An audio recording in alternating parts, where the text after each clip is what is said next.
Thanks for joining me tonight. It is Friday Night Craft with me. It is the beginning of our Botanical Field Note Journals. It is a 10,000 subscriber night. Thank you guys very much for that. We'll chat about more about that here in a little bit. But anyway, we are going to begin the it's a prequel, if you will, for the Botanical Field Note Journals. It is all about ephemera making tonight. So we will make pockets and we will make tags and journal cards and things like that. I am going to focus first on doing the master boards. So we are going to make master boards, collage master boards. If you've never done that before, I do mine a little different. If you've been around a while, you know how I'm going to do them. The decoration will change. The papers we choose to use on the master boards will change, but basically it's the same process. And so we're going to do master boards first. We will cut up those master boards blind so we won't exactly see what we're getting on our pieces. We will flip them over, look at them together, and then decide what we wanted to make a pocket and a tag and all that kind of stuff and decorate them. We probably will not decorate every single piece we cut up because I'm going to make several master boards tonight. But for 3 journals, I'm going to make 2 master boards. There probably will be a need for more than that, but we'll see how we go on time. If we need to make more, we can. But after I make the 2 master boards, cut them up and decorate some of that, I would like to decorate the, you guys asked for part 2 of the interactive belly bands. So I would like to decorate those. We also have the 12 by 12 one sheet wonder that needs finished and decorated. So we can finish and decorate some of those kind of projects that you guys said you wanted to see on camera. So you guys are so sweet. And I love the fact that you want to see me decorate the things. It is more of a time constraint. I would like to keep the videos to 15 minutes. Here lately, they have pretty much all been about 20 minutes. I want to reel it back to get them to 15 minutes, which means less of the decorating. However, there will still be some projects throughout the days, the 365 series, where we do full decorated projects. It just depends on the project. You have to understand 15 minutes to even cut out a piece of paper or make the base of something is pretty hard to do in 15 minutes, plus a lot of explaining and teaching. Like if we could just roll through it quick, sure, I could make it less, but for giving the instructions and stuff, 15 minutes for the idea, that's what it is. It's 365 days of junk journal ideas. So to give you the idea is the kind of the point of the series. From there, you can decorate them however you want, because what I'm gonna do, while you guys like to see it, it's very specific for what journal I'm working in or I'm making or stuff like that, my style. You guys will all decorate it your style. I know a lot of you say that you struggle with decorating and that's why you want to see it. I will do as much as I can, but I do want to keep those videos 15 minutes. Maria is sick. Unfortunately, she has gotten that terrible bug again. Hopefully she starts feeling better soon. I just saw her comment roll across the screen. So hello, and thank you guys for joining me. I'm super excited to get to craft tonight. I've been really feeling the craft fever this week, and I really wanted to get in a lot of, hours of crafting time. So I am excited to sit down and do that. It has pretty much it's hard for me not to decorate those other projects. So when I didn't decorate the interactive belly band and I held it the whole entire time, I wanted to finish them. So I think I have a new plan for showing you the fully decorated pieces. My plan, and you guys can let me know how you feel about this. My plan for kind of keeping the videos to 15 minutes, and then maybe I will show you pictures of the final decorated pieces over on Instagram. We need to start kind of building up the Instagram. I haven't posted any of the 365 days of junk journal ideas over there. So I'm going to start keeping the videos to 15 minutes, give you guys the idea. If I can fit decorating in the 15 minutes and show you fully decorated pieces, then that's great. If I need to decorate later, I will do it. I will take those photos, because in Instagram I can show you many different photos, different angles.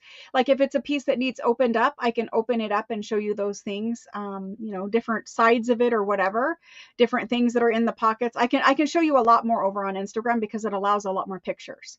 So I will show fully decorated things after they're completely 100% inked around, finished, whatever, over on Instagram.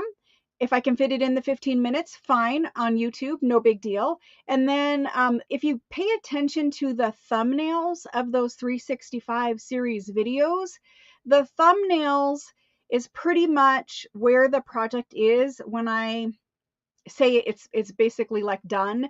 They're not always all decorated. Sometimes I didn't do it when I took the picture, but from now on they should be the thumbnails showing you the fully finished decorated project, but it's just one little thumbnail.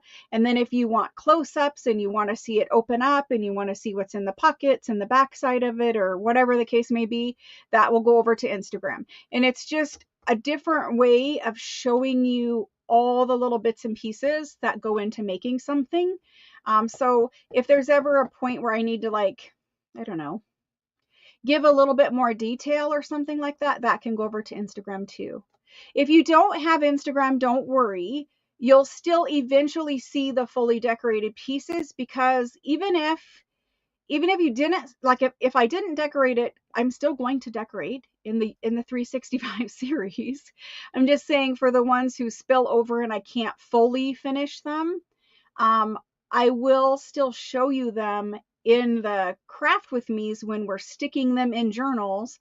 I can show you the fully decorated version there. You could also, at any point in time during like one of these casual craft with me's, you could say, hey, could you show me this? Or if you have a question about something that the Friday craft with me's are great, because if you have a question about something that was a topic during the week of the 365, like you weren't sure on where to score, or you weren't sure on which piece to cut off or fold, or if there was a question about anything throughout the week, you guys can ask it during the Friday craft with me's while I'm live, so I can pull it out and show you either the one I did. We can make one together on camera. If there was like several people who needed it done again or something like that, we could do that. So don't worry. I will be putting them in the Facebook group also. They will not be, I will definitely put, how should I say this? I'm definitely going to be putting the 365 content in Facebook, but I do not know if it will be all the fully decorated pictures. I will see what is possible there. I am going to start listing the daily videos at least a couple times a week in the Facebook group. Again, I know it is my own Facebook group and this sounds really stupid, but if I post my content in that Facebook group every single day, it kind of looks to, this is my worry. No one has ever said anything to me, but this is my worry, that if I start posting my content in that Facebook group every single day, people might think that they can't post their content in there because it's just about my content. Or they might feel uncomfortable posting something because, maybe I made a pocket that day, but maybe they also made a pocket that day and they don't want to post it or whatever because I just posted it.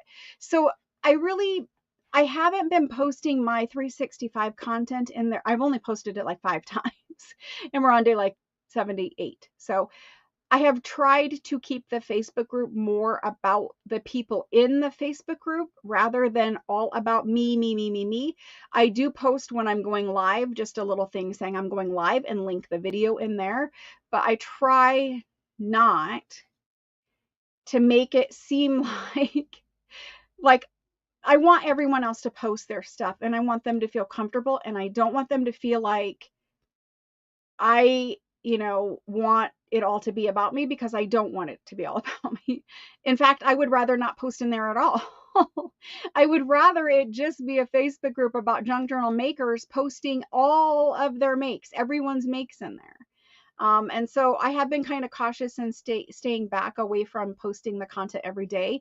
I am going to start posting it a couple of times a week. because I feel like maybe 1 or 2 posts a week is probably the max.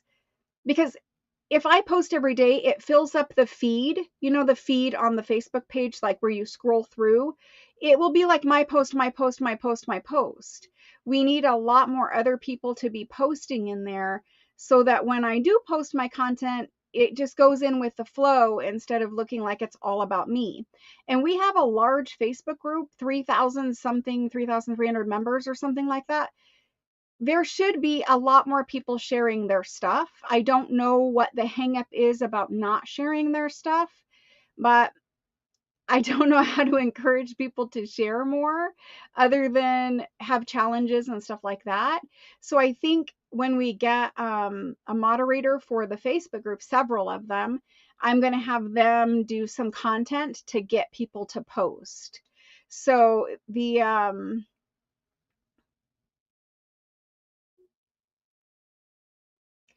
Leanne, you asked me to hold it last week because you're in Canada, right?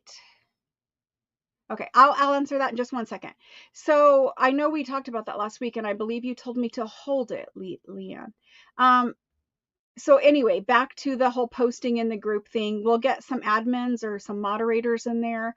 They will help get that content going and kind of keep it to where more people are posting instead of just me, because I just don't want, like, I don't want it to be all about me. And if I post in there every day, because I'm in other groups, right? We're all in other groups. You guys know the groups I'm talking about, where you're in a Facebook group and it is just the owner of the Facebook group post, post, post, post, post, post, post. And honestly, I don't enjoy those kind of groups. I want it to see other people's ideas. I don't join a group just to, like, have the same content in my face every day. So this is why I don't want it in mine like that, right? So hopefully you guys understand that. And just, I know we do the Thursday, Throwback Thursday, where you guys are posting your pictures of things that you've made. And it's so funny because so many people will post during the Throwback Thursdays. And I always ask, like, myself, just mentally, I'm like, well, why didn't they make a post about that? Their journal cover is awesome. Their tag is awesome. Their quilt is awesome. Like, why aren't they making posts about their awesome things? And so I think because I'm new to owning a Facebook group, it's just something that I need to learn how to encourage people to make posts about their own stuff. Maybe everyone feels like I do, where you don't just want to post about your own stuff because it kind of feels like bragging, or it kind of feels like, hey, look at me, look at what I made. I get that feeling, and that's part of the reason why I don't want to do it. But I think we need to, because it inspires other people, which is why I do the 365 videos. But anyway, I think we will eventually work it out where everyone feels comfortable posting in the group. That's about the Facebook group. Oh my gosh. See, Nicole, I don't make anything good enough to post. Trust me when I say this. I guarantee you what you make is good enough to post. I guarantee you there are many other people out there who make something similar to what you make, or who will appreciate what you make. I know we have the best people in that group. We do not have any jerks in that group. We don't, because I won't let them in. They've already been banned, or the second they say something jerky, they're gone. I don't want a group full of people who just spout off at the mouth. I do that enough myself. So I don't want a group of people who just are rude or insensitive or whatever. It is about encouragement. So when you're in the Facebook group, if anyone sees anything that is not encouraging, please reach out to me or an admin or a moderator when we get one and let me know, because I want you all to feel comfortable posting. I don't want you to feel like people are going to be negative or judge your work. Everybody has to start somewhere along their crafting journey. People are in different places, and not everybody's eye. So somebody might be really into shabby chic and they love all that frilly lace and all those flowers and ribbons and pink and, whatever. That's their style and it is beautiful. But there are many other styles and there are many other things that are also equally beautiful, but different. different is good. So don't feel intimidated. Don't feel like people are going to judge your work, because they're not. The people in that group are good. And if there was somebody who said something to you at any point along the way who made you feel like you shouldn't post or whatever, reach out to me and let me know, because that person will be talked to at a minimum and probably banned, because we just don't do that kind of stuff. We don't. You guys are also encouraged to make things and sell them in the group. So far, we've only had like 5 or 10, maybe 15 people post something for sale in the group. The group is full of a lot of people who, they're buyers. They're there because they learned about it from me, right? They're buyers, they're shoppers. They're looking for junk journal things. A lot of people, they don't want to dye their own paper. They don't want a coffee dye. They don't want a tea dye or avocado dye or whatever. So if you dye paper, post it for sale in the group. It's a handmade thing. You handmade the paper. If you make like ephemera, like you sit down and you make a bunch of tags or you make a bunch of pockets, maybe you watched one of the 365 videos and you loved something that you started making and you just made mass make, and you're like, well, hey, I don't really need 20 of these pockets. Post some of the pockets for sale in the group. They're handmade. You made them. That qualifies, right?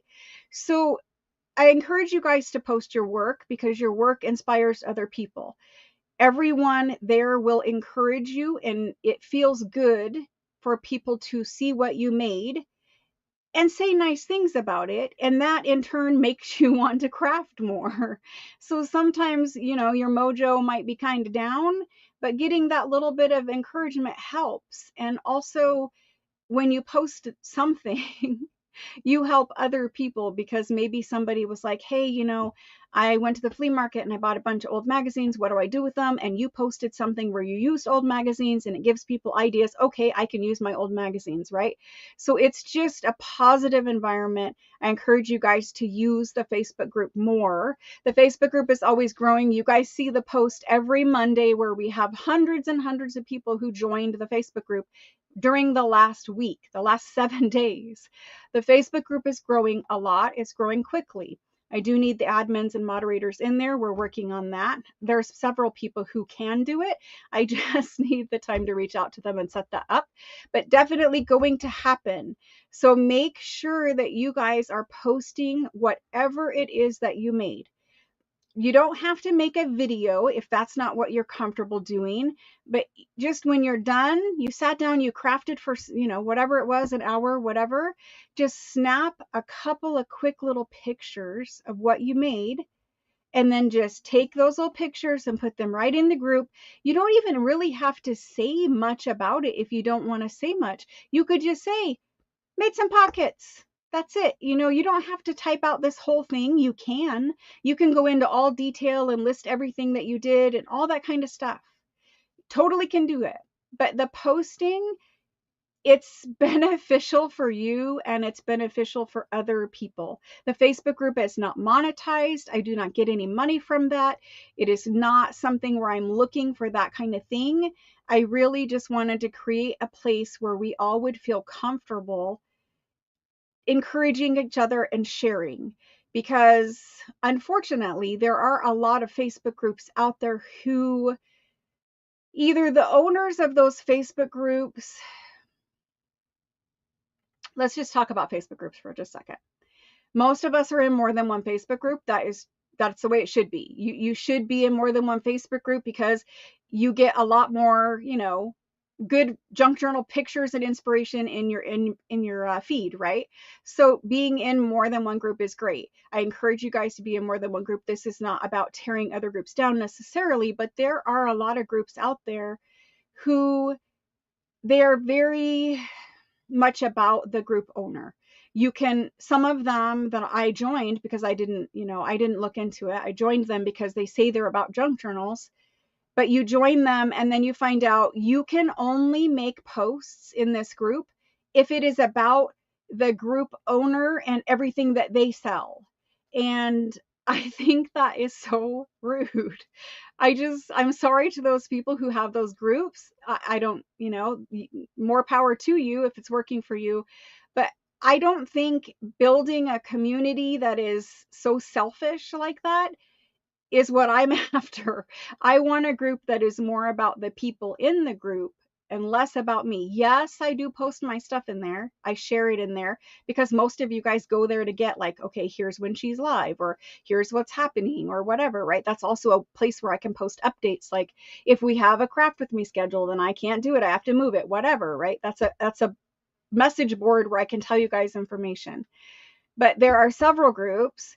One of them is, two of them that I know of that I joined and left were all about the group owner. You literally could not post or say anything about anything other than what she sells. Again, I think that was very selfish. However, there are thousands of people in there. I don't know why. Every single thing is about this one single person, and this one single person doesn't have that many subscribers or whatever. I don't get it, but whatever, it's working for them. There's other groups where it's like you can't type anything. All you're allowed to do is upload a picture of a collage that you made or of a whatever you made, and that's it. You can't say anything, and there's no commenting. It's literally just picture, picture, picture, picture, picture. And I like that one better than the selfish ones because at least you get to see the work, but you can't comment. There's no encouraging each other. There's no saying, hey, that's beautiful. There's literally none of that. So again, it's a different kind of a group. Different doesn't necessarily in that instance mean bad. It's just not the kind of group that I wanted to participate in. So I left that one as well. Anyway, actually the selfish groups start with one of them starts with a P and one of them starts with a B. And I'm pretty sure you guys can figure out those. Anyway, that's what's happening with the whole group situation. I know there are a lot of group problems, and there's groups that are full of like the admins and the owner of the group will attack someone and be completely rude and nasty, like right there public in the group. And they all empower each other to be nasty. And it's like, there should be no nastiness. I don't care what happened. Either it could have been handled privately or the people could have just been removed or banned. You don't need to hash this out and fight it out publicly when it is an admin and a group, admins and group owners on one side and one single individual who made a post on the other side. I saw this happen recently in a group that I do enjoy being in. I thought they were friendly people, but when I see the owner of the group and her admins jump in and attack one single woman who posted pictures about a journal she made, this is a very large Facebook group. I thought that was just in such poor taste. Like, why couldn't you message her privately? All she was doing is sharing a picture of a journal she made. From there, it spiraled out of control because people were making comments. The woman was defending herself. Then the group owner and admins jumped on her for defending herself. And I'm just like, we are not in high school anymore. Either private message the people or ban them, but don't air your dirty laundry there. I'll air dirty laundry occasionally here. It's a live thing. We can chat about it. It's different than attacking someone publicly in a Facebook group. I can promise you no one will ever be attacked in the Facebook group, in my Facebook group. If there's a situation, I will handle that privately. I don't think you need to air dirty laundry when people can see, like everything I would say would be anonymous, right? I'm saying it anonymously here, but to name someone and call them out, like that's bullying in my opinion. And so I don't think that's good. Anyway, that's the whole group situation. There's all kinds of other topics that we could talk about with groups, but the point of it is hopefully you feel encouraged after that. Hopefully you guys feel encouraged to post in the Facebook group. Just give it a try and see what kind of response or how it goes. If you've never ever posted in a Facebook group, I would encourage you just to take those couple little quick pictures, just say something very simple and just put it out there to the universe and see what the universe gives you back. I promise you, if it's in my Facebook group, people will be nice to you. And it will be a good positive thing for the group as a whole because other people will learn and see what you made and kind of, you'll get encouragement, that kind of situation. Anyway, yes, so posts do have to be approved right now. And I usually approve them in the morning, and I approve them at night before I go to bed or sometime after dinner. And that's when posts are getting approved. When we get admins and moderators, I keep saying admins, but they're really moderators. When we get moderators in the Facebook groups, they will approve the posts much faster. Right now, it is just a time situation where I have to like look at them all or whatever. Some people, once we get moderators in the Facebook group, most people who post regularly and they're always posting the same content, we know that they're good people. They're not going to post, just for instance, something nasty. We can just make it so that their posts are always automatically approved. But for the time being, because I honestly need to redo the group rules, because there's like the whole buying from those companies that you guys know I don't support. There's little things like that that I didn't think about when I made the group rules that just need to be changed in there. And the reason, again, why I do not support those companies, my TED Talks, I know. The reason why I don't support those companies is twofold. One, because I think they're bad for the whole industry as a whole.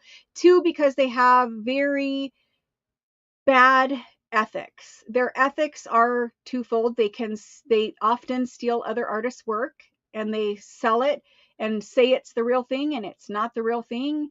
It's complete copyright infringement, and it's terrible. The other thing is, for instance, you guys remember when I was telling you guys all about the lace making? So in China, they use Uyghur, which is basically slave labor, to do all the crochet work.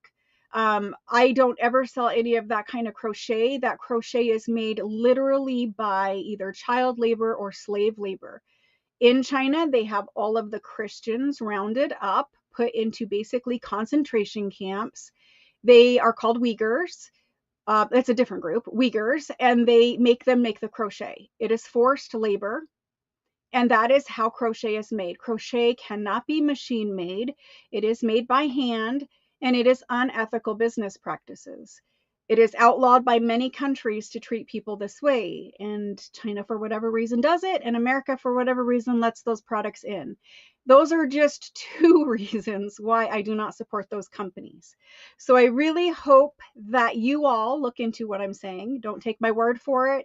Make your own purchasing decisions. I'm not saying, I'm going to dislike you if you do. I'm just going to ask you not to mention it here in my YouTube channel or in my Facebook group, because mentioning it, whether you're saying, something negative, positive, whatever, it just puts that word, their company name, in people's heads. And I would rather stay all away from that whole entire thing. So that's that about the whole situation there. Now, Leilani, are you still here? I thought you told me that you wanted me to hold it until after next week's sales. Let me know if that is not the case, Leilani, and I will get it shipped to you. She is right there. Where is she? Wait, am I saying the wrong name? Hold on. Do I have two people confused?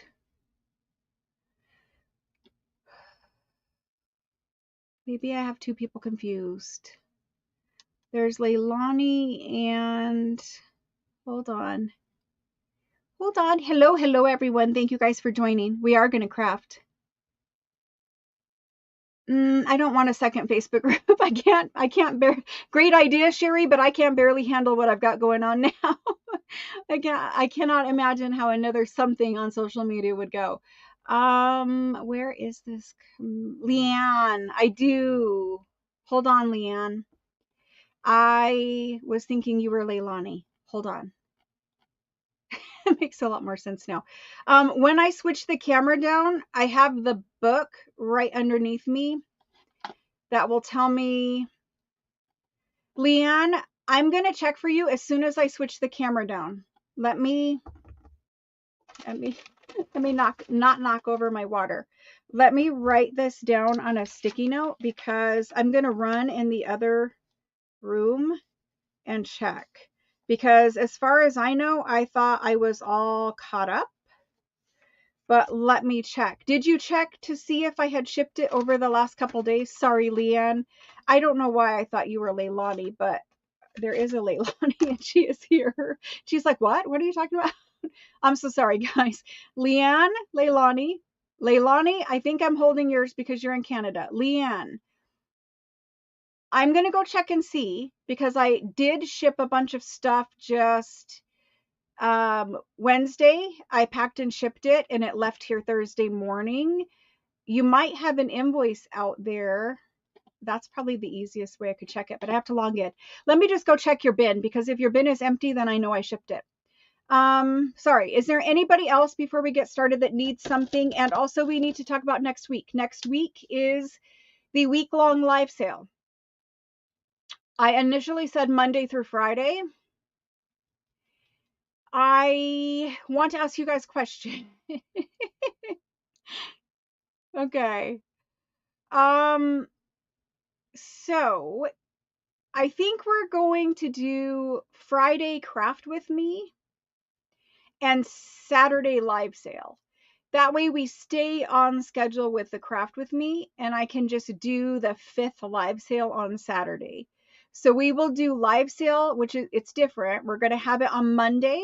So this coming Monday, we're going to have it Tuesday, Wednesday, Thursday.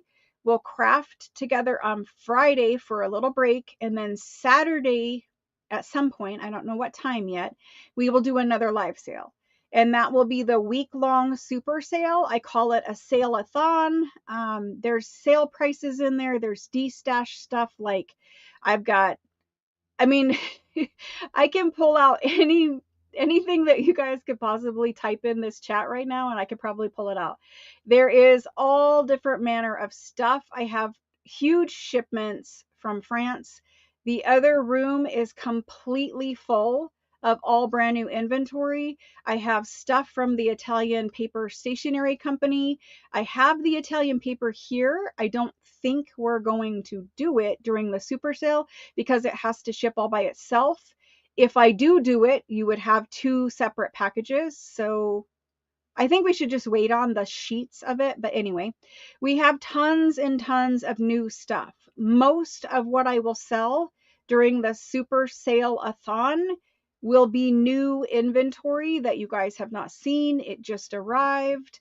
For people who are concerned about how this all will work, it will be Monday,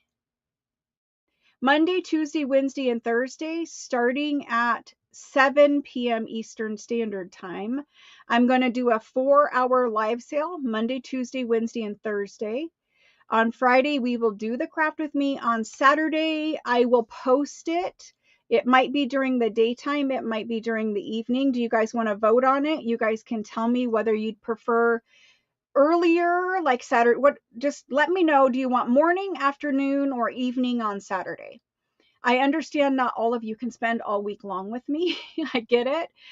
For those who are not in the shopping, like, maybe it's not a good time money-wise or whatever, it is all new inventory. So even just watching just to see the stuff, because it's all brand new stuff, I think that there's going to be eye candy in there that is definitely worth looking at. It's stuff that I probably would never find again in France. So there's that kind of stuff too. So you might have to like rewatch or whatever, just to fast forward and see the things. But thank you guys for letting me know what time you prefer for Saturday.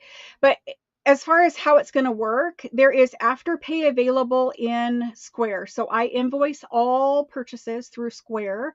It comes to your email inbox. I will go over all the details of how to purchase because I know we have a lot of new people. We're always growing, new people coming all the time. So I will go over all the details of exactly how to purchase. But basically, I invoice you to your email inbox. You just click the invoice and pay it. But there's a payment option available through Square. You don't have to create an account with Square. It's not like PayPal. It's literally none of that. There's just a button you click and you pay your bill, just like you would order a pizza. It's super simple and super fast. But one of the good things about using Square is they have Afterpay. Afterpay enables you to split up whatever your total is for the whole week of sales. You can split it up into 4 interest-free payments. You get your items right away, and then you pay over those 4 weeks through the Afterpay. Afterpay is available pretty much everywhere now. It's very easy, simple. You literally just get to break up your payments, right? So break up your bill into 4 payments. I don't do all of that. That is handled within Square. But again, it's just as simple as ordering a pizza. It's nothing to stress about. It's very common. Also, most sellers who sell things are going through one of those kinds of service. Square is a lot easier than PayPal. It is guaranteed. It is secure. You get a tracking number. Right when I invoice you, you will get your tracking number. And that's because when I send your invoice, your package is already packed. It's just ready to go as soon as you send your payment. So when I actually get your payment, then your package leaves here. And so it's very simple. Don't stress about it. There will be lots of information given out about how to do the purchasing on the live sales. It happens right here in live chat. It happens just like this, except for I'm showing you items and typing them into the live chat, and then you're claiming them in the live chat.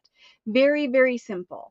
I think there are some instructions in the description box below the video. If not, then they're in one of the sale videos description box if you want to peek at those ahead of time. We did hit 10,000 subscribers today. It happened while I was making some videos, and then I went to upload the video and I'm like, oh, so 10,000 subscribers happened today. That is all due to all of you, and I appreciate that very much. It was a good milestone to hit. We're going to do some kind of celebration giveaway thing. I have not exactly worked that out, but I will do something for the 10,000 subscriber giveaway. And thank you guys very much. I appreciate it. It was super fun to make all the videos and do all the stuff. I don't know how long I've had this channel, but for a long time, I really didn't post much content or anything like that. So it has been super nice to get to know all of you, all 10,000 of you. A lot of people, I see their name as a subscriber, but, a lot of people, people are busy. They watch whatever. But I have gotten to know several, I don't know, 1,000 of you by name. I don't, as you guys witnessed with Leilani and Leanne, I don't always get it right, especially when you're fairly new. In all honesty, the more times my brain sees your name, the more I get to know you and it sticks in my head. But we had a big influx of new people, so I am trying to keep everybody straight. But it has been so much fun, and we're going to continue this all throughout 2025. We'll do something different in 2026. But all throughout 2025, we're going to continue with the 365 series. We're going to continue with our monthly journal kits. We're going to continue with live sales, and things will slowly change and evolve over time. But it has been an absolute pleasure doing this with all of you. You guys are what makes it special. You guys are what keep me going when I'm so very tired and I didn't make a video because I needed to go to bed, but I have to set my alarm for 2 a.m. so I can wake up for a couple hours and do a video and get it uploaded and then go back to bed. That happens a lot. There's just all kinds of fun things that happen. It's a journey. It's a journey that I did not ever expect to be on. I never ever thought that I was going to have a YouTube channel and I was going to be doing that kind of stuff. It actually seems a little bit crazy, but now that I'm doing it, I could not imagine my life without it. I could not imagine, because junk journals, making junk journals quietly at home by yourself, okay, that's fun, whatever. But crafting with people live is so much more fun. Doing the videos and seeing, you guys like the video, you guys give me different ideas, it makes me very happy when somebody says, I really enjoyed that project today. I, was struggling with this, but, thanks to something you mentioned, it helped me.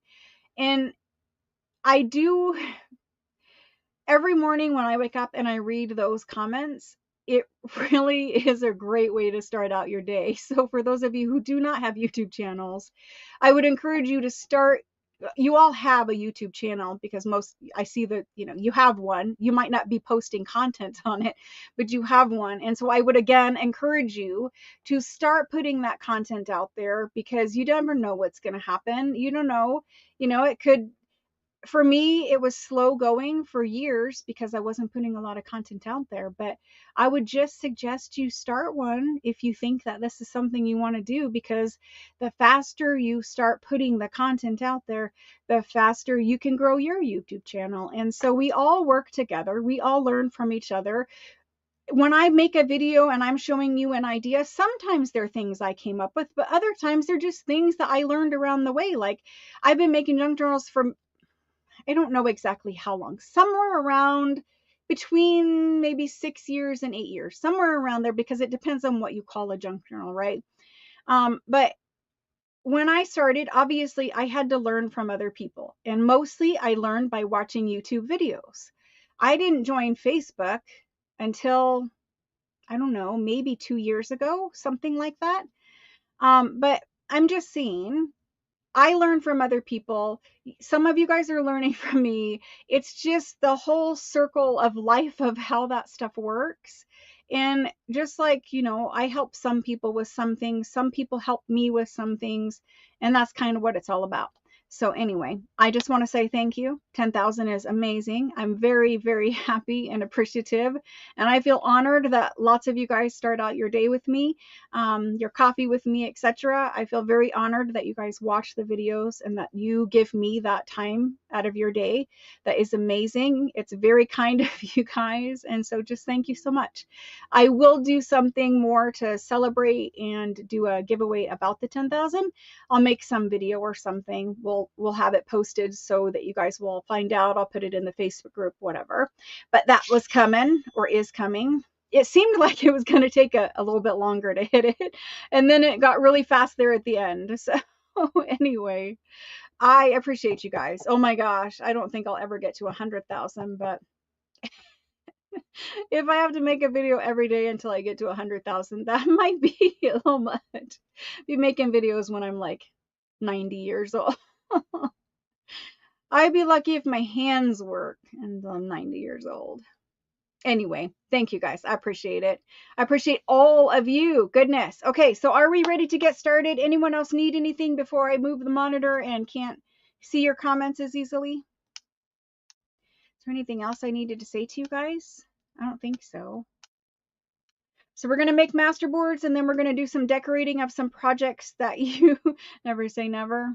Who knows? The YouTube algorithm is whatever it is, and so who knows what's going to happen, but it's a lovely way for me to start out my day too, because I get to do the activity that I love the most, which is making junk journals or things for junk journals. So before I had the 365 series, we did Friday Night Craft with me, and that was the only time during the week I had to craft, because I was busy with live sales and doing all of that stuff. And I'm still very busy with that, even more so than I was then. But now I have a Facebook group and I have the 365 videos. So by making myself have to make a video, I actually gave myself back that crafty time every day that I needed and I missed, because it was becoming a lot about the selling of the things to make the junk journals and less about making the junk journals. And I can't stand that. That does not make me happy.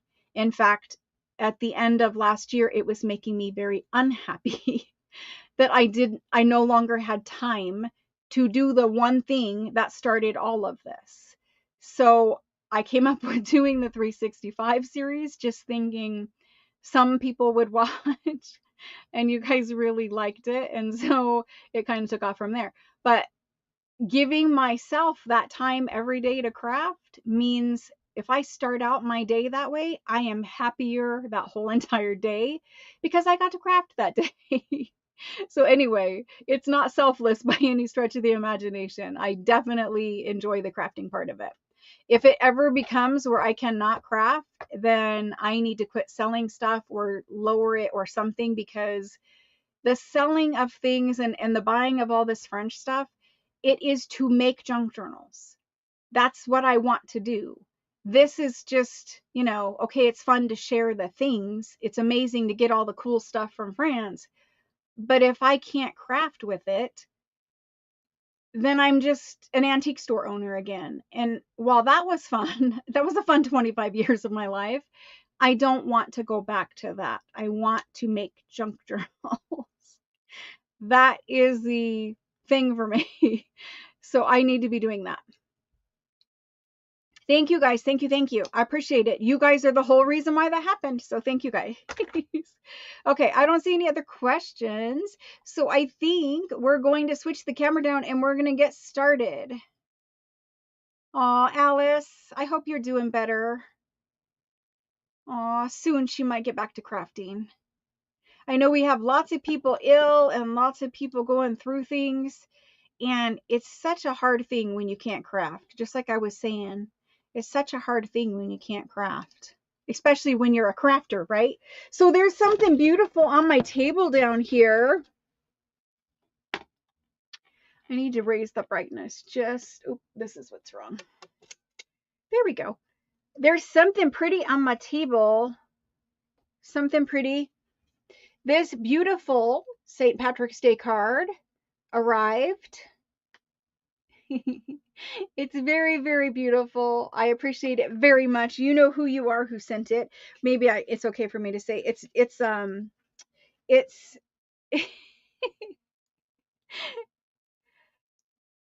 she has two names. So it's Diana.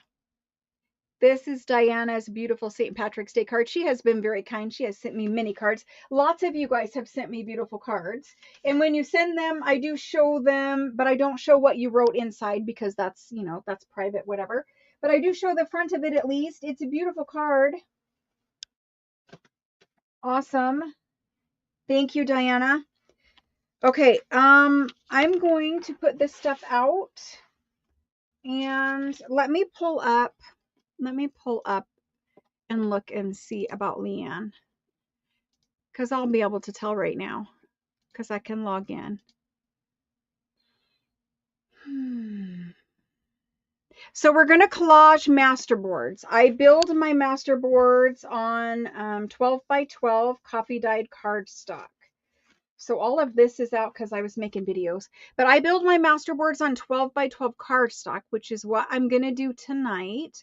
We're going to build two of them done a slight different way. Let me get in here and check on Leanne.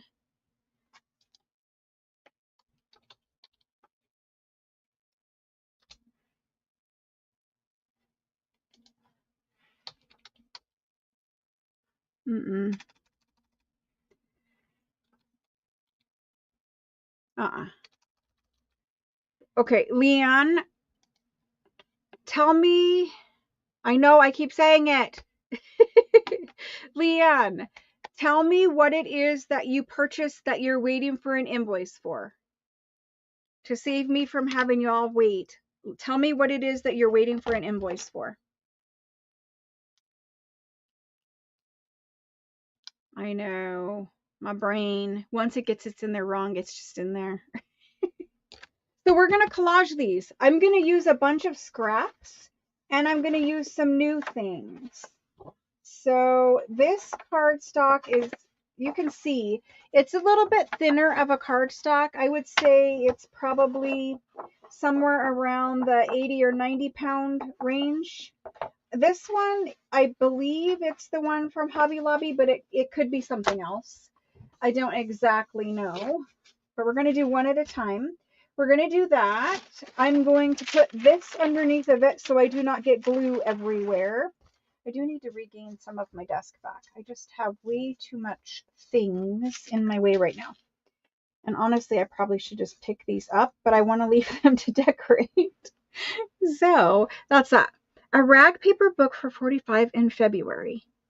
I think it's in your bin. I'm gonna ask you guys, just wait one sec while I run and check. One sec.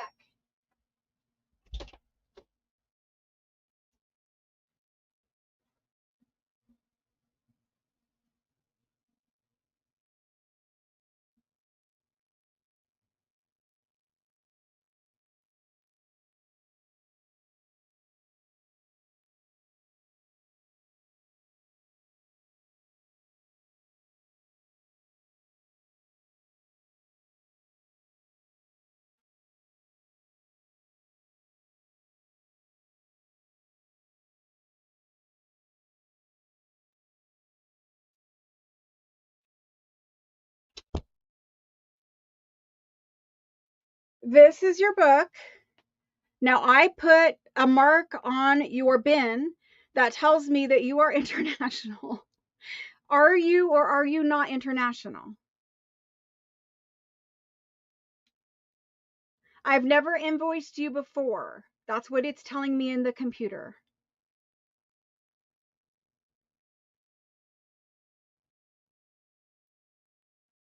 You're in California. Okay. So that's why, because I thought that you were Leilani for whatever reason. Okay. I'm going to invoice you and I'm going to ship this in the morning. Look for your invoice before, like, I don't know, give me about 20-30 minutes after the live ends, and I will put your invoice in there and I will ship this book to you in the morning because I have a pickup scheduled for Saturday morning, so tomorrow morning. So this will go to you. I am so sorry about that. As you can tell, I have confused you because your tag on your bin is for international, which is why you weren't invoiced yet. Goodness, I'm so sorry. I wrote ship to California on there. Hopefully that keeps it straight in my brain because I thought I was all good and caught up. It's all right. I will get this done as soon as we are done being live. And now I just need to put it somewhere so I don't lose it. There we go. Okay, I apologize. That was crazy. Um, my brain scares me sometimes. You know how it is. I'm sure you all do. But okay, let's go ahead and start this project. Who's crafting along with me tonight? Anybody out there crafting, going to make masterboards? This is great to get a jump start on your projects, your journals, because you're going to make these masterboards and cut them up and make ephemera out of them. And so when you start your journal, you're already going to have ephemera that's going to be done and ready to put inside of your journals. So we have lots of different things we can use in here. There's just a bunch of scraps laying around. And then I have a pile that I work out of that is just for collaging. And I'll grab that too. So scraps work great. I will say if you are new to making masterboards and collage, it might be a good idea to limit yourself on paper colors or patterns and things like that, just so that you don't get your masterboard too busy. Sometimes when they're super busy, they don't look as good as they would if they were more basic.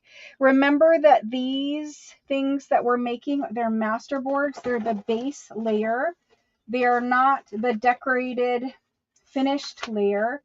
They're what goes underneath of your focal points and all of that good stuff. So here is a big section. So I'm pulling out papers that I can choose from right now.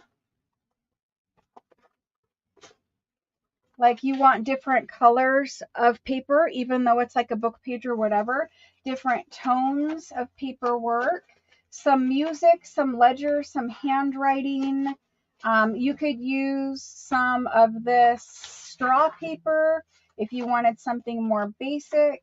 You could use your Florentine papers. You could use printed digitals. Anything like that works great.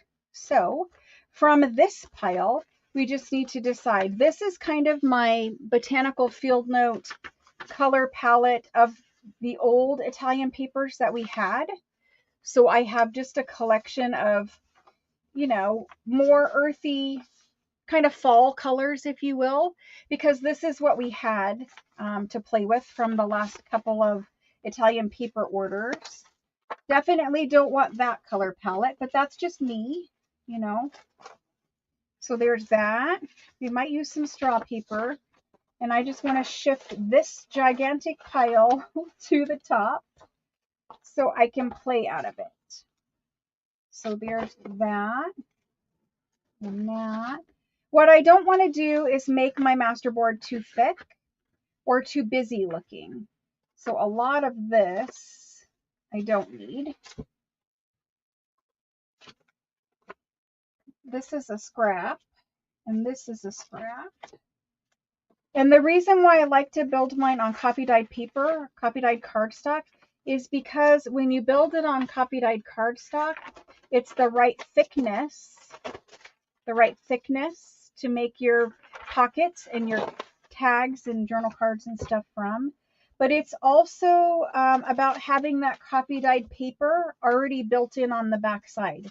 So if you're not using copy dyed stuff, you would then add copy dyed paper if you wanted to the back side of your masterboard. So I pulled out this French school book. It's an antique one from about 100 years ago, and it's all handwritten. So this was like a workbook where the kid was writing, his homework, his exercises, whatever in. So I'm going to use some of that because I like this graph paper. It's a very specific kind of paper that they have in France. It's their notebook paper, but we have very different looking notebook paper. So I'm going to use some of that. I'm going to take probably 3 pages out of here and cut those up. So the first thing I'm going to do is make my scrap piles. And I pulled some of this German book page. I already have some scraps up to the side. I'm not sure if I'm going to use this. I think I'm going to hold off. The tone of color is just not right for me. We can use this music and these things. Here's some regular dictionary. This one actually came in your kits, I think, or something similar to that. I have these to cut up. And then I'm just going to fill in with basic stuff. Okay. So first things first is you chop up your paper. I am going to grab a pile of stuff I already have cut up, just so that we don't have to sit here and cut forever. If you want to cut off the white excess border, you can certainly do that. You don't really want a whole lot of this white open area.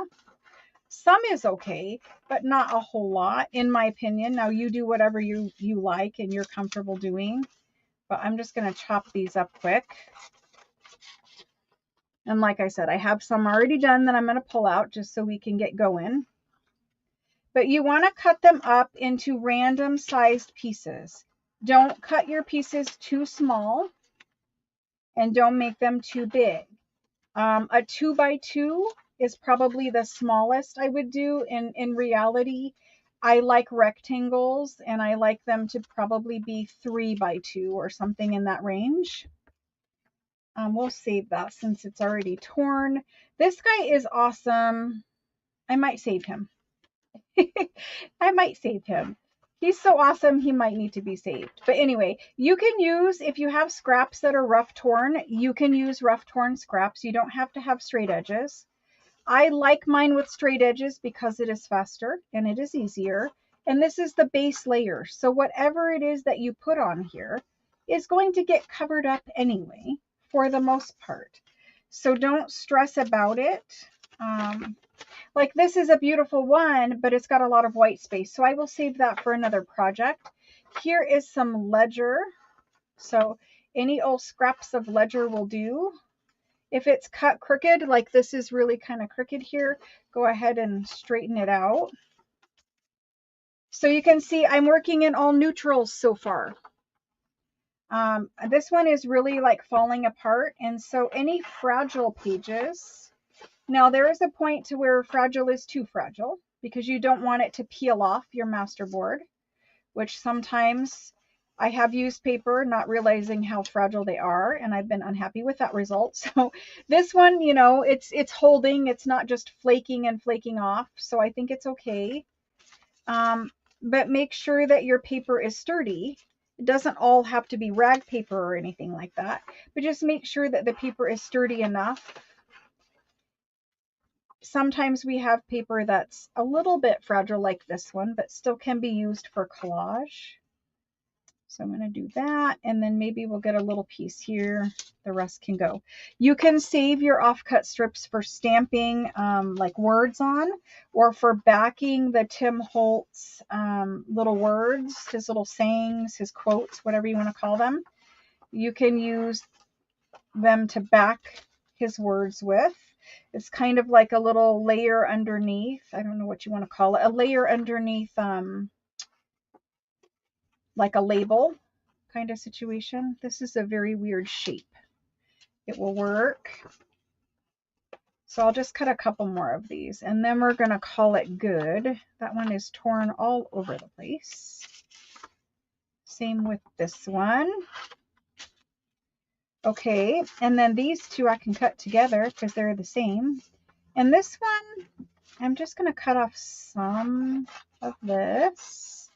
This is French rag paper. It's actually a linen or flax rag, and it's a different texture. You might have got this in a kit, but you might have got something similar. I'm not sure what I actually put in there anymore, even though I just felt them the other day. So there's those, and then we get to these. And as hard as it is just to cut them blind, I'm going to cut them blind. So I don't know what I got, what I didn't get.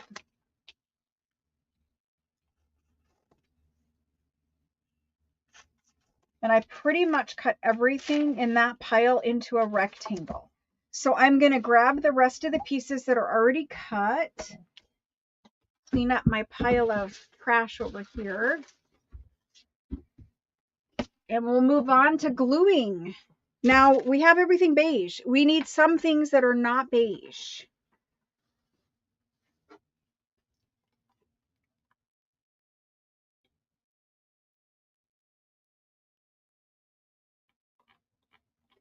Okay, let me grab those. Well, this is a fun one. I need some more handwritten stuff and some botanical papers. Some ledger would also be good.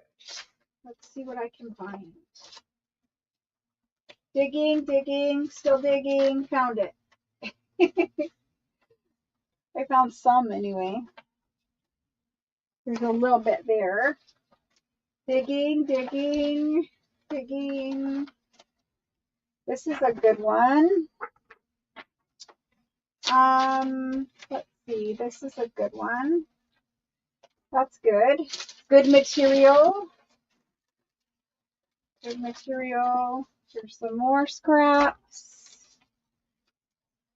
There's more scraps.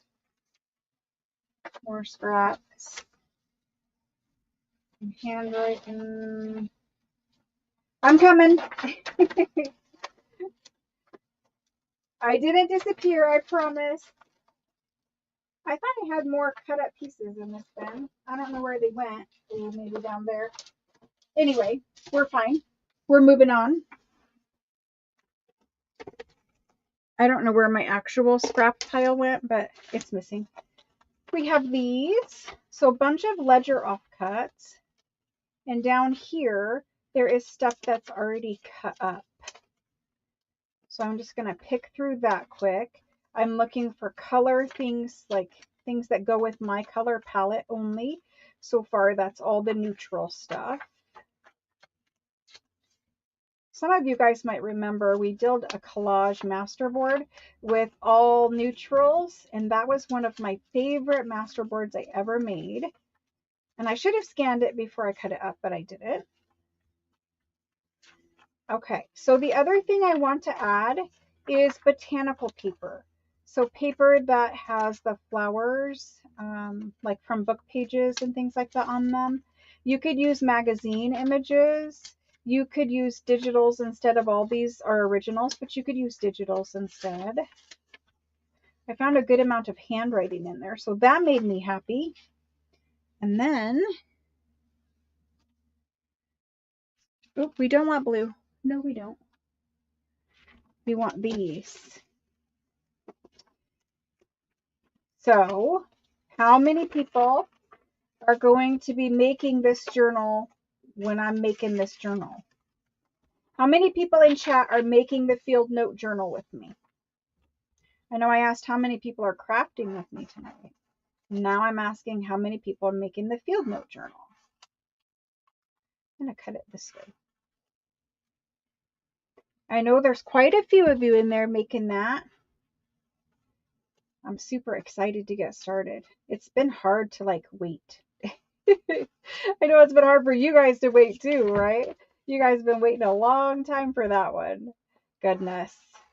I see my daughter tomorrow for the first time after the wedding. I kind of, like obviously I wanted to see her and stuff, but I also just give her a little bit of space and time, because she's a newlywed kind of a situation. Yeah. It's sad that they didn't take the honeymoon. It's really sad. I mean, I understand because, how are you going to do it when you're pregnant? But we'll save that one and we'll cut this one. There might be a little bit too much open space on that guy. Nope, we're good. Back sides. That one, I don't know. Okay, botanical book page. I brought some in here somewhere. Hold. Don't you guys love it? Here's the book. I need to dig the book out. There's. Okay. This is the book that I'm going to pull pages out of. And these are the pages. Now, I'm going to choose my pages carefully for ones that are a little bit more, less likely that I would want to fussy cut. You know what I mean? Ones that have botanical images on them, but not like I would love to fussy cut that one, but not so much this guy. So I want the green and I want the floral, but I don't want to waste the ones that, are better for fussy cutting.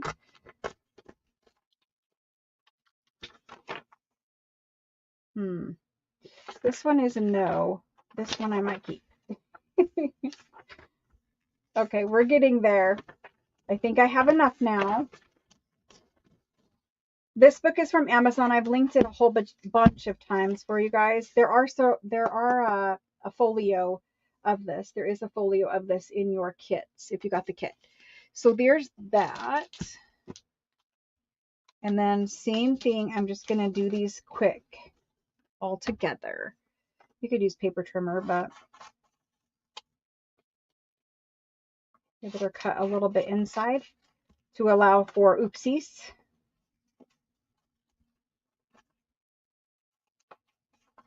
You're just looking for a little hint, right? You don't want to overpower anything. So with these, keep your pieces kind of big. I'll do some like that and some like that. And there we go. We're good. We can start. Now I probably have more pieces than I need, but that's a good start. And then we're going to mix in that Florentine paper.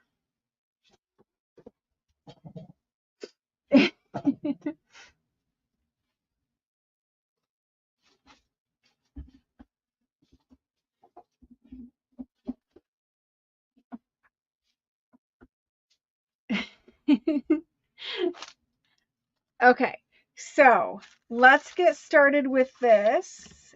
And I'm going to show you the super simple way of building the best masterboards ever. Best masterboards ever.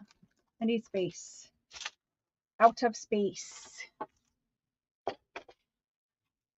Okay, so the key to doing this is to not overthink it. This is the base layer. This is the, I apologize for those of you who've seen me do this a million times, but this is the base layer. You are not supposed to worry about so much of what this looks like.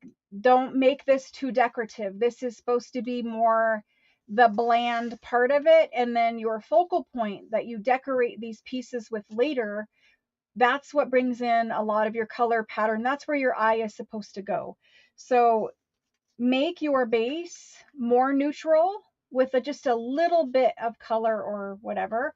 Before I glue this, I do need to pull out these ones because these are what we're using. And all I'm going to do with these is cut off a strip so I can get all of this in one, which it doesn't make for the straightest cut, but it does make it fast. So this is the Italian Florentine paper, and you know, it makes a great base of a masterboard. It also can be the decorating part of a masterboard. I do need to keep these a little bigger. So I've got some big and some small, and then these were just offcuts. So I'm just going to use those up quick. And I like to keep my pieces more, that was very crooked, but more on the straight side. So there's those. So after all of that, I don't know if I'm going to use this one. I'm going to keep that one to the side for just right now. Okay. Kits for these, I have about 6 kits left at the moment.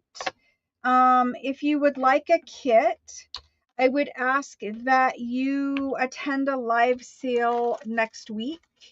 I will sell them on Monday. If you guys who want a kit can come on Monday. I don't generally sell during the craft with me's. It's just, I really want to keep them about crafting and not about selling. So if you want a kit, I do only have 6 total, which, you know, that's all that's left after making and making and making them. So if you want one, I will sell them and offer them on Monday.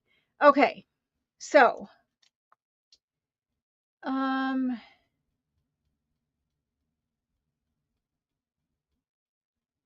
okay.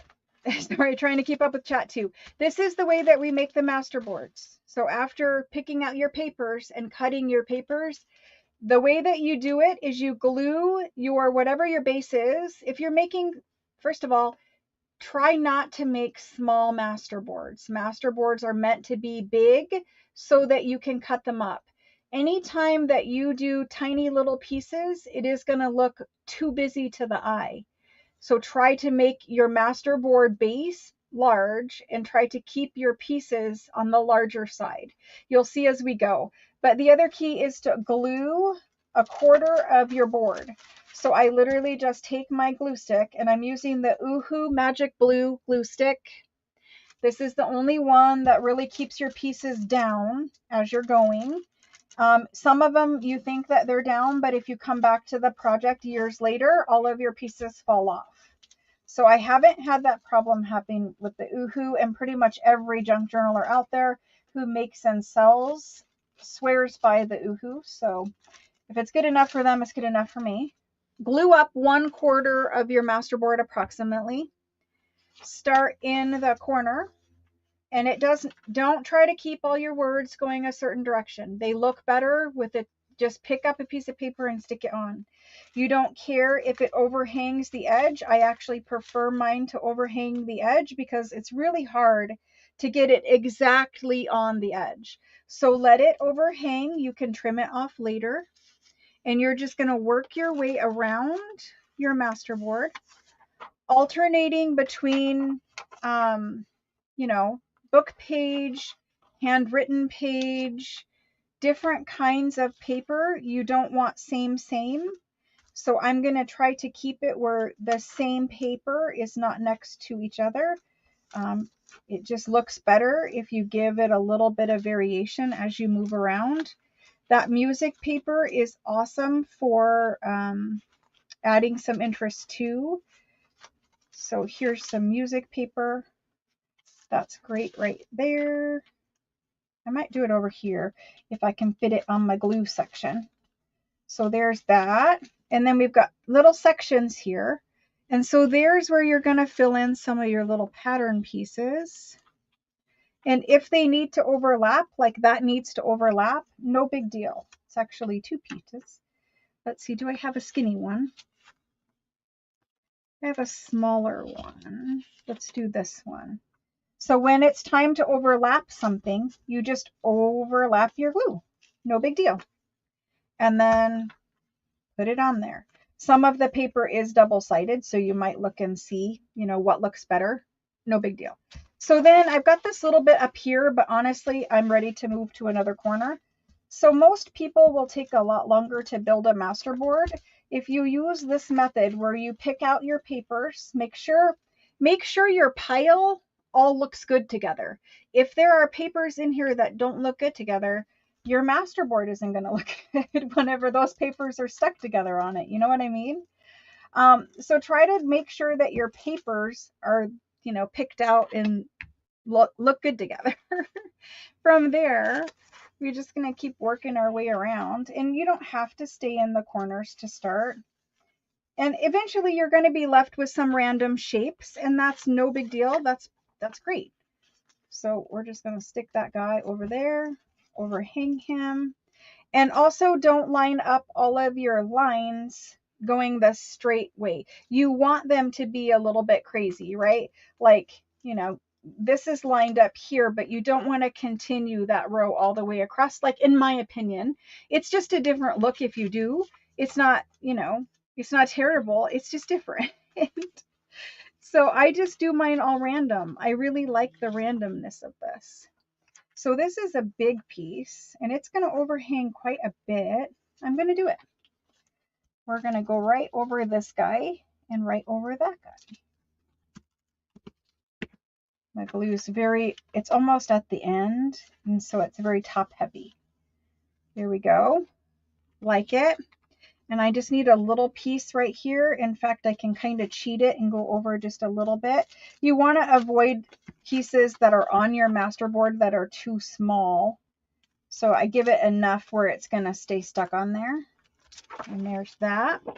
And see how that's just overhanging? Just leave it just like that. And now we're going to do this corner. So we'll get 2 of these done pretty quick. We'll let them dry while we decorate one of those other projects. And then I will proceed to cut them up. And then we will decorate these. So right now this one has no Florentine paper on it. I'm doing that by design. We need some book page and some music here. Here's a little piece of some kind of encyclopedia or something. And that white bit that's there, I'm just going to cover that right up with whatever pieces over here. I don't want to cover up the word, but I'll cover up the rest. There we go. And then from there, we've got some ledger paper. Let's go ahead and do that ledger there. So you really don't have to re-glue that much once you start. Just that overhanging bit. And if you keep passing by the same piece because it's just not working for you, then that's when you know it's time to throw that piece away or find another project for that piece. Don't keep stressing about, the same piece, the same piece, the same piece. If it keeps getting in your way, just get rid of it. So this is the only bit here that we have left, and just a little bit of fill in over here.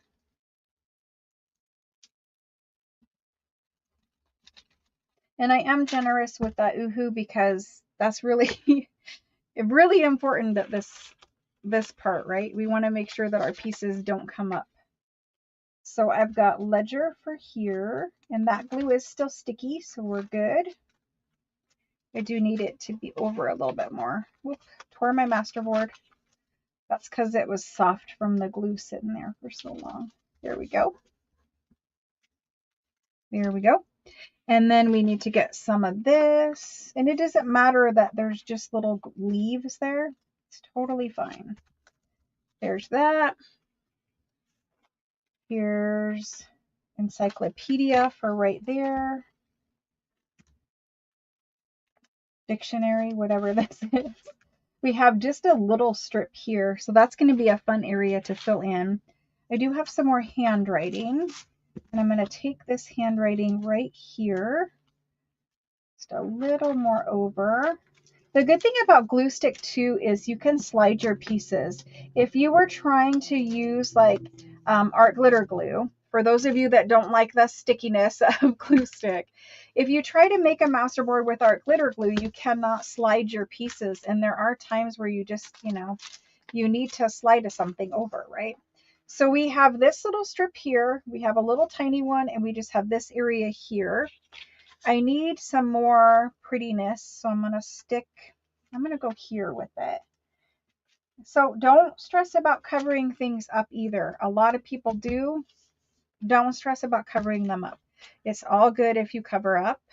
Got some glue on that one. I have a tiny little bit of dictionary.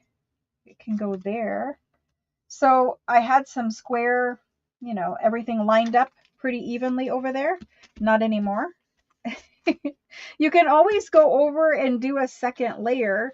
No problem with that. Let's do some music. This is a different kind of music, different scale.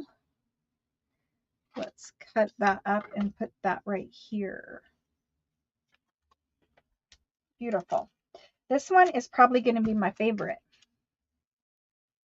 The Florentine is a very different look and a little bit more busy. So I'm going to go ahead and assume we're going to glue over some of this. And just with one little bit of glue, get it all. Here we go. And then let's see, we have music here. We have book page, we have handwriting. There is some green there. So this is a little bit trickier of a spot. And all I will say for that is just choose something that you maybe haven't used yet. Dig in your pile of scraps and find something that looks a little bit different. Like different color of paper, different style of text. I really like this one. I'm going to do that one right there. Oop, it almost didn't fit. There we go. And then we're going to add another piece. Oh, I thought that was just a piece. I thought that was just a piece. Nope, it's attached. Another little green one.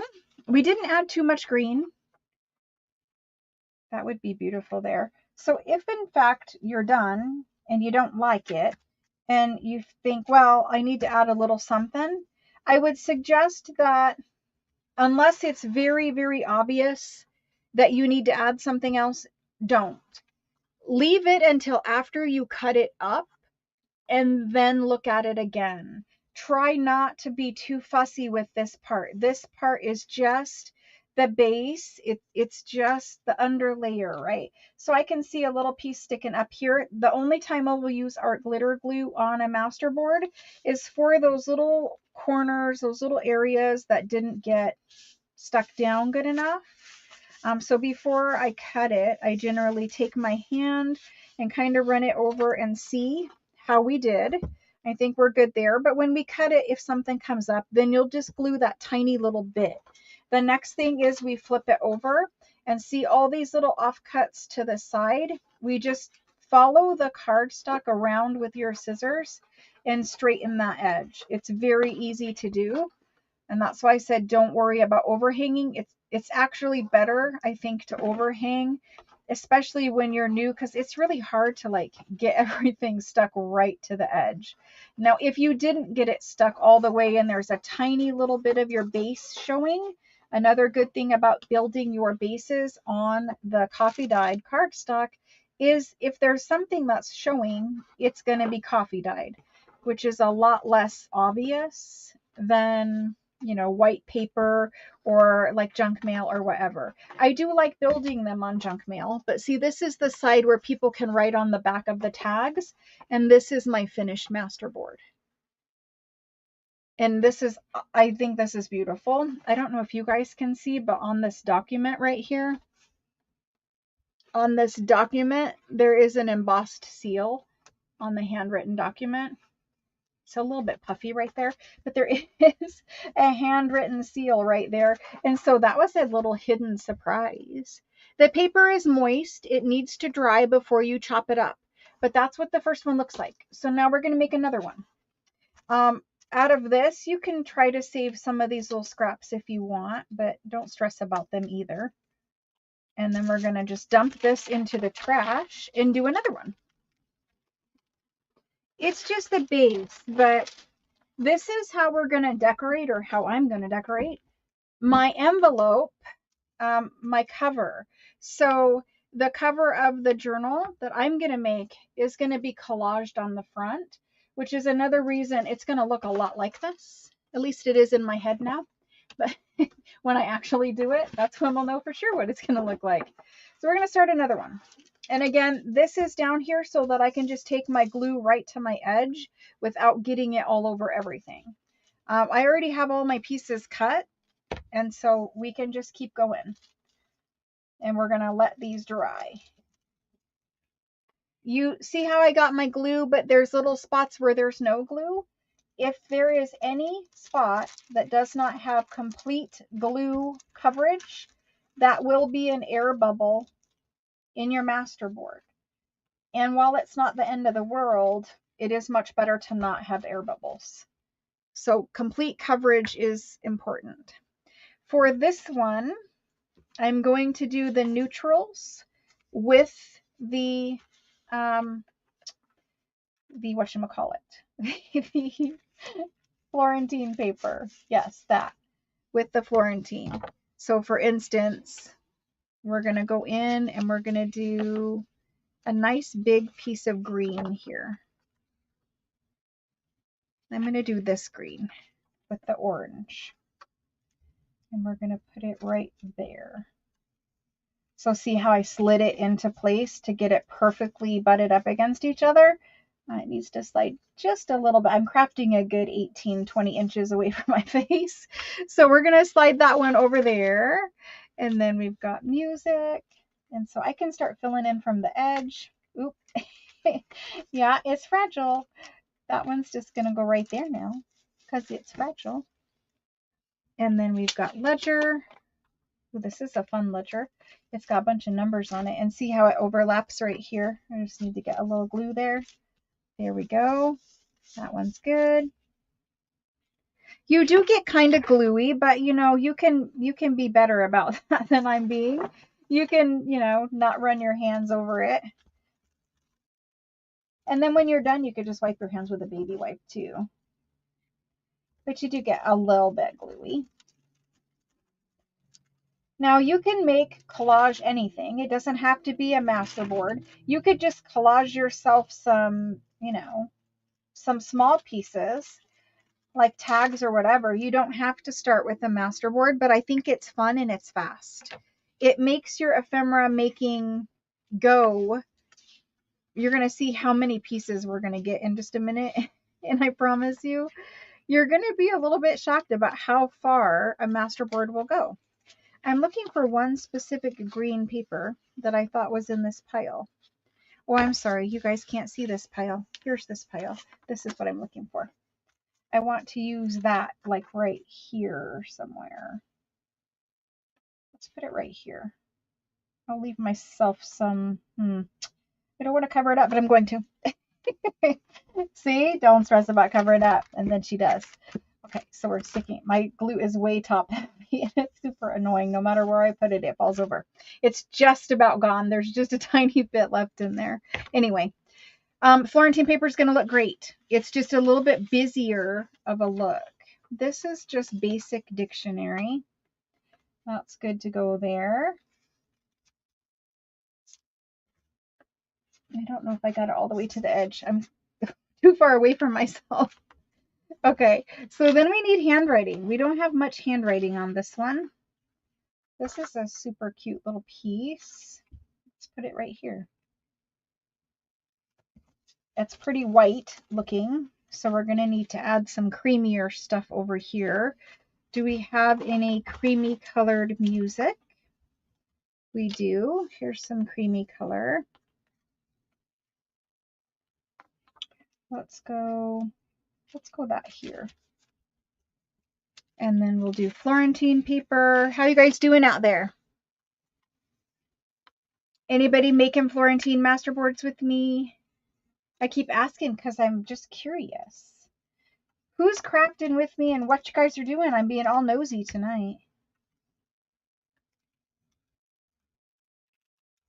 So we generally get a lot of pockets and tags made this way, and it's really fun.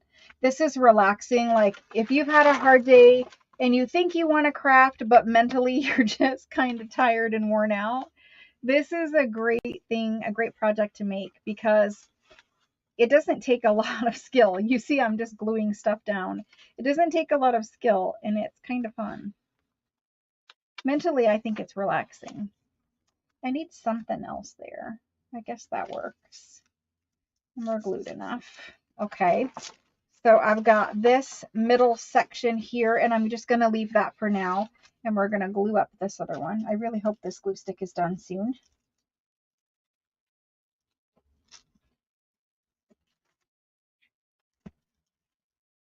So tomorrow I will begin working on some special things for next week. We need to talk about and plan a 10,000 subscriber giveaway thingy. We need to make a whole big bunch of packs of things for you guys. My son is helping me do some stuff over the weekend for you guys. My dad has called and asked for help with something, so probably on Sunday I'll have to go over there and help him with something. But since he's by himself now, you know, you got to do what you got to do. I have a lot of that, but I don't have a lot of interesting pieces over here. Maybe we'll go this right here. I'm going to hang that little white bit off to the edge. There we go. And then some book page. I usually keep all my Florentine in one section and my other pieces in another section, and they're all mixed together at this point. Music and ledger. This is what I'm looking for. Good color book page. That would be beautiful right there. Let's do it. And I did keep a little bit of white on that one. So we've got the edge here. Let's go ahead and do it. We know we're going to overlap in that little section. We've got some music. Let's do this music here. And when you have double-sided paper, you got to always check the other side. There might be something fabulous on there. Let's do Florentine there. I was just keeping it to the 2 Florentine patterns, and I'm running a little bit low on Florentine of those patterns. And it's not a bad idea to mix in another one, but I would rather not. Let's see if I have another piece. We should in this pile somewhere. Yes, this is what I need right there. That'll work. Let's just stick it off the side. There we go. And then we just have this little corner left in that section there. So we're doing pretty good. You can see I've kept it mostly neutral, and I worked with 2 patterns of Florentine. If you mix too many patterns of Florentine in, it will definitely be busy. I'm not saying it would be ugly, but it's just a little bit different. So just, you know, do what looks good to your eye. I have a million other patterns and not so much of this. So let's put that right there. And then let's go. This is some good German book page here. Let's start over here with that. Watching while you cut up your pieces, it's fun. It's really fun. Okay, so we need probably a nice big piece of a big piece, and I pulled this out.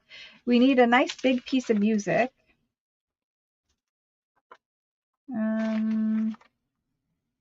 Let's see. Well, that's the same piece. See what I mean about getting rid of it if it doesn't work for you? Because you're just going to keep finding it and finding it and finding it. You know what I mean? Like, it's just easier to get rid of it and say you are not the piece for me. Let's do one here. You need to put a little more glue over that top section. There we go. And then let's see what we need. Definitely need some creamy handwriting in this area. So creamy handwriting would be something like that. Something like that would be good. The only thing I don't like is that it's crooked. I don't know if you guys will see, but it's very crooked. So I'm going to try to straighten that a little bit at least. That's good. Hopefully it fits right there. We did it. And then for that little bit, it's actually kind of raggedy and torn. And I should have seen that before, but that'll work. And then what else?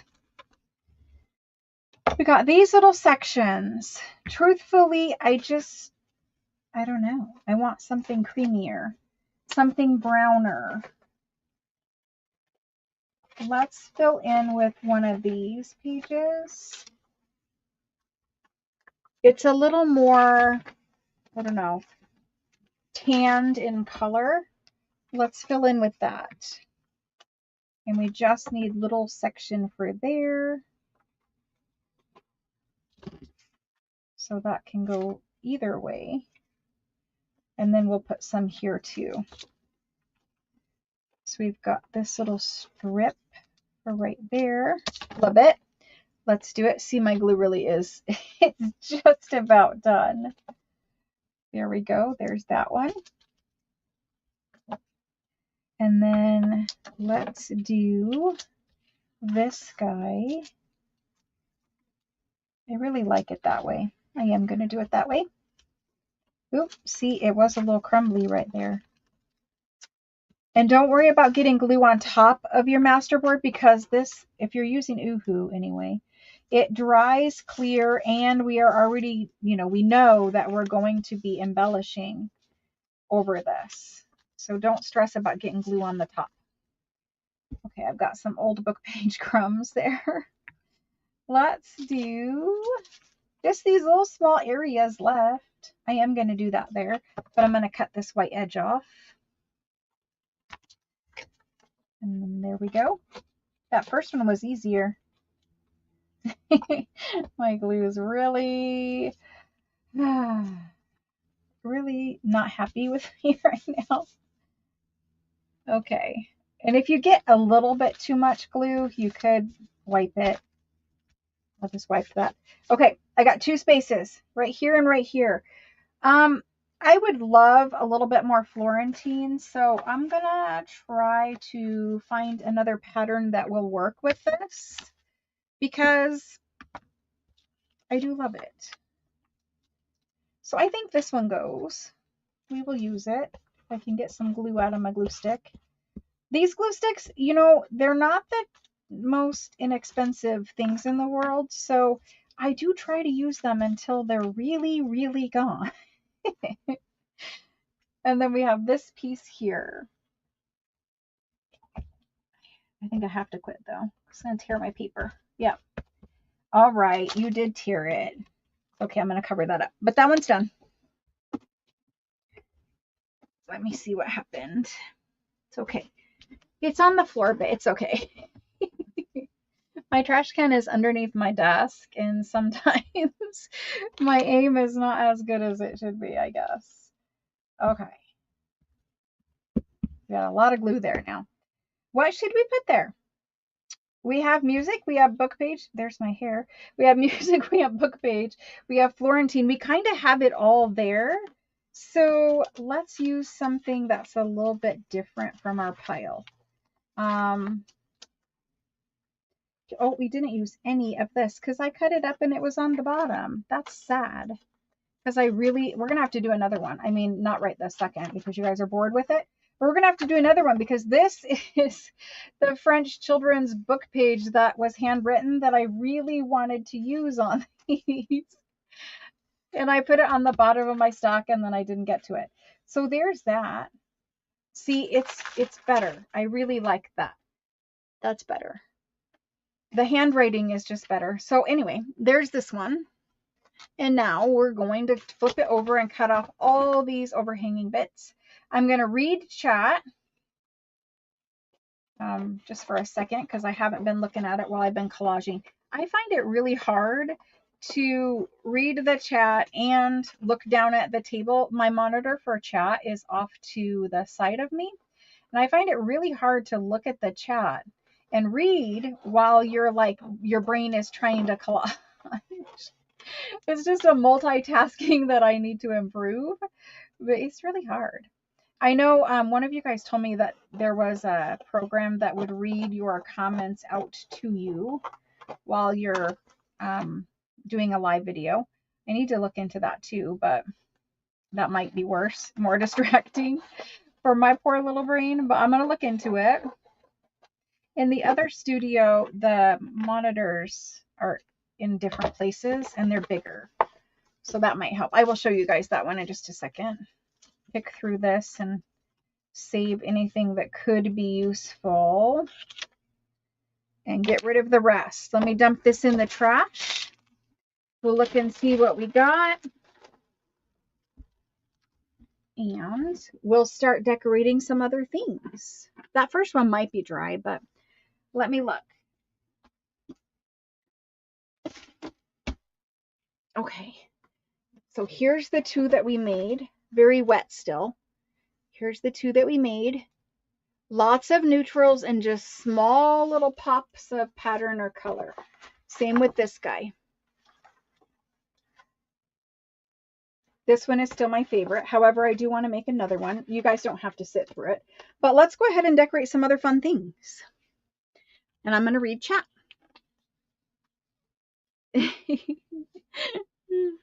They're very fast, guys. If you haven't done them like I just showed you, I know that you may have a method that you love, but I would encourage you just to give it a try where you cut your paper, glue the quadrants, and just have fun sticking papers down. But if you look at the pile, there's nothing in this pile that does not go together, and that was by design. Like, I could have mixed the Botanical with the Florentine, and that would have went fine. I just chose not to. The next one that I do, I put all of that. Here's all the children's school book. It was all down here at the bottom, and I didn't even see it. So I definitely want to pull that to the front. And we will make another one, or I will make another one. But for now, this is what's left over. So I have plenty. I could probably make 3 or 4 more masterboards at least before I ran out of selection of, colors or something like that. So anyway, that's that. Let me set those to the side somewhere. And let's start decorating some of this other stuff. A straight cut. When these are cut up,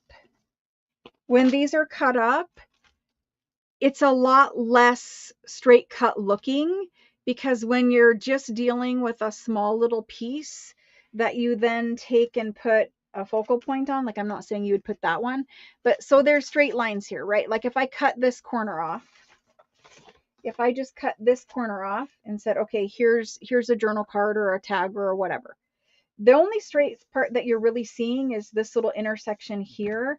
And when you put a focal point on there, it breaks it up anyway. So if I cut that right there, tell me that that would not be pretty.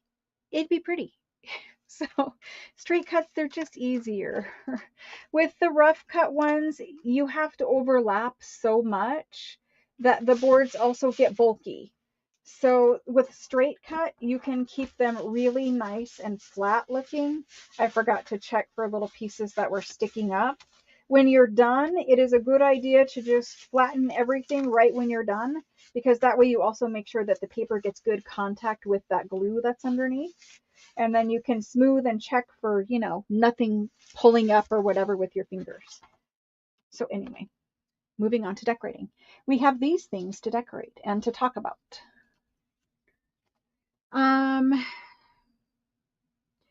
Do I know what store that stack as a unit? Wait a minute. Do you know store that stack as a unit, or do you sort them back to your? Oh, no. So these, where are they? Where did I put them? Over here. These things are just basically for collage masterboards. They could be used for many other things, but I just put them in a place for masterboards. I could sort them back out and put them into my scrap bins. I have been neglecting my scrap bins. Any type of large plastic container that will nest inside of each other and stack will work. I got the ones I have in the other craft room are from IKEA. And they're meant to go in like some sliding toy storage or something like that. But they're great big, really deep bins, and I love them. And they stack on top of each other, but they do take up a lot of room. So something smaller is definitely what I'm looking for, because I haven't been sorting my scraps in a really long time, and I need to get back to sorting them. But if I did sort scraps, I would sort all of the text in one. I would sort all of the handwriting. So anything ledger, whatever with handwriting would go in a different one. You can sort into Ziploc bags. That works too. Gallon size Ziploc bags. I would sort any, yeah, I would sort any type of pattern paper into one. I might sort Florentine into one just to keep it separate. But things like this that I cut up to make masterboards will stay in the one for masterboards.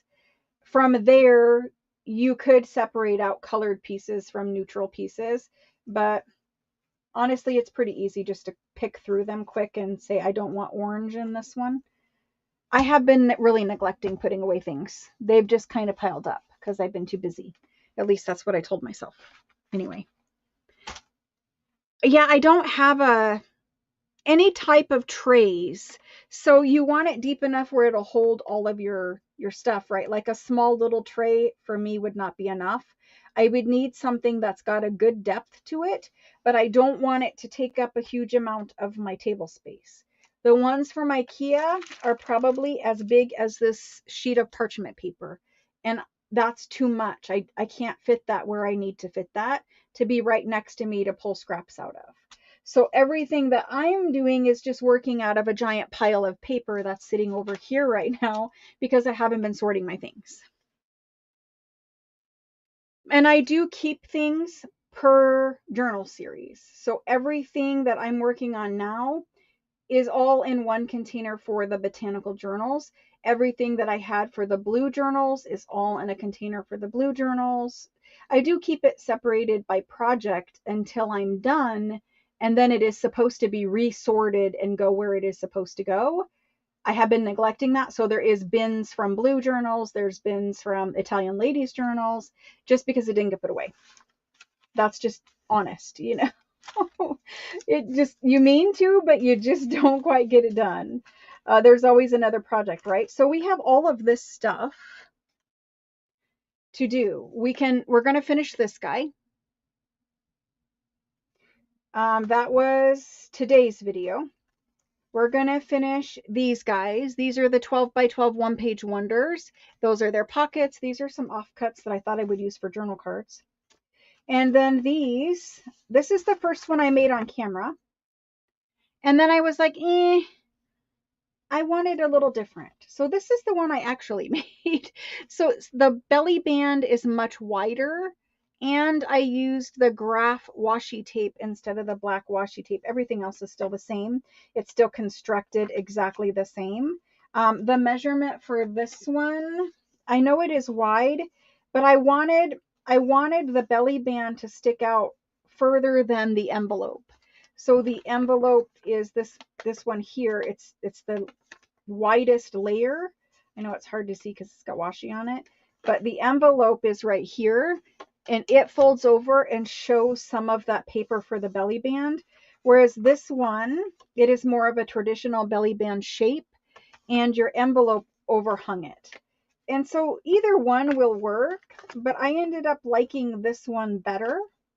So I made 3 of these ones. This one I will keep and just put like in an idea journal, or maybe just undecorated ephemera and use it later. But these are the 3 I'm actually going to use, and see how the butterflies poke out on all of them. And I really liked that. And how that came to be is I had a scrap and I was like, oh, that looks about the right size to make this belly band. And so I used it and I was like, oh, but I really like that. And I like the more neutral washi instead of the black. Now we're going to decorate it, so the black would be fine, but I'm going to use these. So we're going to decorate those. And the width of this now is 4 inches. And it's 4 by just under 8.5. I made it just slightly smaller to fit on my page. So this one we're not going to decorate, but these ones we are.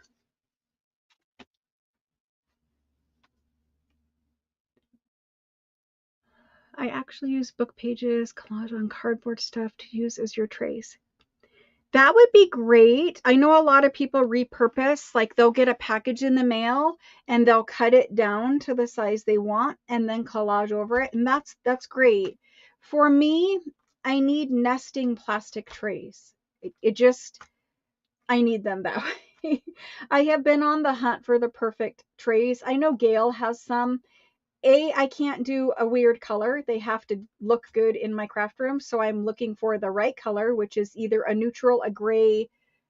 If I have to, I would do a teal or a pink, but I'm preferring neutral, clear, gray. I would love it if they were clear. Clear plastic trays would be great if I could find the right size and the right depth. And they have to stack into each other because I do not have space for them to all stack up like, 18 inches tall or whatever. Anyway, you can use whatever works for you. Gail has some, but they're a little shallow and they're like red, orange, blue, purple, or whatever. I don't know. She might have a different system now, but that was what I remember her getting a long time ago. So, well, we're on the hunt. I'll let you know if I find it. You let me know if you find it. Where do you guys want to start for decorating? You love your clear nesting trays. How big are they, Soldier Mom? And where did you get them? I have the little Dollar Tree ones. They're actually, I have one right here. You can't see it, but it's too small for me unless they have different ones. I haven't honestly been to Dollar Tree in probably a year, but it's hard for me to find the right size. I'm sure they have them at the Container Store, but I also, I don't want to spend $50 for a tray either and have to buy 6 of them or 8 of them.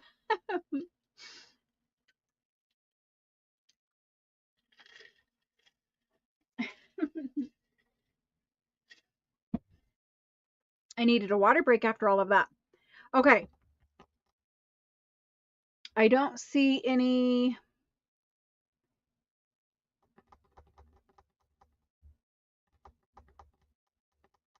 Maybe they do have large flat trays. The one that I have here, it has a bunch of stuff in it. It's only like this big though. Hmm. Can't do the side of that though. I know that's Japan and it's probably better. Maybe that one's fine. Anyway, I'm gonna look for some plastic trays at some point when I have time to clean out that craft room. This room's getting cleaned out this weekend so I can move the lifestyle stuff in because all of that new stuff has to come in here and there's no room in this room. I'm going to start with belly bands because that's the oldest project. And then we're here and then we're here. So let's work our way across that way. I didn't see anybody say anything very specific. Maybe somebody did, but anyway. I don't know if we're going to decorate all 3. Maybe I should just because when you could decorate one, you could probably decorate all 3. So I guess let's start that. Okay. Okay. I have been looking at the clear bins from Home Goods. I'll let you know and show you what I find when I find it. I am sure the right thing will come to us at some point. So for these, we are going to need book page for that base. That base layer is going to have book page on it. So we're going to want something like this would work. And I know I just tore one of these, so there's a single sheet.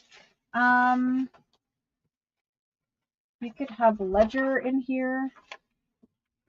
It's basically a bunch of stuff that we just used. Here's some of this that's already torn, so we could use that. Here's some dictionary. So some neutral stuff in the backgrounds. I'm going to stay away from bright white things. So I'm going to pull a bunch of backgroundy stuff. Here's scraps. Here's scraps. Scraps. A bunch of other book pages. I think I have a whole section of book pages. I would like some more music paper. And I could use some of those scraps I just cut over there too, but there's some other scraps. Okay, so base layers first. The way that I'm going to build mine, let's talk about that for just a minute.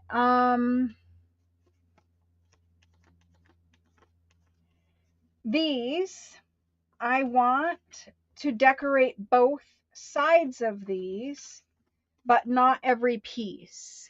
So so if you didn't watch the video, because maybe not everybody did, this is a journal page, right? A regular journal page.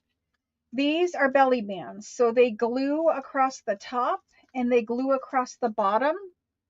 And then you slide whatever you're putting underneath, like a big journal card. Like here's a big, it's a couple, but here's a big journal card. That's a really big one, but it will fit in there. And you will still be able to see, this is a 5x8 journal card. So you'll still be able to see whatever you put underneath, even with the wider belly band.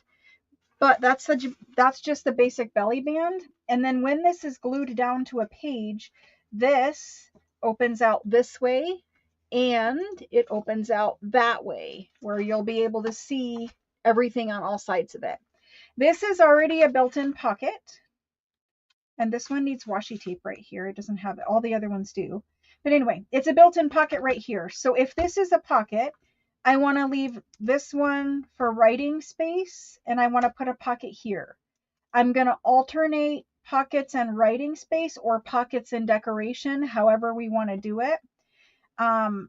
Just so that we leave some writing space on this. So if I do decoration, writing space, decoration, writing space, or I do pocket, decoration, pocket, decoration, or pocket, writing space, it doesn't matter. I just want to keep it the same across. Do you know what I mean? And then same thing with this side. So I think this side, we need to decorate these two. And it could be where we just put, a pocket and then decorate this one or whatever. But I would leave these two as writing space. You could do like something where they could still write, like a very faint stamp or something to give it a little more decoration. But I don't want to cover everything up, is the whole point of all of that talking.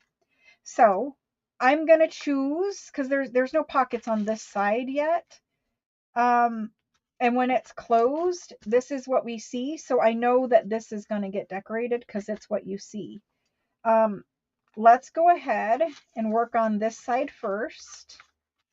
You don't really see any of this until you open it up.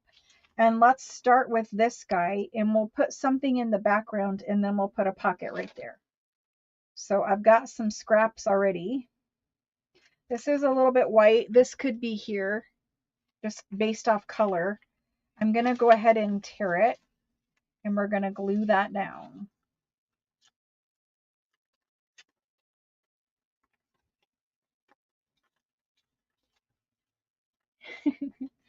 Hello, Lori. I see others saying hello. Hello. Okay, so hello to everyone that I did not get to say hello to as of yet. You don't really need to go that far down, so I'm just going to tear the rest of that off. I have some miscellaneous washi tape floating around, apparently. Anyway, let's ink this a little bit, and we're going to glue that down. Now I'm going to put everything in place, and then I'm going to go through and glue all at once, just to kind of speed this up. So I did a little light inking. We'll keep this more centered up here at the top. I do want to pull it over so I can see some of that washi tape. And then we're going to put that there. We'll put a pocket. So we need to find a pocket for right there. I'm going to worry about that pocket. I know what I want to use for it. Let me see. Let's find the cardstock I want to use for that. I have, these are all pieces of the 49 in Market that are kind of offcuts. Here is more offcuts. Let me see if I have I do. That one will work right there. So let me grab these little offcuts. Here's a whole nother belly band. It's just an offcut that was floating around. I have the Tim Holtz paper here in this 12 by 12 and in the 8 by 8, and I will be using both in this project. The Tim Holtz one is the, what does he call it? He calls it Botanical. What is it called? Wallflower. Goodness, he calls it Wallflower. So the Wallflower from Tim Holtz, and this is just old 49 in market. It is no longer available anywhere that I could find. Now you guys might find it somewhere. The pattern or the collection of this, I don't have the strip anymore, but it was something curators. Oh, here it is. It's called Curator's Meadow, and this one was Meadow Solids, but the pattern, I don't know what exact pattern this was called, but it's from the collection Curator's Meadow, I think, and that's kind of what it looks like on both sides. Unfortunately, I think it was last year's, and they don't have it anymore unless they remade it or something. I don't know. But anyway, we have some offcuts we can use for pockets. This guy could be a little pocket right here. He fits on the envelope. He's a little small. He's too big for there though, so he could go there. And he's not the same, like nothing on that page is this, so I think we're good to use him as a pocket, although he is slightly smaller. The only other thing I could do is cut some 8 by 8 Tim Holtz. So the 8 by 8 Tim Holtz paper is here. Maybe we should just cut a new pocket and save that. I like it, but I really want to maximize, because it being small already and then adding glue, it's just going to be a tiny little pocket. So let's pick a paper in here. Like that bird right there, maybe. It's kind of a tall pocket unless I take some off the bottom. But we could use that bird. Let's do that. I know, I'm not really, like, you know, supposed to cut up my prized, rare Tim Holtz papers. Thank you, Lori. I appreciate that. I'm glad that you guys are liking them. So if we're going to do this, let me grab both of these so that I can cut two at once and get two pockets. And we'll have to find something else for the third one. I'm going to cut the strip first, and then we'll go from there. So I'm going to cut it right at the top of his tail, and then we'll probably have to take some off the bottom because our pockets will be too deep. There's this guy. There's my envelope. There's my paper. And if we do this right here,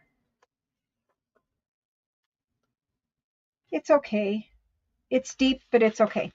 So let's cut it to size to go on the envelope. Just before that too. Now you'll have to size your little pocket to whatever envelope you've used. These make great little journal cards. Nothing will go to waste. Cannot waste any Tim Holtz paper. Who knows when we will ever get it again, if ever. I didn't buy enough of it. I promise you that I'm already regretting it, because when I looked last time, it was not available any longer. So that's going to go there, and it's just going to have a little bit of book page back there to kind of break it up. Just something different. That's fine. That's all right. I do want to thumb hole notch these though, just because they're deep. They're already kind of, you know, a deeper pocket. Let's give that a little notch. There they are. So there's two of those. We need a third one. We'll worry about that third one later. And that's the plan for that. So moving on.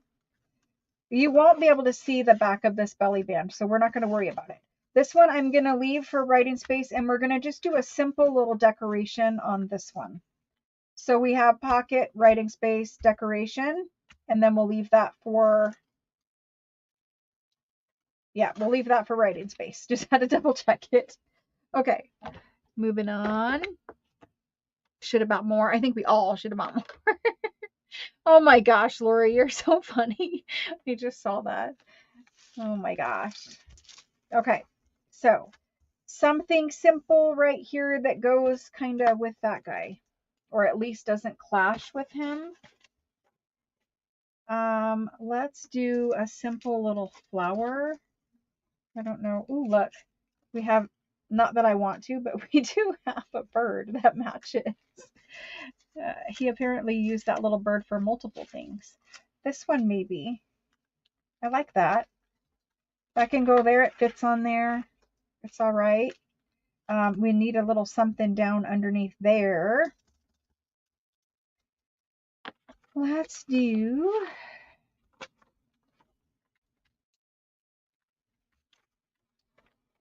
something. No more graph paper. I don't want to do that. Maybe just a little bit of book paper, book page. And we're going to kind of make this either the label itself or a place for a label. And let's pull out some little labels. Yeah, let's do these. And we'll just find one of these guys. Little Tim Holtz label right there. And we'll just put that on there. That will work for me. Something like that. Very simple. Okay, let's get this guy inked and done. And we'll move on to the other side. So I want you guys to be honest. How many people bought the Tim Holtz paper? And how many people didn't buy it and missed out on it? Or maybe it is available somewhere. If somebody knows it's available, say it in chat. I bought mine from Simon Says Stamp and I got mine right away. I do have some that is still coming because I got 2 orders so far, but I have some that's still coming because it was on a wait list or something like that, whatever they call that, back order, wait list. So I have some more coming, but I like using it. It's my style kind of for this journal, at least a lot. It's not for every journal that I make, but for this journal, because it's more of a female botanist kind of vibe, I do want to ink this just a little more now. After I saw it on there, I needed a little more color and grunge to it. But anyway, I do wish I would have bought more.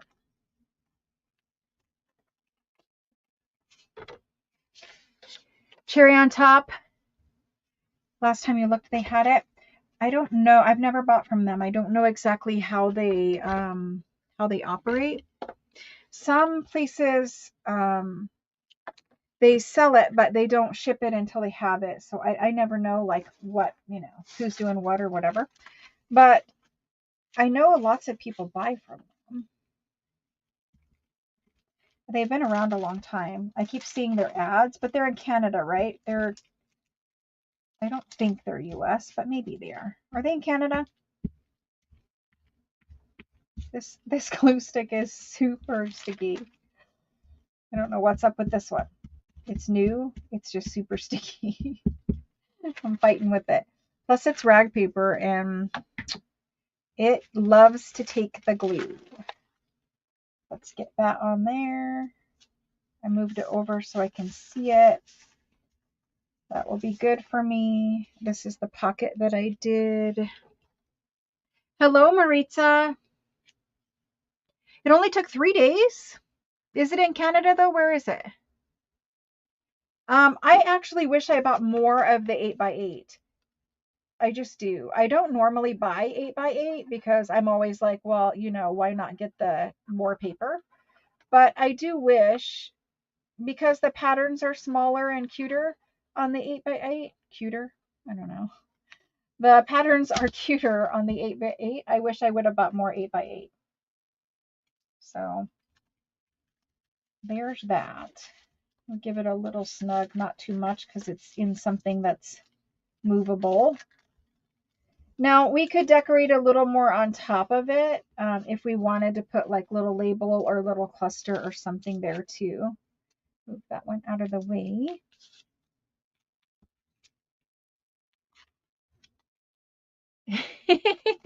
Jody. Well, yeah, glue it, Jody. You know that. You just, you know what, guys? This is funny, but we should try this. I wonder what would happen if we just glued our whole masterboard base and then just kind of like threw the paper, and wherever it landed, it landed. Now you would have to do, you know, some finishing in the end. I put way too much glue on that. You'd have to do some finishing in the end to like fill in some gaps or whatever. But I just wonder, like, if you just dropped it on there and they kind of just went wherever, like, no, they wouldn't be straight or anything. But I think it could be fun to do something like that where it's more like throwing it on the wall and wherever it sticks, it sticks. I think that kind of might be fun. I don't know. Something weird like that. You could use a spray glue, maybe a spray adhesive, and then, you know, wherever it stuck, it would stick. It would be where, you know, just random, no thinking involved. But I wonder if it would be faster. Probably not, because you'd have to fill in all the gaps anyway and try to make it look good. I think if you did all neutral paper, it would be fine. I'm wondering if I need a little something else there. It's a little too late now, but anyway, there's that. Let's put this glue pin in and move on. Now, the next part of this is the very front piece that you see. So there's that. Now remember, the belly band is this way. You're seeing it like that. I got a little glare. I don't know from what, but something right here. There we go. So you're seeing it. I don't even need this down here anymore. My desk is super cluttery and annoying me, if you guys can't tell. She just throws it down there, and I think I saw that with scraps and like sews over it or something. Yeah, I think I maybe saw that video. Anyway, so you're seeing it like this. This is the way it really is, and then it folds and folds. So you can kind of see little bits of peeking out fun stuff. That's kind of nice. It's a little plain here. Like I said, you might want to do like a little light stamp of something, you know, like maybe just a botanical, like very light tan or coffee smoke color, whatever, stamp on these just so there's something. But anyway, there's that. Let's decorate this part. This is the most important part. And then something to keep in mind when we get to this tag, you're going to see a whole lot up here. So we kind of need to decorate that. I don't want to forget that. Anyway, let's decorate this part. This is important. We need to put something pretty there. Something pretty. I have those. For those of you that got the kit, you have stickers of these things. Where did I put mine? Goodness, right here. You guys have stickers in your kit of these. This one is printed on vellum. I'm going to put the digital. There's many pages of these, and they're all different. I'm going to put the digital of these flower fussy cuts in Etsy tonight. So they'll be available to purchase tomorrow because tomorrow's project, I use them. I'm going to use them right now to decorate also. But the sheet that you guys got there's these flowers, and they're printed on sticker paper. Some of you guys might look at that paper and not realize it's sticker paper, but it is sticker paper. You fussy cut them or use your Cricut or whatever to fussy cut your scan and cut, but I've just been fussy cutting them, and when you fussy cut these kind of things, you can, but you don't. You don't really cut around every little teeny tiny thing. You just cut around them a little bit. They have a very light, like this is white. They have a very light little kind of antique paper color behind them. And I did that deliberately so that they will blend in. So you don't have to be so accurate with your cutting. But anyway, there's many pages of these and they're different flowers and they're going to be available in Etsy tonight if you want more fussy cut things to play with. I'm going to use, this is vellum. I don't know if I want to use vellum right now, but I am going to use the rice paper. I printed them on rice paper as well. These are wrong ones. So sometimes when you run these thin papers through, they don't work out perfectly. And that's what happened here. So I use these ones in my crafting, but they're on rice paper. You can print on rice paper. So I have two different ones. These ones are slightly larger than these ones, and you can see they just didn't print accurately, but they're still fine for me to fussy cut and play with. I'm going to use this sheet, I think. Either that or I am going to use the vellum. I don't know. But I think they're the right size. All of that to say, I think they're the right size for this tag. So let's figure out which one we want on that tag and let's do it. Those sunflowers are awfully cute. I mean, they're not really sunflowers, but you know, whatever they are. Or that red one. I like them all, but they're the colors of this. So let's find a flower and stick it on here. Before we do that, let's put something back there underneath of that flower. I just want some antique book page. Well, they did go pretty quick wherever I saw them for sale, so maybe they're going to come back in stock, or you know, they'll get some more of them or something. I know they're limited edition, but or limited whatever, I don't know what you want to call it, limited release. But maybe there's more in a warehouse and they just have to ship to these retailers. You know what I mean? So I'm going to put some book page back there. Cute, but a lot of book page. Now it's a short book page. It's okay. We're going to stick something down there anyway. So let's ink that up. We'll put that behind it. I said I was going to do all three at the same time, but I didn't. So maybe you guys will see me decorate this one and then I will decorate the other two off camera so that I don't have to take up your time and do the same thing. I'm just going to be honest. They're going to be decorated pretty much the same, but you know, with different whatever it is that I have here. But the same basic decoration. So let's fussy cut one of these out. Nope, nope, nope. The inker just fell on me. So now I have ink on my pants. Let's cut out some flowers. I am going to use the red just because I like the size of it. And this is the way I'm going to cut these. So rice paper cuts really, really interesting. It's so thin that you can kind of just position your scissor and pull the paper through, but you can see I'm not, I mean, you're not fussy cutting these. You're just going around and removing a little of the excess. You do not fussy cut like each individual little leaf. Like I'm going to come back and take some more off, but it's just annoying to have that giant paper hanging. But you just go in and out and like this is rice paper, so it is going to cut differently, but just snip out some little excess open areas. But that's all the fussy you're being. You're not going around every little petal. It's very hard to cut rice paper. It's like cutting a napkin, the top layer of a napkin. But see how much extra is on there? And yes, there's little cracks. That's because it cracked when it's not cracked, but this was printed with the laser printer. And the laser printer usually likes thin paper, but this one, because of the rice fibers and the paper not being flat, where there was rice fiber, there became no whatever. It's fine. It just looks used. It looks vintage. So we can put that on there. I just need to position it. I don't know if I want it going up the side with the book page or over here. I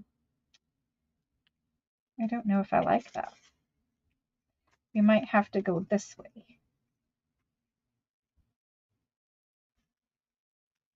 We might have to go like that. I think we're going to go like that. Let me ink this one. because I inked the other side and then we flipped it. So I really do like that. Let's save that one for that one. Let's get a new one for this one. Let's get a new one. So we're going to go this way. Yes? No, we're going to go this way. Sorry. I'll get there eventually.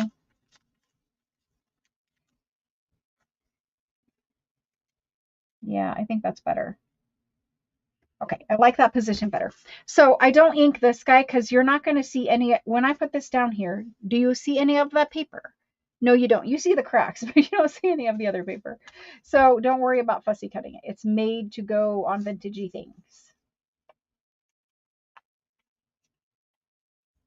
They're super good flowers because even in that botanical book that we like from Amazon, you use your favorites, but there's a lot in there that is not my favorite. So that's good to have a bunch of actual little botanical flowers to play with. So there's that and that. And let's find something else to decorate this. I think I want to keep it more in the center, both of them. We need a little label. I have some little labels here. I think I want one of these. This is Tim Holtz Ephemera.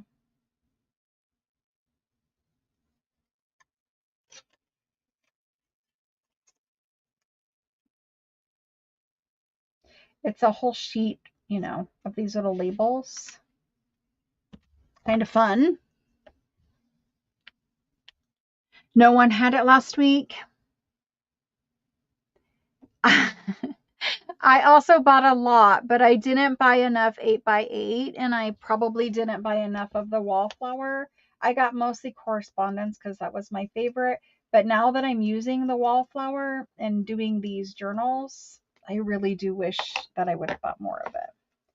So that's going to go there. It needs a little inking in here, just a little. It's just, I don't know. Sometimes the paper is a weird color, a weird shade. So I just like to dirty it up a little bit. That's going to go like that. Now, do we want something coming down from right here? I think we do. So maybe some washi tape or something. I think I have that.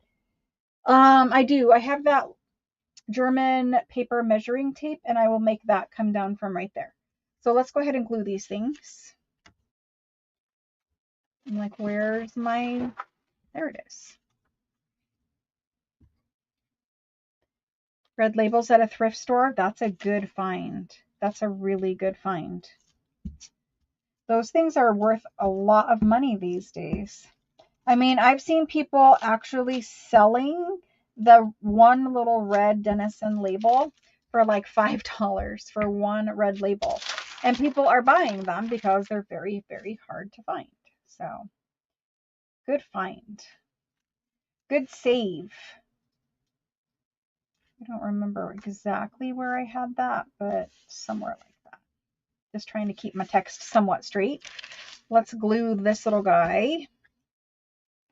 Gluing on rice paper. And you know, the little rice fibers will catch your glue, but that's great. So it's going to look blue because there's blue glue, but in the end, it will not be blue. It will be perfect. We'll straighten it out. There we go. I like the rice paper because you can see a little bit of the text underneath of it too. Perfect. I love those little flowers. I'm so happy I made those. Now I can just print them out. Because I kept buying, I probably have bought, I don't know, 20 of those books to have the flowers. Now I can just have the flowers. I kind of want this down here now. That happens a lot. I meant to cover up that little stem. Let's do it. There we go. It's a little too low, but I don't like the stem showing. It's like showing your belly button to me. I don't show my belly button, and I don't want to show my stems. So there we go. The German little measuring tape is in the craft room. I'm gonna step out and grab that measuring tape stuff to stick down there, and then we're going to do it.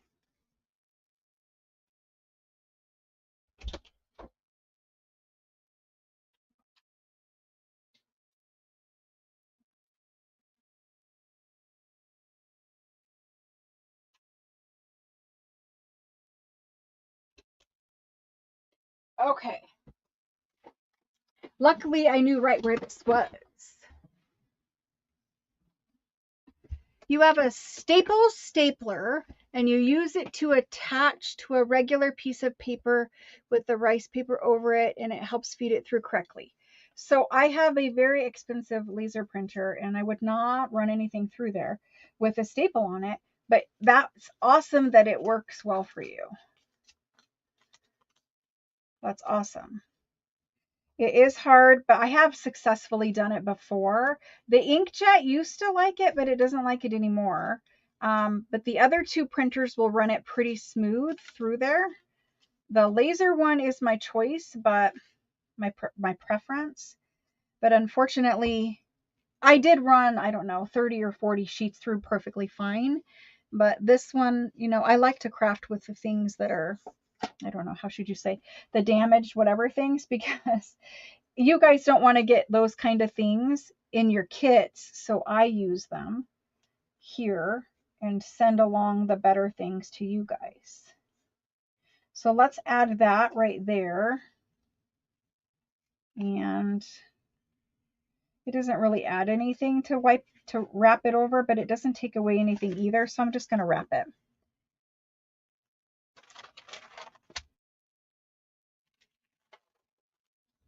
The vellum was printed on the laser, and I probably have a good 100 sheets of that in preparation for something. But the vellum, it'll run through all day long, and the vellum is very thin. It was just the rice paper, and it was only after a while that it started giving me a problem.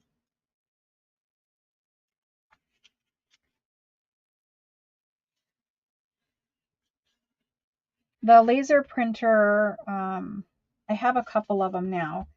They're really nice for using on things that you're going to put wet glue on or coffee dye, or it actually is a better, clearer print on something like the rice paper too, even though it's kind of bumpy. There's that one so far. I think it's fine. It has a little open space there, but I kind of like that. I do wish I would have put that up there, but it's okay. I needed to cover up the stem. So there's that. Again, it doesn't need much because there's so many pieces. So far we've done this. We need to put a tag in here, and this would be a good one for one of our masterboard tags when we cut them. And we've done that side. So on this one, we really only need to worry about decorating something up here on the envelope. We'll leave this for writing space, and maybe we'll do something, because it's not white, it's kind of off-white because this is a vintage music card. But I think this needs inked around before we move further to see exactly what we want to do. We haven't inked any of it. I did ink a little bit on this one. So let me ink the top of that envelope. The top of this, oops, a little too much ink. It won't let me ink it. It's easier to ink these things before you assemble them. I just was not going to take the time to do it. That one is inked and that one is inked. So let's ink this one just so we can see these things better. Yeah, that's much better inked. Much better. And you guys know I'm not like a super big fan of inking, but for this project, I have been liking it. That little corner was coming up. Okay. Now let's go back to this. There's just stuff everywhere. I don't work well in a mess, as you guys can tell. The desk is too messy and it's causing me anxiety. Not really, but I shouldn't joke about it. Maybe I should just kind of lightly distress this and then ink the bottom of that and the top of that, and the top of this. You guys ready to actually start the journal? The cover, the pages. I'm going to try to ink right in here. Yes. Got to fight with it, but I think it's worth it.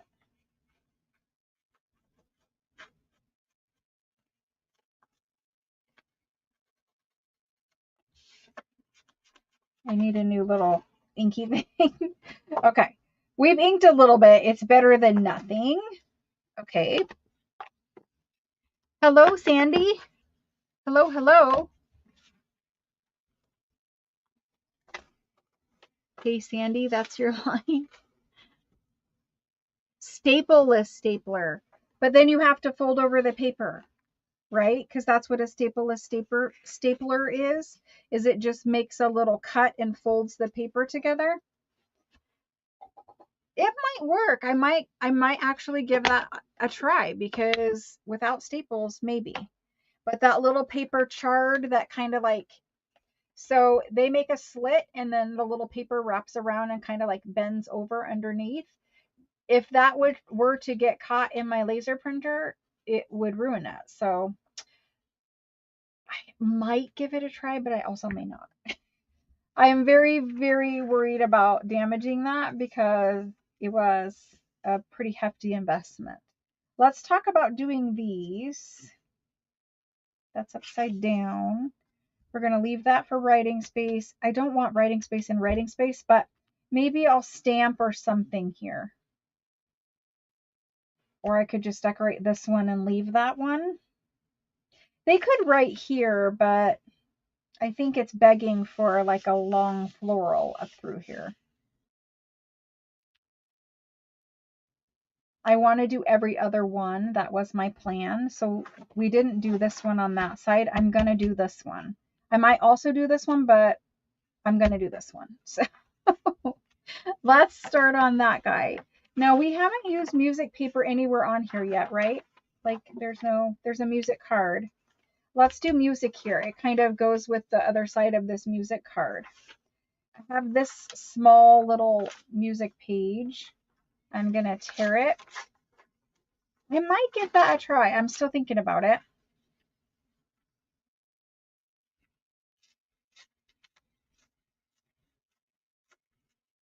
Some papers are just fussier.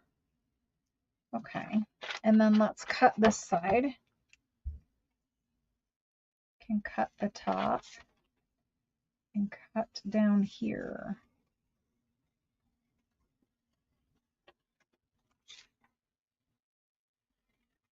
I think I have a solution for it, running things through the laser printer, but haven't tried it yet. If I do it, maybe I'll do it on camera. Kind of need that to go over there. Oh, remember? Wait, this one? Yes.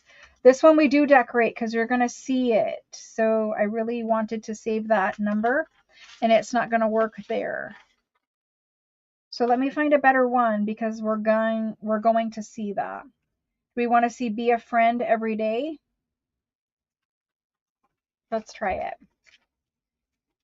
I'm sorry, I forgot that we're going to see the top of that tag. It's like actually very important. So let's make it a little bit better looking. This paper, it's like out of a hymnal or something. I don't see any references to religious stuff on it, but it's very thin like that paper. And so we're going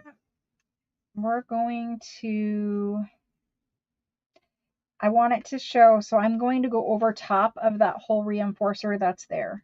That's my decision there. So we're going to do that. I'm going to just tear off this weird little angle piece here. And we're going to put that right there. Same with this weird little angle. It doesn't tear very nice, this paper. I don't know what book it's out of, but it's very thin. I have tried the freezer paper, and it does work, but not every time. It's kind of picky about it. So we want to ink this first, probably. I have tried ironing it to freezer paper. It does work. It just doesn't work consistently. But there is another thing I can try. I'm going to try it. If it works, I'll tell you guys about it. If not, I'll keep it to myself so I don't look embarrassed. Let me give it a shot first. All right. There's that. And then we'll have to come in and put like, if we want the words, we're not going to get the tag topper. I think the tag topper is important. How can we do this? I think we're just going to have to tear around it. Sad, but true.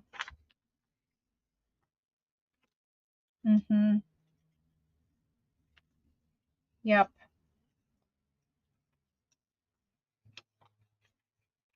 No being a friend every day anymore on this piece of paper. Now it's just music paper. Okay. So that works out like this now. Good. I'm happy with it. Now, what else are we going to stick on this tag? We need a long, tall flower. We need a label, of course. We could do butterfly or bird or something we haven't done yet. In this section over here, there is this guy. And he is long and he is tall. And you could get him to where he's like poking up over the top. He's the same color as this butterfly. I kind of like that. Just so we don't use the same like digital flowers. I mean, we do have large ones, but sorry, I just hit the camera. We do have large ones, but it would be like same. So let's use something different. Okay. I don't know what is happening, but all my papers are falling. I would like some handwriting on these too. So I might go back in and do a little bit of either scripty stamp or some handwritten documents in here. I need a nice large label for this one. Or it could be like one of these, kind of like a piece of ephemera. This color is better. It's more just, we could have made it a pocket or something, but it's more like a advertising card. It's a piece of Tim Holtz ephemera. For now, I want to see what it looks like inked.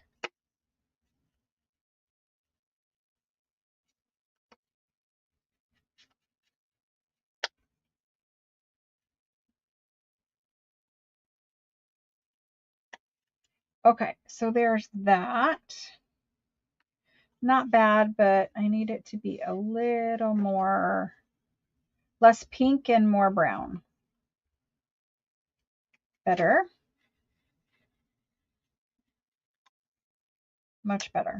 Okay, there's that, but we need color. There's not a whole lot of color. Our brown little card and music and all that good stuff, but we need something with color on there.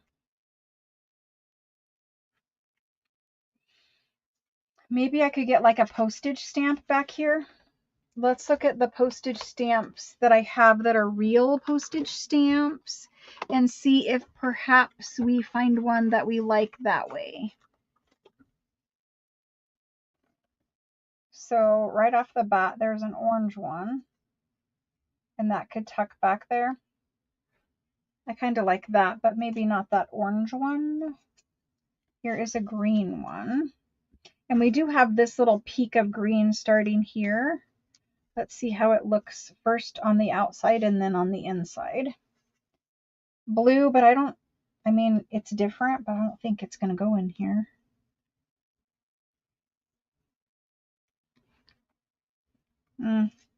Not so much the blue. What else do we have? Different greens, purples. So what kind of things do you guys want me to offer in the live sale? I mean, I have a lot of different options, but what are you guys specifically looking for next week for the live sale. Put your wish list, your dream list, whatever. If you've been looking, asking me to sell something, you've been waiting on something, let me know so that I can try to pull it and prep it. Since we have a lot of days to fill, this week would be the week to do it. This might be nice right there. These ones are on paper still, so we get the little bit of envelope there, and it kind of looks nice with this here. It's busy, but I kind of like that one. There's a lighter red one. I think we're good there. Now you guys see why I don't decorate these in the video. I can only make what I like. I can't make what I don't like. So if I don't like it, it doesn't happen. Which is why I need the time to like fiddle around and decide what I'm doing. Here's a couple of black stamps too. There are not very many black postage stamps out there in the world. And I really like using them. I'm kind of a more neutral person anyway. I have to fit these back in a very small container now, so they need to go back and be small. Let's see. I see people asking for Florentine. Florentine will probably not, because it has to ship separately, Amy, but it will be the very next sale after the week-long sale-a-thon. If I don't put it in the week-long sale-a-thon, it will be the very next sale after that.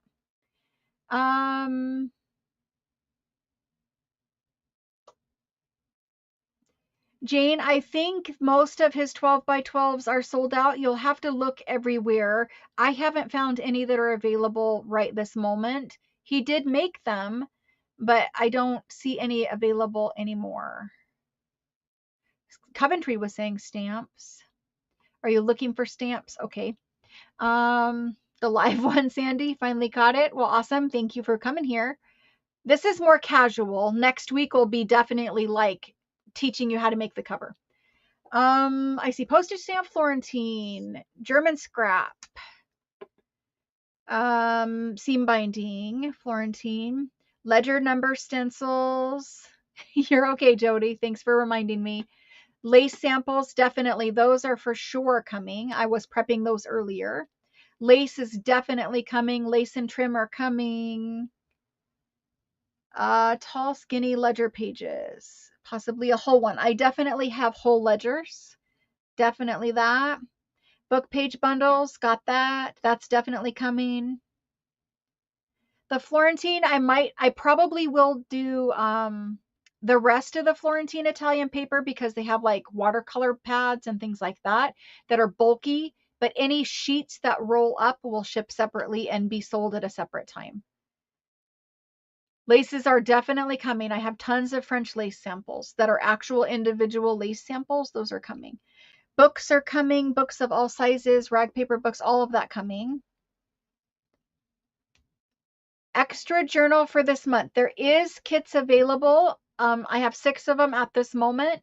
I will offer them on Monday, and I will try to offer them about halfway through the Monday show. The Monday show starts at 7 and will end at 11, and I will offer them somewhere around the middle. Hello, Jenny. All next week, Monday, Tuesday, Wednesday, Thursday, and Saturday. We're back here live making the journal cover on Friday. French Provincial. There's lots and lots of French Provincial things, but I don't know what specifically you want. Okay, well, good list. I think I have almost all of that coming for the live sale. A few things I will pull out because you guys asked. Let's see. I think we're going to do this black one just looking at it. I think we're going to do the black one. We are. Okay, cool. Let's do this. I don't know if I inked this or not. I don't think I inked this one. It was the one on the other side. Thank you guys for letting me know. If you guys think of anything specific, or somebody re-watches this and you are waiting, because you guys know I can't do the after watching. Okay. I can't do orders after I'm not live anymore. So when the live sale ends live, I can't take orders afterwards. And it's not that I don't want to, and it's not that I don't understand that you guys can't be at every live sale. It's literally just a matter of it being too hard to keep track of what people want. The stamp is too fragile. And adding to their existing orders and keeping all of that outside of live sale straight. It's just, what it does is it delays me processing everyone's order, and it just takes too long. So I can't do it after the sales. I understand everyone can't be here, but if there is something that you are specifically looking for, and maybe, you asked me for in private messages or whatever, and I wasn't able to get for you at that time, let me know. I can't guarantee I will have it, but I will certainly, if it's there and if I can pull it, I will certainly do that for you guys.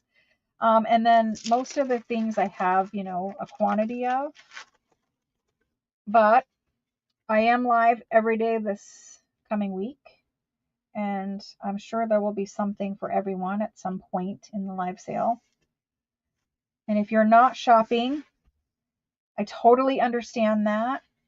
I get that, not everyone wants to come and shop, but a lot of people, they like to come and hang out and chat with us and entertain us while we're looking at things. You can window shop with your girlfriends. Window shopping is totally cool to do on this channel. You can lurk and shop or lurk and window shop too. You don't have to buy anything, of course.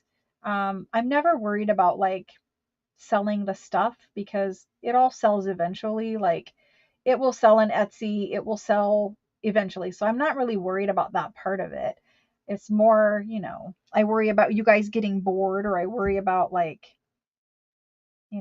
somebody being unhappy about something or whatever. Like, I just worry that you guys have, I just stress that you guys have a good time. So I stress about what to choose to bring because it's pretty, and I want you guys to be like entertained and like the stuff. That kind of weird stuff. I know. The selling is just, it's obviously a bonus and helps with everything, but I more worry that you guys have a good time. And I try really hard to bring the things that you guys ask for. This needed to go back there. I try really hard to bring the things you guys ask for. And that's why, if you tell me now, I will try my hardest to get it.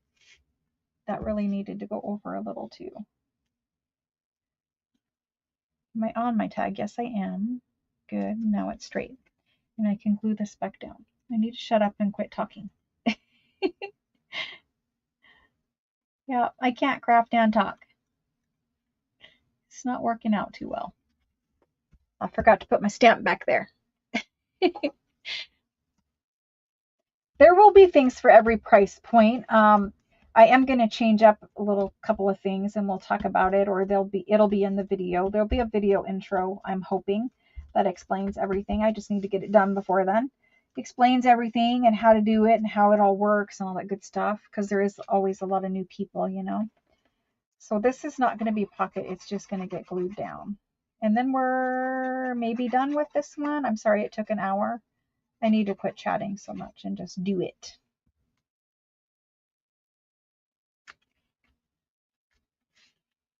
Trunks and traveling bags, this is an advertisement for. It looks a little strange because there is this weird open space over here.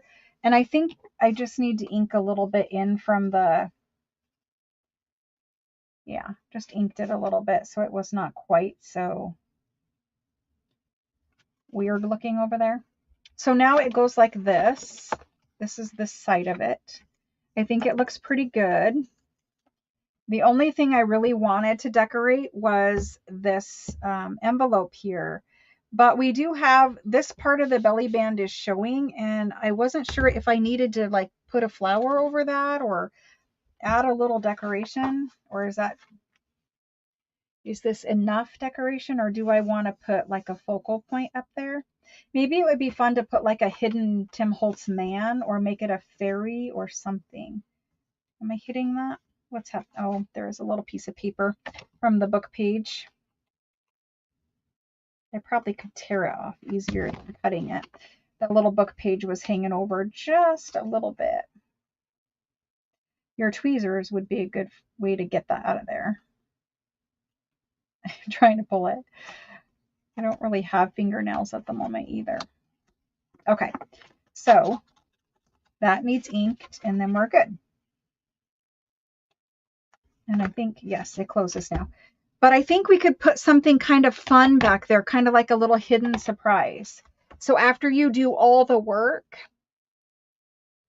all right, so after you do all the work to like open this guy up and discover all that and discover what is in here, either we need to hide something fun in here or we need to put something fun back here that's kind of hidden. I think I want to do like a little Tim Holtz fairy man.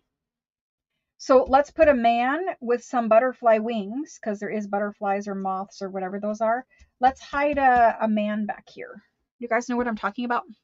Little hidden butterfly man. Last thing is I'm boring. I constantly worry about like right now when I'm taking forever. So the real reason why I don't want to decorate in the videos as much is because like it takes me a while to pick out what I like. And I want to be able to do that without thinking that I'm boring you guys and taking forever, which I know that it is boring because I don't like that part of other people's videos either when they can't decide and whatever. But it's a process. You have to make what you find attractive, right? So I don't know. I'll figure it out eventually.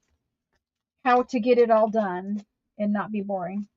So I think I want to add just a regular, like not a pose, just a regular man and put some fairy wings on him. And I think it would be fun back there in the back. That guy looks like he needs to be in the Halloween pack. He's scary looking.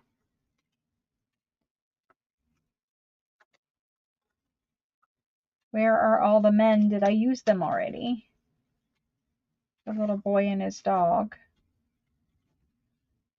I might have used all the men out of here. I try to use the men first because I know I'm going to use the women. I never have a problem finding a place to use a woman. This guy would work right there. He's a tall man.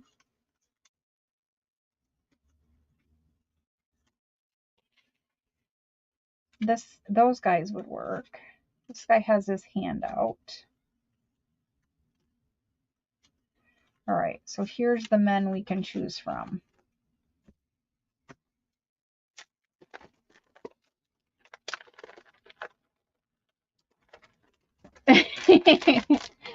It's good to be picky though. It is, because otherwise you just slap stuff down and then you're unhappy with it eventually when it's done, right? We don't want to do all this work to then be unhappy with it. I mean, I was really hoping for a bigger guy. I might have to actually like print one of mine and make him big enough because these guys are all pretty small. Like if you open that up and found that back there, he's pretty small.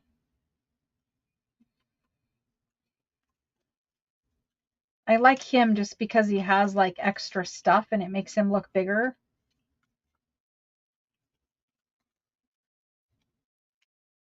Yeah, I think if we're going to do it,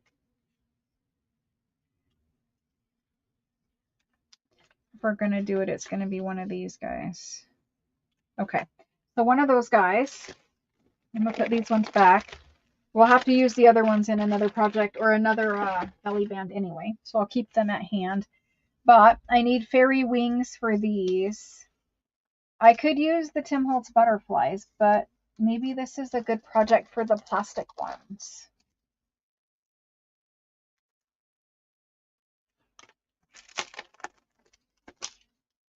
I'm always dropping these little plastic wings and they fall out the hole. See, they fall out the little hole of the bag.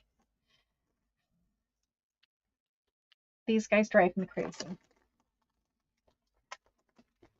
They're always falling out. I don't know, either the green or the orange would have been my preference. The green, I think we're going to have a problem that we had last time where they're not the right color. Is there a clear in here? Right here's a clear one. Almost, almost. Here's the clear one. What does the clear one look like? The guy with the top hat, he's kind of interesting looking. He has flowers in one hand and like a suitcase in the other, or like a doctor's bag. I don't know, some kind of case in the other. Okay, so if we put green back there, he's kind of turned at an angle, which makes it a little harder to do it. I don't know, you guys can't really see because of the glare, but it's a pretty dark green. I'm not necessarily opposed to it. Here's kind of what it looks like all opened. I'm not totally opposed to that, but here's the clear ones. I think if you had alcohol ink, you could color this acetate. I think I am going to go with the green. And we're going to do this guy with the top hat. And I don't know why there is my hair everywhere. Apparently I'm going bald tonight. I don't know. Maybe it's the same hair and it just keeps hanging around. I promise there is no hair in your journal. However, I have found a hair on that. Okay. Did I just put the green one away? Did I really? Oh my gosh. I meant to put the clear one away. This is that would be funny on camera. Is anybody making me a blooper reel, or do I have to make my own blooper reel? It's probably better that I make it myself. That way I can only show the things I'm okay with showing. Good night, Soldier Mom. Have a good night. We'll see you next week, maybe. Okay, we're inking around him as much as we can.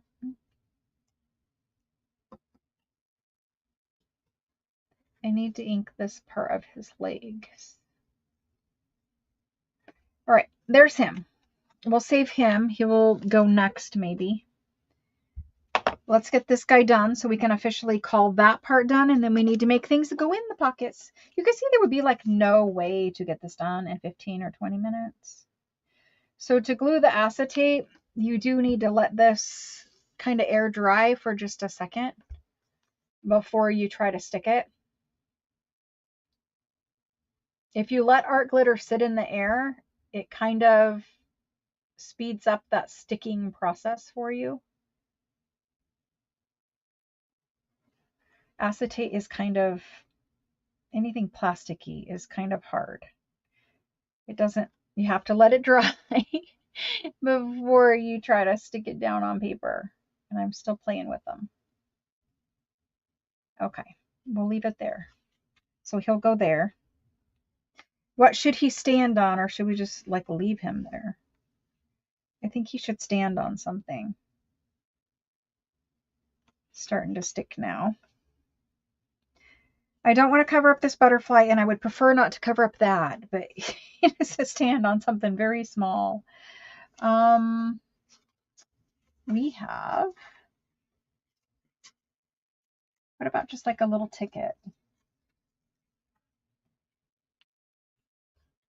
It's going to cover up something.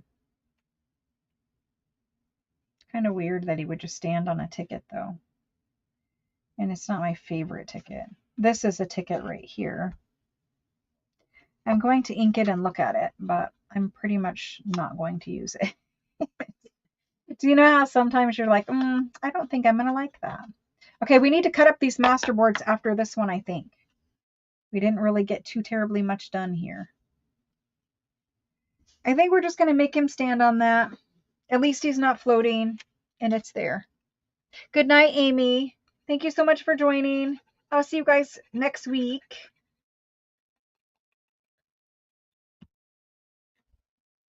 So let's try to scoot this over as much as I can so I don't cover up that green butterfly entirely. And then for him, I need to bend his leg back. I always think that the guys in the photos, their shoes look disproportionately large. Their feet, I don't know. Like the one shoe is much larger than the other shoe. Like, see, the one shoe, I know it's a different direction, but they just look disproportionately large. I don't know if they're supposed to be kind of funny like that or what. I'm going to try to scoot him over a little bit. And he's going there. Now, I didn't glue every little bit of his wings so that, you know, they could flop a little bit. Once this is glued down, you could kind of give them a little bend so that they're not completely flat.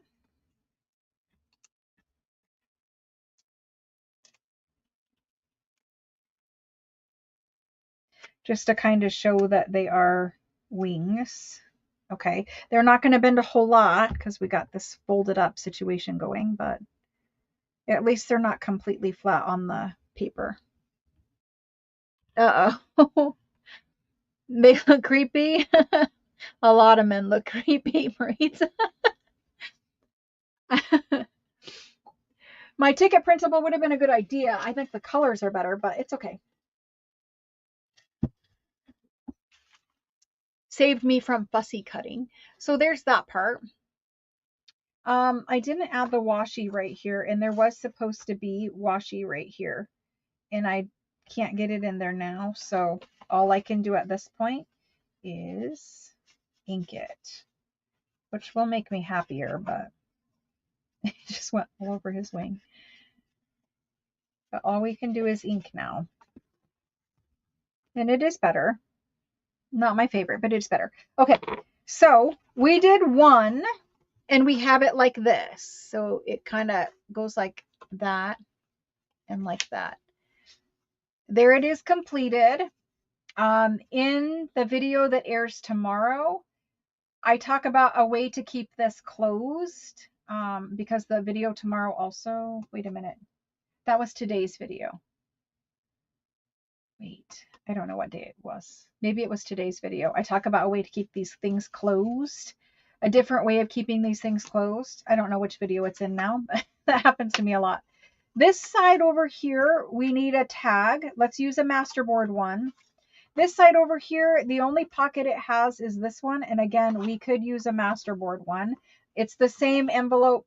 The envelope is the only thing that has pockets. So I don't know if we'll use two different masterboard ones or what, but I kind of like the way it came out. Maybe I'll do something different on the next ones. We'll see. I think it's a little plain looking right up here. And I'm thinking about doing a paper cluster up there. See how his wings are just ever so slightly bent forward. Just a little more 3D looking in person. Anyway, there's that one. I will do the other two off camera because you certainly don't want to sit through that all over again. But they'll look the same, basically. There's those. Let's cut up a masterboard. That's what we came here for. These are the how-to video. Those ones were super easy. You basically just attached things together. It helped that I had all of those things, right? Like I had all the tags copy dyed, and then there was the music cards from my Etsy. So this right here, this is a vintage music card, and it's from my Etsy, and that's the back side of it. Some of them have writing and graphics on the back of them. I think most of them did. So like this music card here has graphics on the back of it. So not all of them are blank. This one just happened to be blank. Okay, so we have these. You can see that they're curly, they're wavy, right? Because we just let them air dry. I didn't stack anything on them. This is where that seal is, and so it's a little bumpy. Let's go ahead and cut these up upside down so we get surprises. I don't need to keep this on my desk at the moment. We'll need it in a minute to decorate these. And I need to move those and put that away. Envelopes with two tags. I think, yeah, the pockety thing. And I think that one might be the one I talked about, using baker's twine to hold things closed. I'm pretty sure. Baker's twine underneath when you're gluing it down. So you could add seam binding, or where is that? This one. You could add, so this little ribbon, this is the hat number ribbon, and I know some of you guys have asked for that. I will try to get that cut and done for the live sale next week, but that and the French laundry number ribbon, I will try to get those cut and packaged. But for this, since it has ribbon on both sides, if you just take the ribbon or baker's twine or seam binding or whatever to the back, put it on there with like some washi tape or glue it or whatever, and then you're going to glue down your pocket to a tuck or whatever back here. That's why I'm suggesting using washi tape, because then nothing will get caught on it when it slides in if this is a pocket on a page. But if that is attached to the back of it, then you'll only have the loose ties right here to tie it closed. So that's a way of keeping it closed, but able to open it up at the same time with the ties being glued or taped in. Do you guys get what I mean? Otherwise, you would have to use this clip right here. Right now, you don't have to. It can just be for a dangle. But if you have a tie, you don't need the clip. I don't know. Anyway, cutting these upside down. I'm not like, I literally just flipped it, okay? I know that I'm going to cut this at, let's cut it at 5. So it's a 12 by 12. If I cut it at 5, I'm getting some 5-inch pockets. And I'm getting some 7-inch tags. So that's good. It's wobbly, so, or whatever you want to call it. It's no longer flat. So just trying to make sure I've got it held down. All right. I'm surprised the cutter actually cut that. These could be journal cards or these could be pockets. I'm making them 5 by 3.5. 5 by 3. 5 by 3. 5 by 3.5. Yeah, 5 by 3. And hold on. This one is an 8.5 by 11.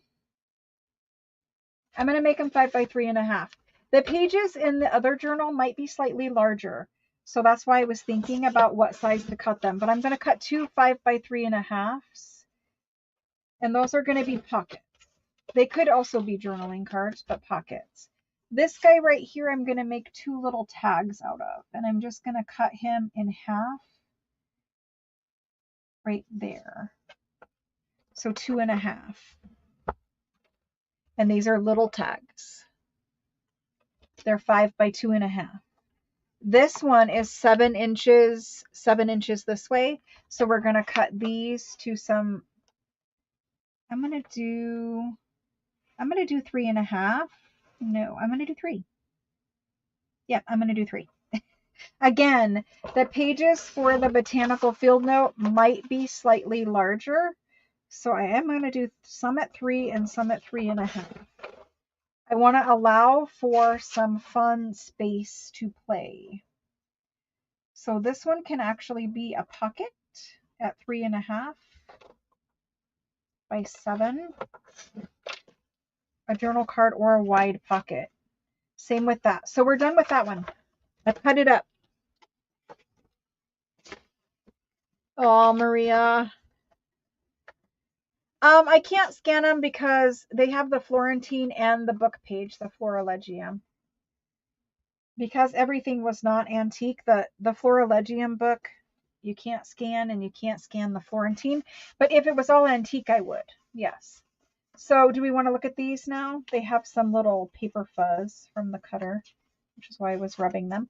But anyway, so we have this guy as a journal card. That guy as a journal card. Super cute. We have this guy as a journal card. These could also be pockets. Because I am going to make a wider cover, these two could also be pockets on the inside cover of my journal. Because my journal cover is 10 by 13. It's a bigger kind of size of a journal. It might, Anyway, they could be journal cards or pockets. Maybe pockets for me.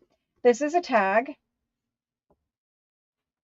Again, you're just getting little hints.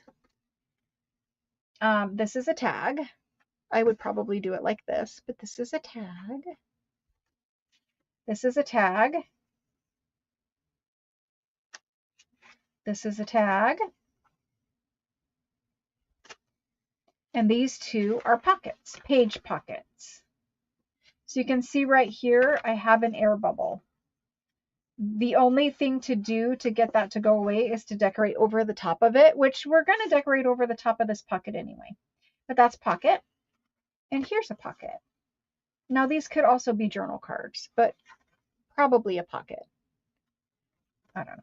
Maybe we'll go this way with it for a pocket. And so on here, you could put a focal point. I'm not saying that specific one, but it was there. So you could put a focal point on it. I don't know where else my focal points are that would go with this one, but I don't know. You could put focal points on it. and a you know, a label, and we'll be good. So there's those. Out of that one masterboard, we got all of these things to play with. That's a lot of ephemera. For maybe it took us 15 minutes to make this. 15 minutes to make that masterboard. Okay, so there's those. We will definitely start decorating those up, and I'm going to have to decide what's what so I can decorate it. But there's those. Let's cut this guy.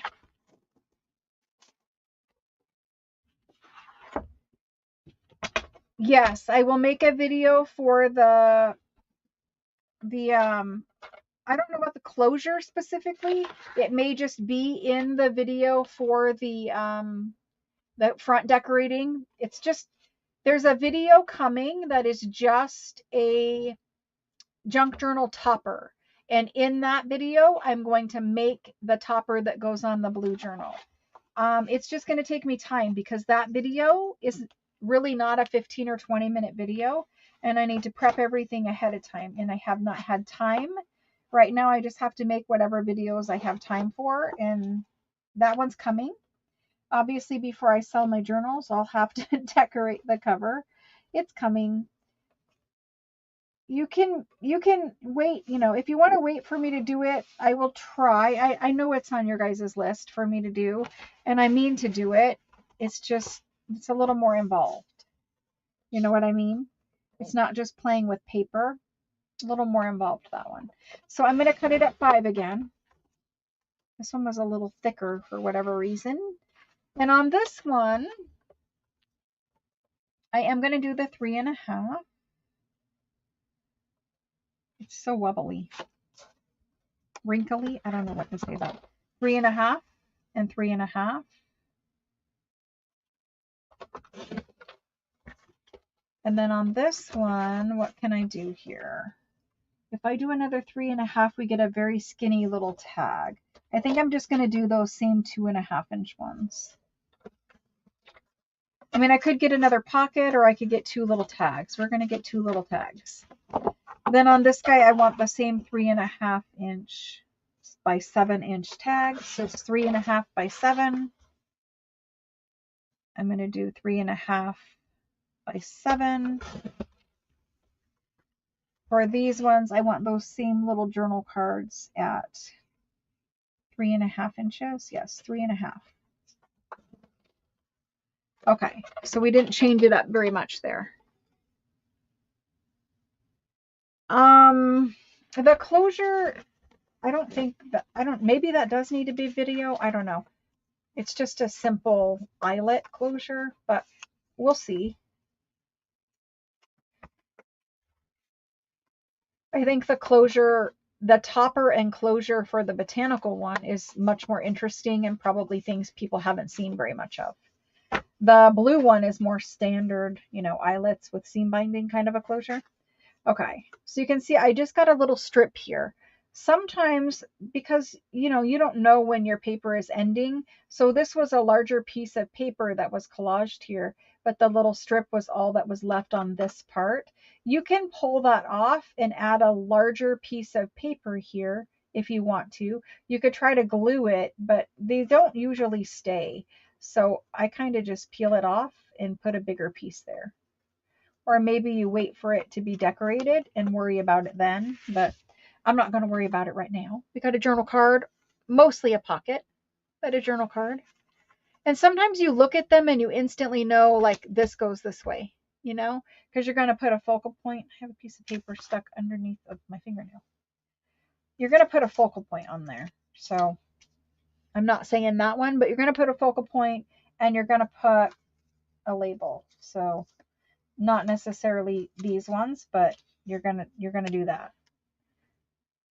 You can see that little piece there. After you ink it, no one will probably see it, but it's just a little tiny sliver. If you want to cover it up, then you're going to add another piece of paper over here.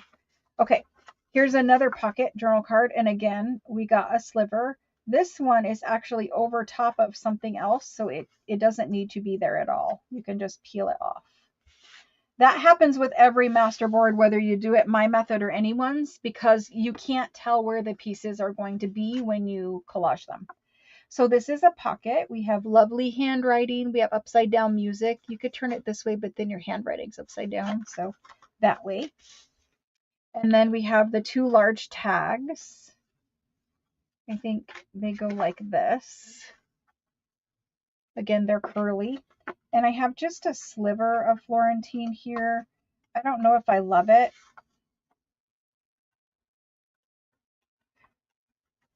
It doesn't really want to peel off, so I'm going to leave it for now, and I'll worry about it later. But you can see the last one, we didn't have so many slivers. This one, we had a lot of slivers.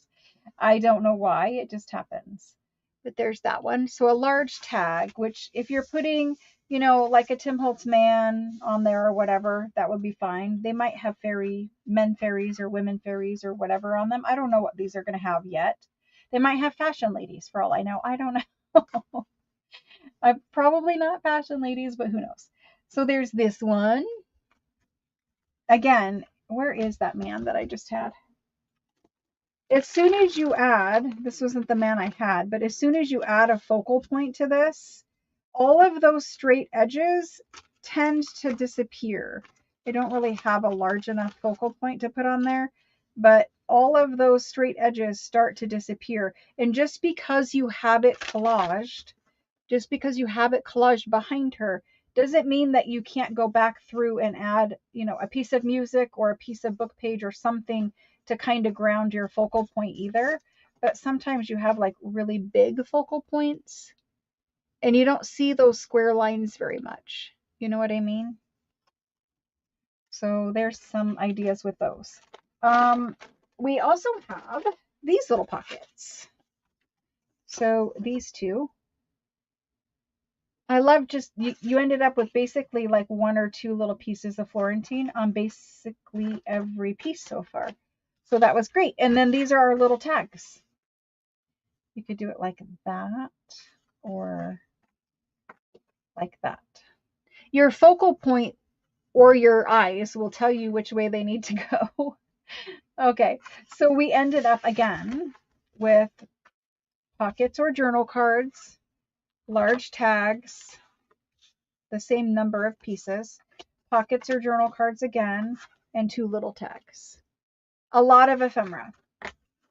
Where do you guys want to start? You want to start with these large tags, which I don't really know what I'm going to put on yet, or do you want to start with these pockets or the little tags, or you just want me to be random and pick out some stuff? So if I was not going to craft with these right this second, I would stack them all together like this, where they have the smallest pieces on the top, and I would wrap them with rubber bands to flatten everything out overnight, because right now they're just a little bit wobbly. I don't know, because of the glue, you know. I need them to be a little flatter, but you could also put the rubber bands on after you decorate and just stack them all together and flatten them. But after you decorate, you might have wet glue somewhere and they might stick. So that's why I like to do it before. But anyway, there's that pile. You could also stack them under books. I like to use rubber bands. I think it's kind of easier. I have piles of books, but I don't have piles of books to stack somewhere and leave stuff under. Okay.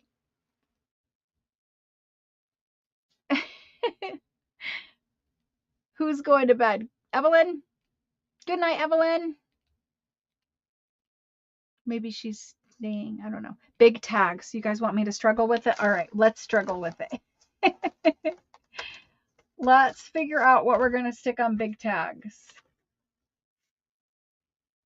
So I don't know about this, but they were in front of me. You could certainly put one on there and then do like a little embellishment down at the bottom. But these are those, I think these are the old ones. I don't know that he still has these ones. But maybe this was her boyfriend, or maybe this is her when she's not in the field being all dirty. I don't know. Maybe this is family. So you could do a big picture. These ones are kind of out of focus. I think this is an old pack of them because I don't think the new ones have this on the back. I have had some of this stuff for a very long time. There's not very many attractive ones left in this pile. And that tells me I probably used all the pretty ones. But let's see what else there is. Ooh, guys, look what I just found and dumped all over my table. The moths. So around Halloween time, Tim Holtz had these plastic, like the wings, the butterfly wings we used, but moths. I wish I would have seen this earlier. These are giant ones, but there is smaller ones in there. And these would be perfect for our project. We could even use one of these like on a pocket. I didn't realize the package was open. But these were available at Halloween. Some places might still have the moths, but they're literally called transparent moths. You might still find them out and about. I'm looking for things to decorate tall things. I have people and I have pictures. And I have flowers.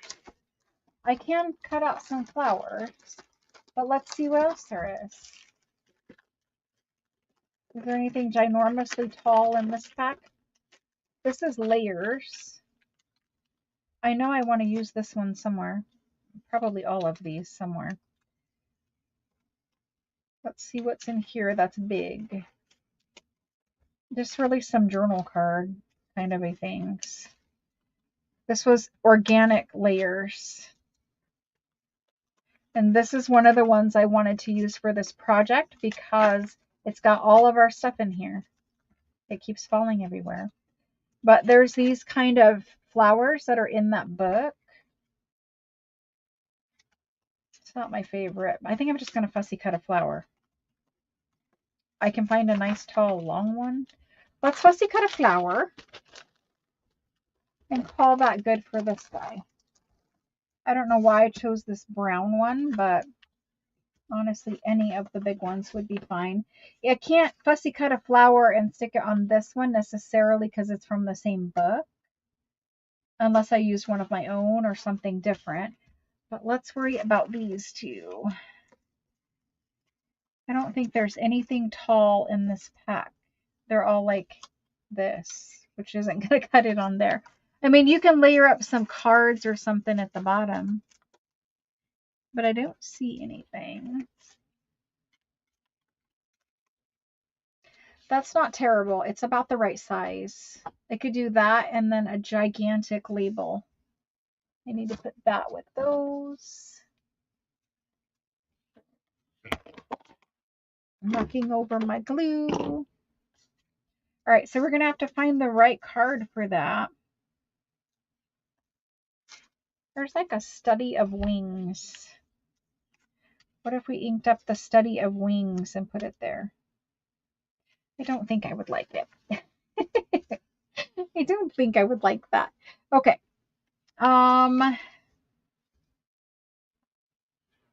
Let me ink this first and see if I'm going to like that there. Good night, Wendy. Thanks so much for joining. We'll see you next week, probably. Maybe. Okay. I like the colorway because of the brown in the bird's breasts and the brown up through here. So I don't hate that. I also do not love it, but you know, I need to see I need to see more.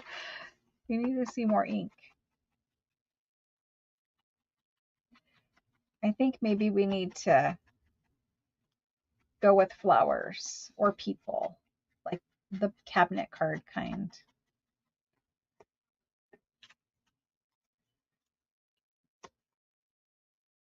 It's okay. I don't think it's my favorite, but it's okay. Let's see what else we have. I have a large one of these guys.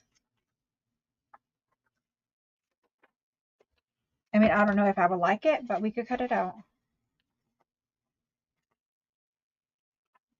I'm going to leave the words for the time being, and we'll see if I like those words.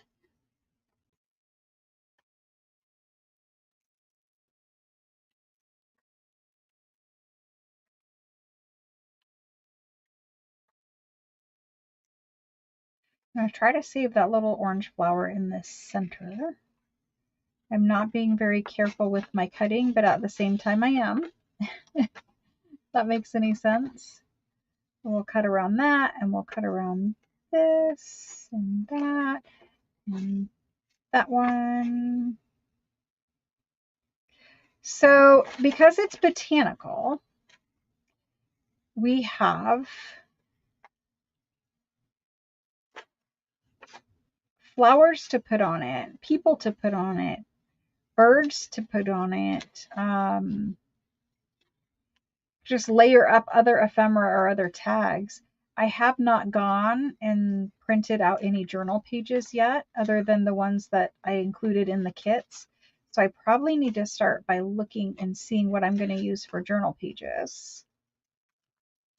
I might make some more to go with my theme. I haven't put the digital in the Etsy or in the group either. I need to list that. I printed it for you, but I need to list the little ephemera page and put it into the Facebook group so that we could download that and have that to use over and over again too. So I need to do that tonight. Put the digital. I'll try to save this little lone orange flower for something. But I need to put that fussy cut digital in there too, because I don't even remember what was on that fussy cut digital, but maybe there was something on there that would go here. I could do these. If I print these out a little bit smaller, I could do these, and I think that's what I want to do. So I don't have these printed any other size than this size, I think. But I could certainly put those mushrooms on there, and I think that would be my preference because I was not super happy with the flower or the birds. Let me check and see if I printed that by chance smaller. I have other small mushrooms. I have other large mushrooms. Let me see. These are my mushrooms. Like, honestly, the colors of this one would look nice on there. I'm going to save this and we'll use it for something. But that one would look nice on there.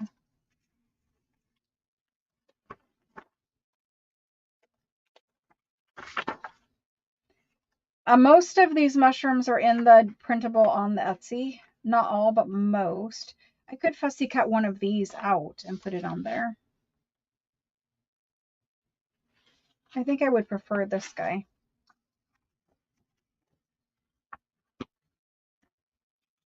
I have glue all over my fingers at this point. Okay, so I have a million mushrooms, but none the right size, because this is the same. Yeah, he's too big. And those are too big. They're too wide. Okay, so I'm going to print this smaller, and I'm going to use it on there. Is that okay with you guys? I'm going to print that guy smaller and put him on there. with some labels. I could even do the red one. Will he fit on there? I mean, he would take up the whole entire thing, though. I think he just needs to be slightly smaller. So let me do that, and probably for both of them, because they won't go in the same journal. So I'm sorry, I'm leaving them. But good try. Talking to myself. Good try. That is not going to quite work on there. It's a little bit too big.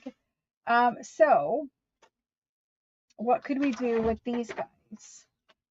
Let me pull these ones out. I could possibly see how it's like the same. It's not as bad on this guy because there's so much open space. We could cover that with a label right there, maybe. It was a good try. It was. I'm going to give myself credit for that. That was a good try. For no planning and only having what I have right at my fingertips, that was a good try. All right, so for these ones, I really do like that on there. You could also put like some paper doily or something else to break that up, or cover this little bit down here so that he could be the star of the show without the distraction. I mean, even just sticking something over it. I don't like, they always look pink to me. They're supposed to look brown, but they look pink to me. What about just like this tag down here? I don't like it as much as I would just like some other label. Just running out of little labels over here too. It's almost big enough. Almost, but not quite. Okay, well, I'll put a flower or something on these. I don't know. Maybe mushrooms will go on all big ones. I don't know yet. They're too hard. We got to move on to something else I can do. I definitely can do something with this guy because he's like basically a blank canvas. This guy, I think we want to put, where are those? Like we have, even white on white would look good on that guy.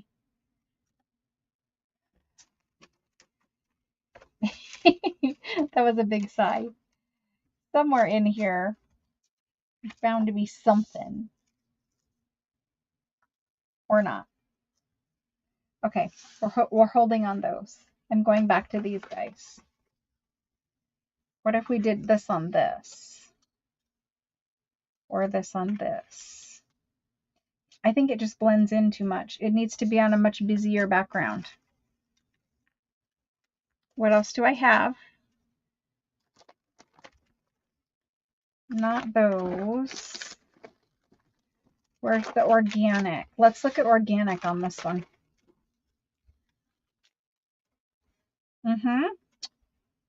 Not looking too great, is it? That would be super cute on that one. I love that on that one. We have a bird. Can we put something like under this bird? He's just a little too big for that. Here's a little pink one.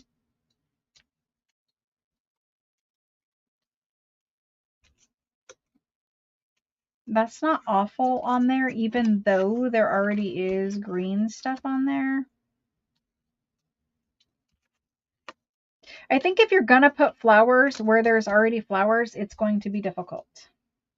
I'm not saying it's impossible. I'm just saying it's going to be difficult. Here's a better sized little bird. Here's a different white flower that I was trying to use. Ooh, here's this big dragonfly. Let's put him on a pocket. Let's put that one on a pocket. He's too big again. I don't really want to do pink roses.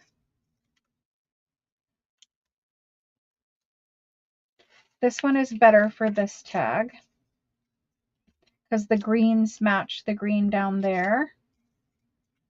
This bird is so good with this color, but his tail.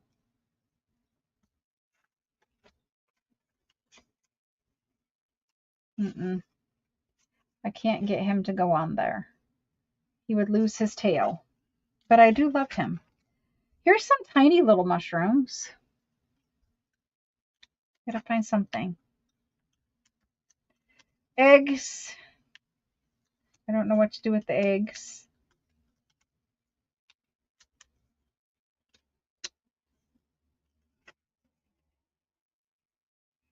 Do we like that? Inked around with the label? Possibly. Let's consider that guy. And then I'll put these back. And we'll save this dragonfly and we're going to put him on a, we're going to put him on something, a pocket. Uh-oh. Bye, Sandy. Thanks so much.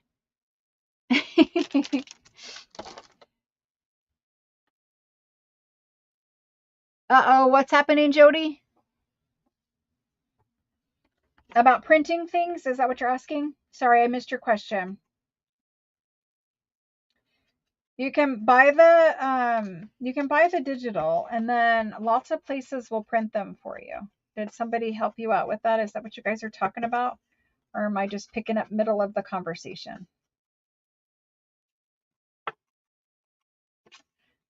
And you guys see how I'm trying to decorate multiple things at once? When you do your master boards, it really is about the mask making aspect of everything. So do exactly how it is here, where you're like, you're finding focal points for everything. You're not really trying to ink up your flower too much, but it happened. These are shiny and they're they take the ink a little better than you think they're going to take the ink. But the good thing about his ink is it's water reactive and you can get a baby wipe and wipe that off. Okay, so there's that guy inked. We're going to ink this one a little more lightly. We've got this delicate handwriting in the background.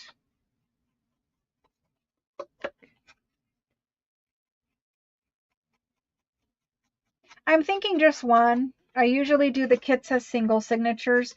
That's not to say that you can't make more signatures on your journal, but because we have a lot of new people, this journal cover is only 10 by 13, which typically is a single signature.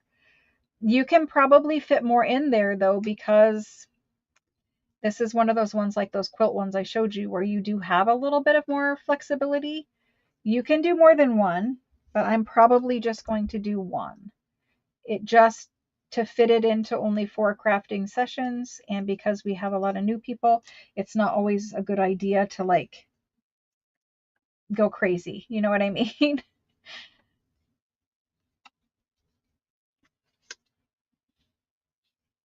Sometimes you got to consider too. I don't know if this is going on there. I think it is. We're just going to do it. Sometimes you got to consider too the cost. So if you make, because I sell them, I sell the journals. If I make more than one signature, if I make 2 signatures, it's not exactly double, but it is a lot more pockets and things like that that have to be added. So you do want to keep that in mind, that the cost might be prohibitive to do more than one journal. I think this guy is going to get this at the bottom. I have been using this a lot lately. I think this was from Amazon. It's, I don't know. I think it's from Amazon. It's made in China, probably. It's washi tape that has a paper backing to each one of them. I cannot get this to tear right either. But it's got a graph little paper to it. Graph little, I don't know, grid print to it. It can't talk either. But I have been liking using it with this journal, and I am trying to use up those supplies. So I need a base for this little photo. And then I think we put a label over top of that. I'm going to see about that one. For these 3, we do need labels. That's all right for there. The pink one, I have a pink ticket laying here that has that perfect shade of green on it. So I think that must go on there. I don't want to lose my dragonfly because I'm trying to use him. What else do we have? We've got this little label here. I mean, it's a big one, but maybe it gets inked and it goes there. I just try to use the stuff that's out, and then when I can't find what I need, I get something else. You know what I mean? Like, I'll open another pack. I don't know if I can get away with putting a butterfly and a bird together, because I think the birds eat the butterflies. I need a smaller one anyway. Let's keep digging, digging, digging. I really do need to go print some butterflies. A little tiny yellow one. That might go there, we'll see. I have labels for everything except for that one, and I think it's because I've used all of my neutral colored labels. Like this guy is too big to go there. That one is just weird. Okay, so I need a small little label that is neutral in color for that one, and everything else is good to go. Let's ink these little labels up, and then let's glue them, and we have decorated all 4 of the small little tags. This is one of those ones that looks pinky or blue or whatever, and I don't like that color. So now it looks dirty. I used to say, and I still do, that inking these things does not make them look vintage. It makes them look dirty. And I will stand by that. It's not the same as antique stuff. It doesn't look, it's similar, I guess, but it's not the same. The papers age differently than when we ink them. And it doesn't matter who's doing the inking, they still look differently. Natural aging on paper looks very different than inking. And I know it's not really supposed to be a 1-for-1, but people use it that way to try to make things look old or frame them out or whatever they want to say. But to me, sometimes it just ends up looking dirty, like grungy dirty, which people go for, right? This is not my style. Okay, let me glue all that down. And we're going to use art glitter and make it faster. We know that our flower goes down first. I need to pay attention to chat. Anybody have any questions about anything? Either what I'm planning on doing, the journal kits, the schedule, or whatever's happening next week. You guys have any questions about anything?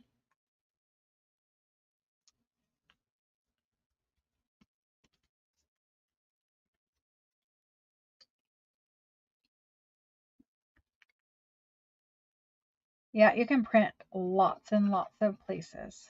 I see a whole conversation about printing going, I think. Eventually, not eventually, very soon, I will have printed packs of all of my digitals. So not the ones in Etsy necessarily. I mean, I'm not opposed to doing that, but ones that you have never seen that I did not put into Etsy deliberately.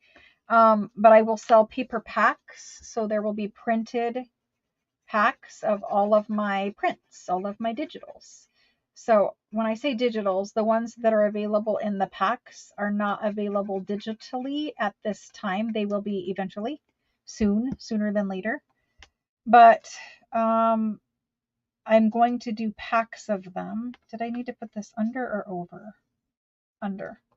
So I will do printed paper packs, and there's many different designs and themes and all of that. So for all of you people without printers, if you hang on, I promise you there is thousands, tens of thousands of sheets of paper coming your way in the near future. I have many digitals that I have designed and made, and they're just not I need that. Nope, not that much. Go back. They're just I was working on another project with them, and as soon as that project is done, I will print them all out and get them to you guys in a live sale. But anyway, for those of you without printers, there will be printed paper packs. More than you could probably ever use in a lifetime for sure. But anyway, they'll be there.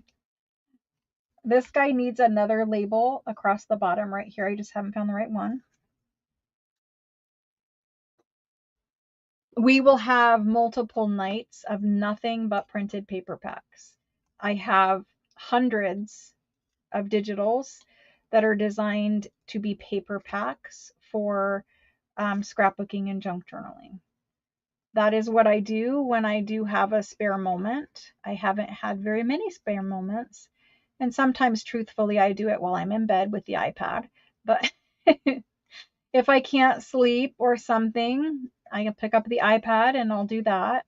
I have the iPad and the iPad pencil, and so I can go right into Photoshop and do whatever I need to do in there. But that has been also, it's a different kind of crafting, a different kind of making something for me. And so that's what I do in the spare time, which isn't very much, but always doing something. And mostly I make papers that I want. I make papers that I can't find anywhere else. I make papers that are, scans of things I have and then altered with other things, collaged with other things. It's a different way of collaging because you're collaging digitally. So for those of you who ever did digital scrapbooking, it's very similar to that. It's just you're making your own designs of things and then blending them and mixing, antique with new and vice versa, So that's what we got to look forward to. But I have been working on a different project with those designs. And once I get done with that, it's another project that you guys will enjoy. But once I get done with that, we'll talk about it. And then I will bring you the designs. The things that are in Etsy right now are literally scans of my old things, my original things that are in my collection. And those I just take into Photoshop and do a quick Photoshop edit. That way, they're mine and not just everybody's kind of a deal. I should have a solid 5 months before I become a grandma and life gets crazy again. I do use a mix of AI on some, not all. The things that are in Etsy are just an original antique scan of things I have. I don't believe there's any AI in Etsy. But the original things that I have, I do blend with the AI. There are some designs that are pure AI in those paper packs, and then there are some things that are blended, and then there are some things that are just original antique scans. Like, if I do ledgers or I do handwritten letters or things like that, that's just things I have that I scan and then edit to like enhance the quality. Because sometimes when you take an antique paper to the scanner and scan it, it doesn't scan where you can see the nice black, scripty handwriting. It makes it look weird. So there is some Photoshop editing, which is just me editing an original document in Photoshop. Then there is me taking designs that I make in AI because things don't exist in real life and blending that with antique things that I have. And then there's some things that are just, there's nothing that, if I wanted a specific digital that absolutely did not exist in antique, then I could make it in AI. And so I have all of that mixed together.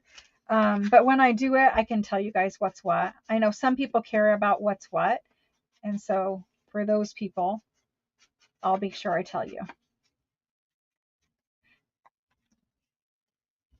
To me, it doesn't really matter because I do both, right? Like I support the antique paper industry, so it doesn't matter to me that I also mix it with AI. Because I'm a real person doing it, So here's these 4. I will find a label. I don't think I have one.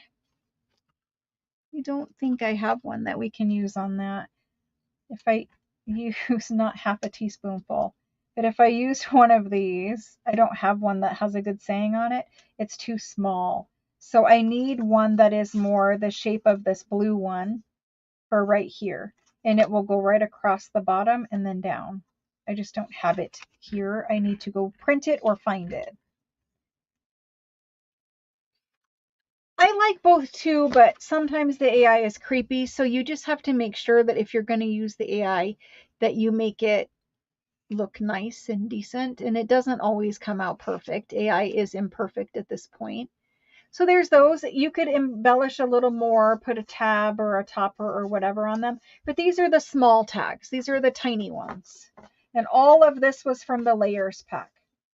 I mean, the labels weren't, but the focal points on all these were from the layers pack, the Tim Holtz layers pack. Okay, let's do some pockets because we need to get that moving.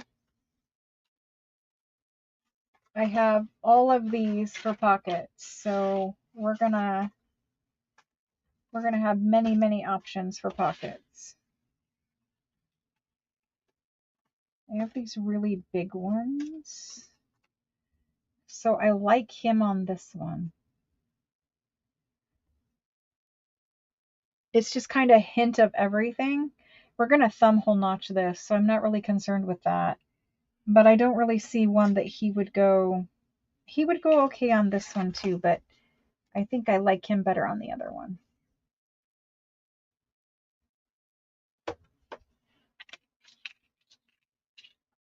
I mean, honestly, he goes good on all of them. Maybe he looks best on this one. I probably have more, so I'm just going to stick him on this one because he's here and I want to use him. So let me clean that up. Let's do a little inking and embellishing behind him so that he's not just, sitting there all by himself. And I think I have a good size neutral color label in that pile over there. These ink up a little more than I would like them to. More in some areas and less in others. I'm just trying to get the white out and not make him too brown at the same time. I don't want him to look like he hit the bug zapper, but I don't want him to be bright white. Okay, so there's him. Let's find that neutral. There was a large neutral label that was right in here. There's a red one if I can't find the other one. This one says specimens. This one also says specimen, and this is the one I was thinking of.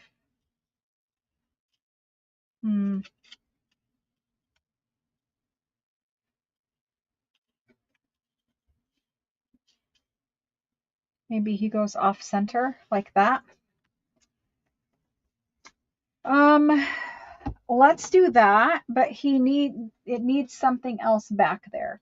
And because we have handwriting, book page, music, and Florentine, it's hard to choose something else to put back there under him. What about some paper doily? I know that it's a little frilly. It's a wee bit frilly to put back there. But honestly, when you have all those other things, what are you going to put there? I just want to see how it looks. So we'll find out together.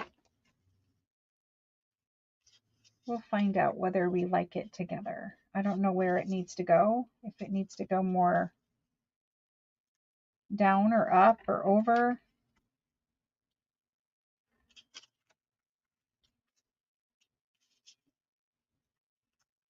I think we need to lose some of it.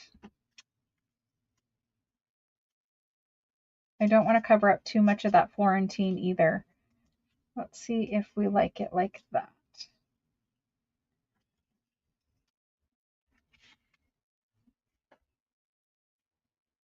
I don't know. I don't know was the best I could come up with there. Yep, Linda, you're exactly right. And plus, all of my Tim Holtz, for the most part, I mean, not these new papers that he just came out with, but for the most part, all of my Tim Holtz stuff was bought at Joann's, the real Joann's before they were terrible, when they were on sale. Around Christmas time, every year, they had a good Tim Holtz sale. And so That's where I like to buy it.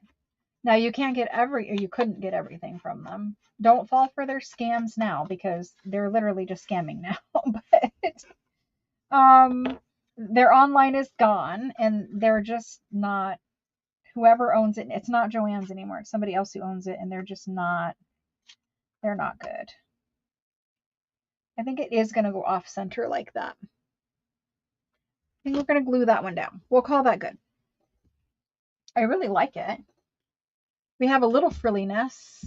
I think I am going to leave this pure white though. I think I am. I don't know if I want to do it this way or if I just want to put the, sometimes you can just put the glue stick on the, I think I'm going to do a little bit of both. I'm going to do a little art glitter around the edge, and then I'm going to put the glue stick underneath of it. So I'm just getting wherever the glue wants to stick is where the glue is sticky. I'm aiming for some paper parts, but you don't always hit the paper parts when you do it this way. You can put it on a paper and then dab it into it too, but honestly, the glue stick underneath works best. So I've got that one ready, and we're just going to take our glue stick and kind of estimate where we want it and get it on there. It may not be actually where we want it. We might have to cheat it a little bit.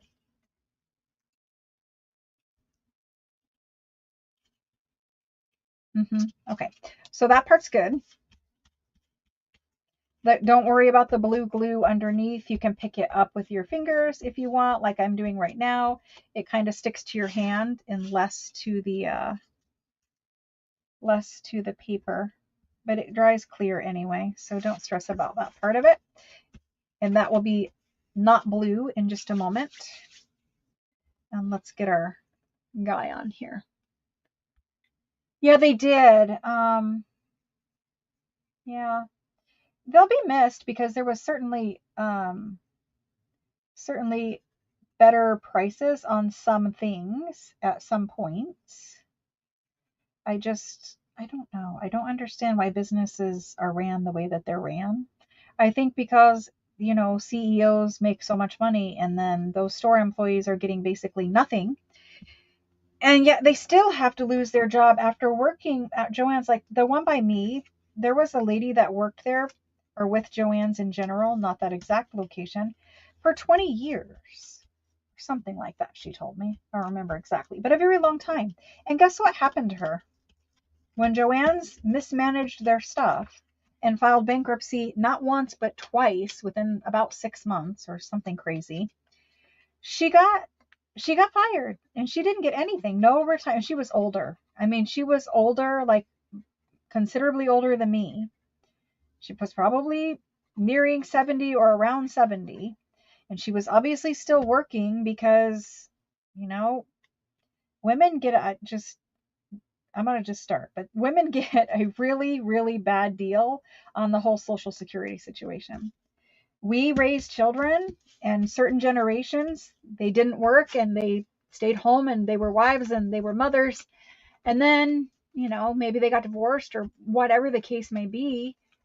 They get nothing for Social Security, and they're out there working hard at that age, which is just sad.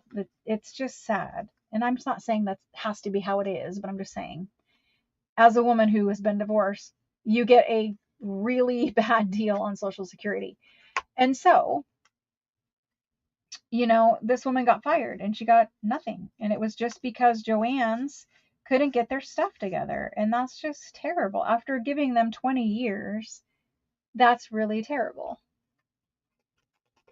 Yeah. Physical stores have had a hard time, but Joann's, they were given every opportunity. They were in my location. Every other store was closed through the duration of what, Arizona, where I am, was closed, which we weren't closed for hardly anything compared to some of your states. But when every other store was closed, Joann's was allowed to stay open. And we wondered why, because, they're not now, nor were they ever, a necessity. Like, how did they get to stay open, but other businesses had to close. It kind of seemed very unfair to me because there were other craft stores, like the smaller mom and pop craft stores. Did they get to stay open? They sold fabric and all the other things, but no, they didn't. So I don't know, even after given the opportunity to stay open for a long time when other businesses were forced to close or even go out of business, I just feel like they were given a lot of opportunities and they were just mismanaged. And, you know, at the end of the day, the CEOs and all that got all their packages, their retirement packages, their whatever they got, and their employees got nothing. The ones who actually do all the work.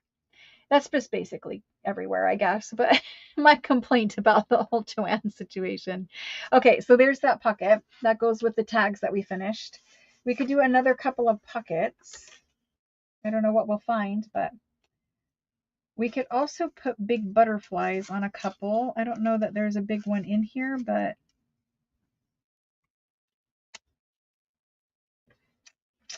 that would need a whole lot of collaging to make that work. I don't hate it, but it would need a lot more. Let's see what else we have. Mushrooms. I do have smaller mushrooms and I have smaller botanical. Here's the smaller mushrooms.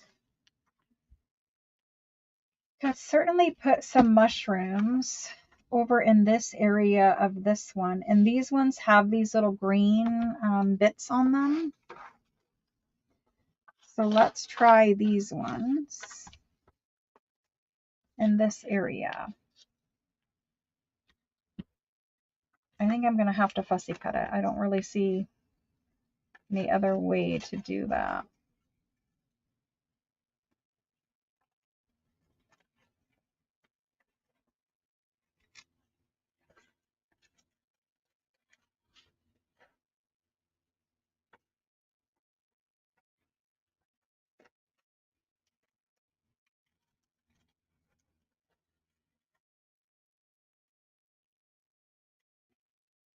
Anyway, I wish that they would make it so Social Security for women was different. I think if you raised somebody's child, you should be entitled to Social Security,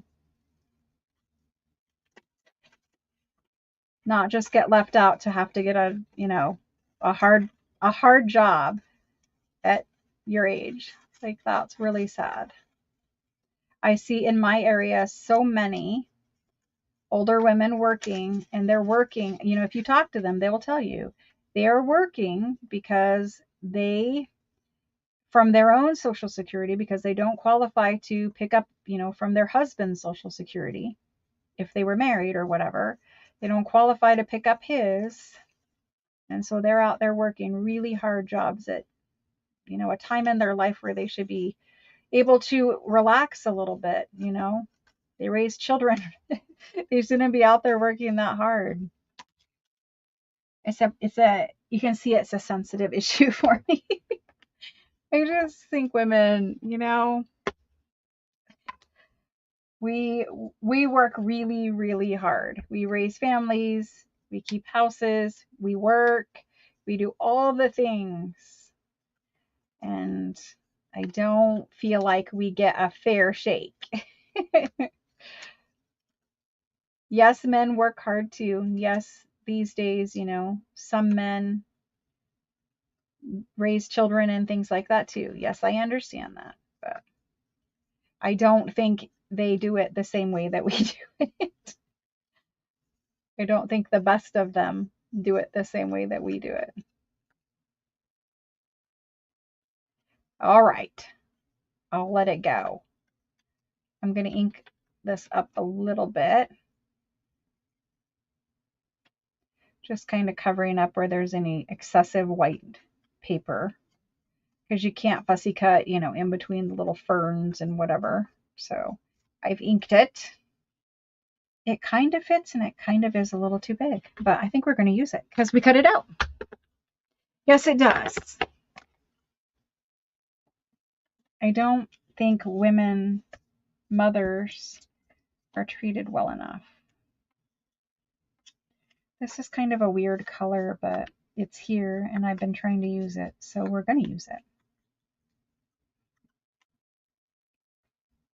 I mean, and I'm just going to tell you from my experience, the men, from my father, my brothers, my husband when I was married, this is the way it worked. This is a lot of the reason why I'm divorced, but this is the way it worked. The man would go to work and he worked hard. I'm not trying to say he didn't work hard. I mean, mine didn't, but mine refused to work basically, which is why we're divorced. Part of it. The other part is because he found some recreational activities to do while he was not working, while I was working hard. Anyway, so I don't know what I should say because this is a live video, but the men in my life, they went to work and they came home and their dinner was there and their house was cleaned and their children were raised while I worked. My mother at points, not when the kids were young, but my mother did work as well, through part of it. But the men came home like kings of the castle. My father, my brothers, and my husband did not raise their children. They did very little and complained most of the time and were completely unreliable. But they were treated like kings and women did everything. And then at the end of the day, after doing all of that, if you were the way, for those of you that don't understand what I'm complaining about, for those of you that were married for less than 10 years, you are not eligible for Social Security based off of your husband's wages. That's the way Social Security works. You get to choose your own work history or your husband's work history if you were married for more than 10 years to get your Social Security based off of. And I'm giving a very, gross overview of it. But because I was married less than 10 years, I was married 7, but because it was less than 10, you don't qualify to get Social Security. Not that this matters in my instance because he would not keep a job and I actually made more money than him. But if I didn't work and I just stayed home and raised my child, you would not be able to get Social Security enough to actually retire, which is why those women are out there working at Walmart at 75 years old, because they didn't accrue enough work hours and make enough money throughout their working career, mostly because they were somebody else's wife and raising their children, which took out decades of their work history. So that's kind of why I'm complaining about it. I just think women don't get a good shake when it comes to that kind of stuff. Now, I worked, my husband refused to keep a job, and I'm fine. So I don't stress about it necessarily from that aspect, but I do stress about it because I see those women out there working so hard, and it's not right.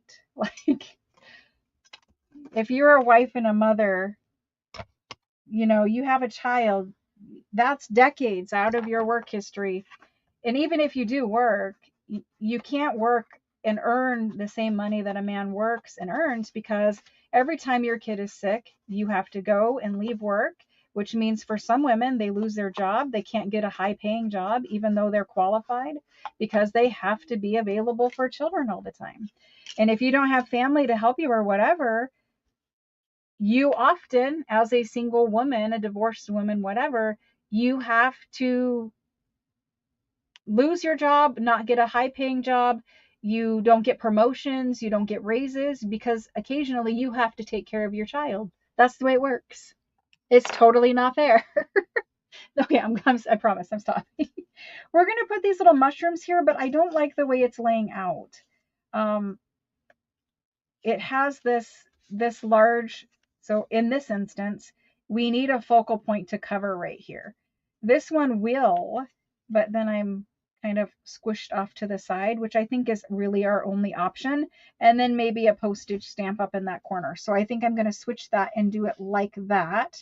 We're going to lose a little bit of the bottom, but that's okay. And we'll cover up our lines that way and put a postage stamp. I have some on paper that would probably look pretty good there.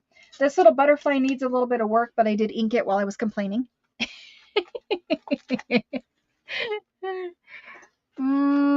My husband was just spoiled Not only from me, but from his parents, and he didn't feel like he needed to work.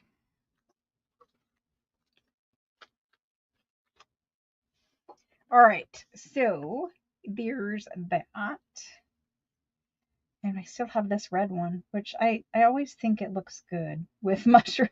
I don't know why. Red always with the mushrooms. I guess because a lot of mushrooms have a red cap on them. I don't know. He's also like, my ex is just, I guess it's bash X time. I don't know, but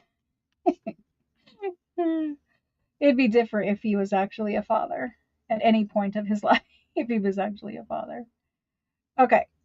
So I like the on paper because it breaks up some of the book page, and it also just kind of looks more antique there. I was just going to check and see if I have a different stamp. I will bring some packs of these if I remember. We have these on paper, and I can bring some packs of those. I have sold them before, but it has been a while. This one might be better. Which way does this stamp actually go? I think it goes this way. That would work for that space. Let's do that. Anyway, I did not mean to do all that. I swear, sometimes I just start talking and I really should just shut up. Because after the fact, I'm like, did I really talk about that? I'm embarrassed. I mean, I have nothing to be embarrassed about other than choosing the wrong person. Aw, thank you guys. Appreciate it. Sorry you guys also have that situation or understand.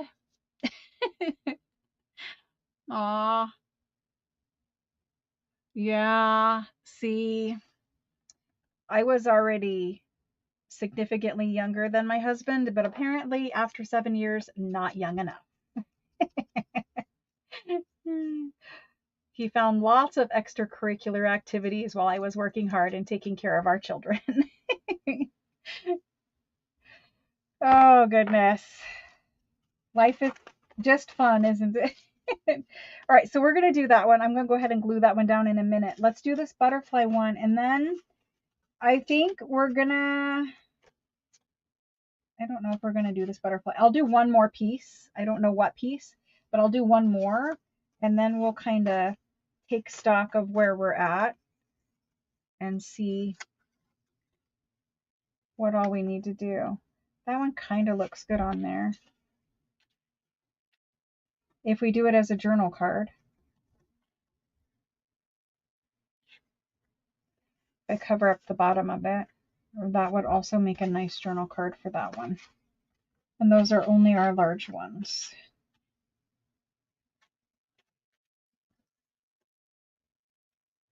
Also looks good on that one. I think I want this to be a pocket though, because I want to cut off that and break that up. So there's these two. I have to audition on everything now. Ooh, that one's really sweet though.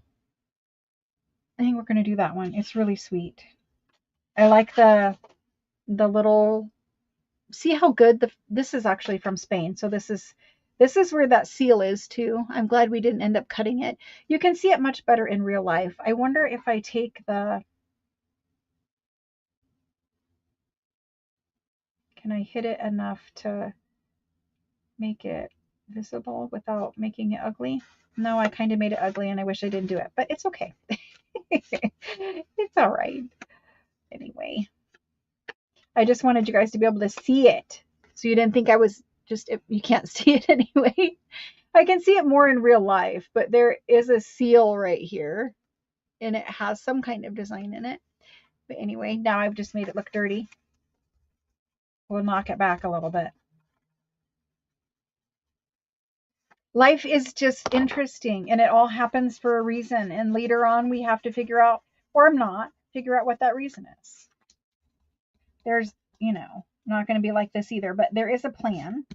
And I don't know what it is. Nobody really does. And we just got to go with the flow. And maybe, in good time, it'll all be revealed to us or not. Either way, we're good. Let's do these 3 and we'll call it good.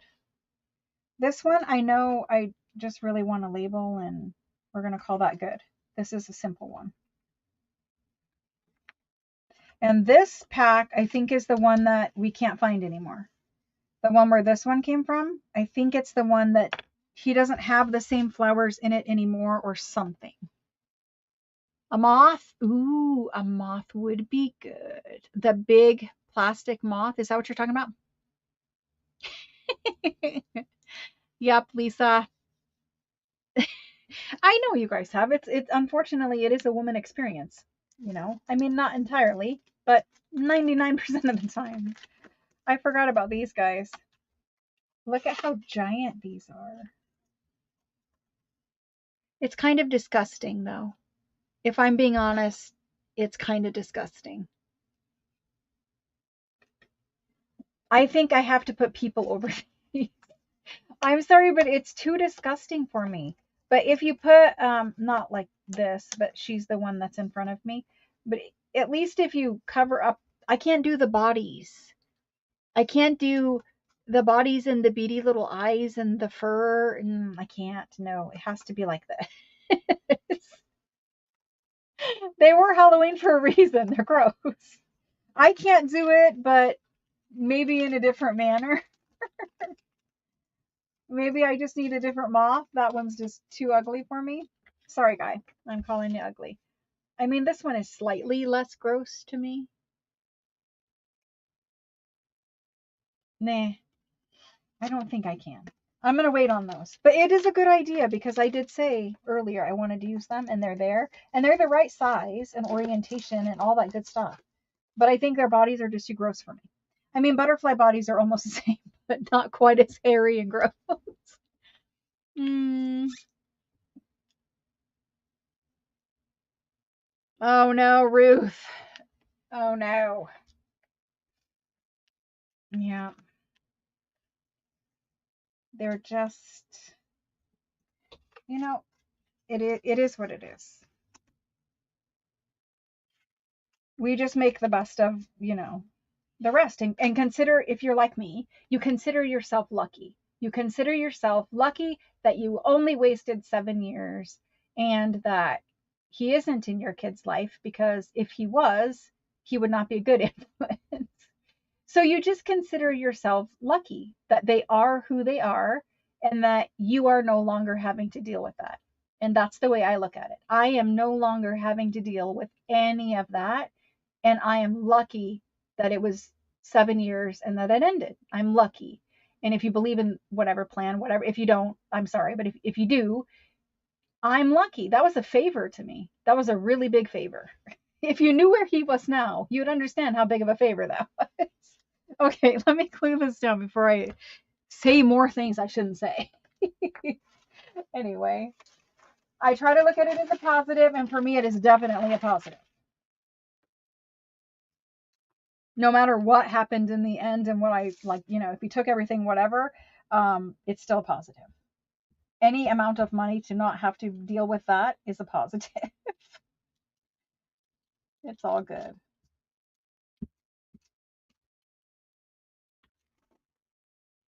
Do you guys know, not to get all weird about that again, but do you guys know on Social Security, um, this is the way it works, which I think is so strange. A man who was married once to one wife for 10 years or longer, and then was married a second time, or even a third or a fourth or a fifth or a sixth or whatever. But if they were all 10 years, or if multiple of them lasted 10 years, every marriage that he had that lasted 10 years, there is a wife that can collect his amount of Social Security.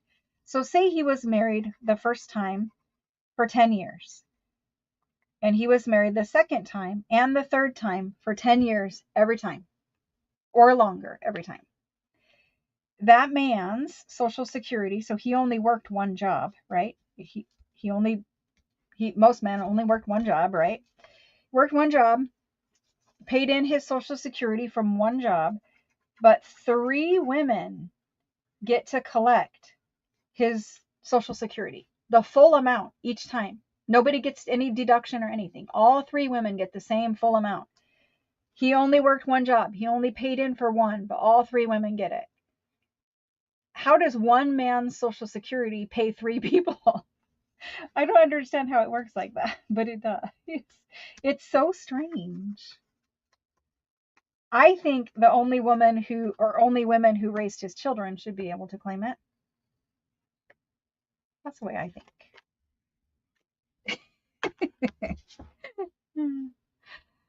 It's a very strange system. And I think the system was made so long ago that it is based on, like, a society where women did not work and were barely able to vote. And, you know, we're basically second class citizens. I want to leave this, but maybe not quite that long because it sticks up over the edge of the pocket. So I'm just going to pull that forward and kind of re-ink where I tore that off. There we go.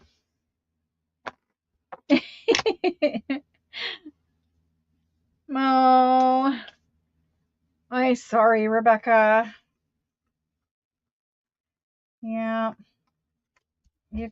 I don't even, the way that relationships are right now, like, I know my daughter just got married, so I can't say terrible things, but I really, people are different now. Things are so, I don't know how to say this. Things are so, that doesn't go with it. People have different ideas about things, and different ideas aren't always bad or anything like that. But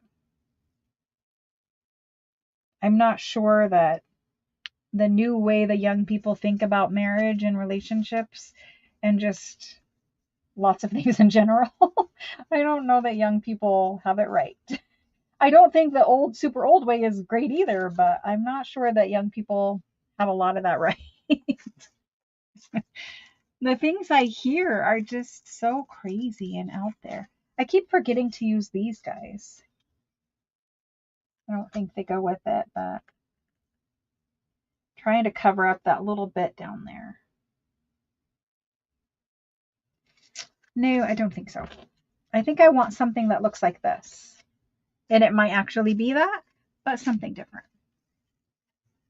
Young people have an entirely different working brain than my brain. That's all I can say about it. Ooh, I did find a bigger butterfly. There's a bigger one. There may even be more in here. And I found some black and white flowers. Those black and white flowers would be fun maybe to color with the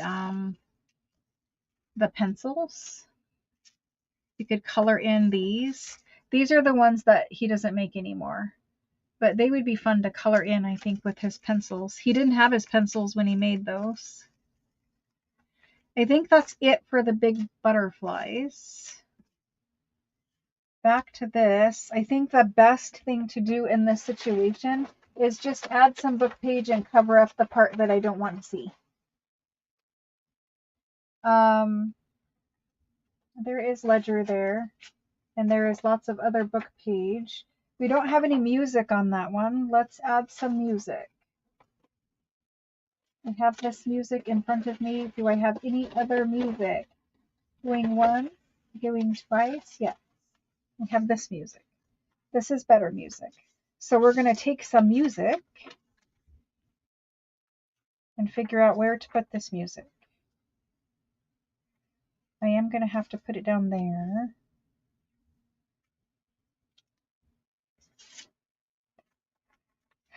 I'm just going to tear off a piece and hope that it's big enough, mostly. But we're going to have that label there, so I'm good. And I'm just going to stick this down there with very little fanfare. Uh-oh. Uh-oh. We're getting political. I know I was, so I'm going to be the blame, but I'm going to ask you guys not to, because we all don't have the same viewpoints, and it's great. We need to be different, right? Like, everybody needs to be different. And I just don't want people to be offended because everybody here, we all have our own opinions. So I apologize for getting political, but I will ask you guys not to get political. So I'm going to ask you guys not to say the D word, not to talk about the D word. I know what you guys are talking about. It's totally fine, but that is like a trigger word for a lot of people, one way or another, right? I should just add it to blocked, but it's fine. I'm just telling you. Some people will be very offended by a certain viewpoint of that place. And this is my fault. I got political. It's all me. I'll just ask that we step away from the politics stuff and things that are hot button issues or companies or whatever. I don't know why everything is these days, but it is. And I did not get that up high enough. And this guy needs to go right there. Yep.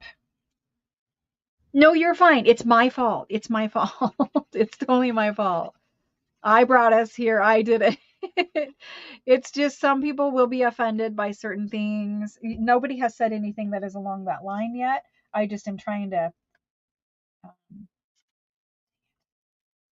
Yep. I can't get that there. It's going to have to go down here now. Oh well. We tried to cover up that little bit of green, but there's some showing. It's okay. It's a little distracting, but it's okay. Can you guys see the green? I think you guys can. This little strip right here really should have had music over it. Didn't get it. We're just going to pretend that it's fine. It's not my best work, but it's fine. It's fine. So we did that. Let's do this butterfly one. It's the last one we're going to do. I will flip through everything that we did make. And I think this butterfly was supposed to go on this big one. I've got that butterfly. I've got this butterfly.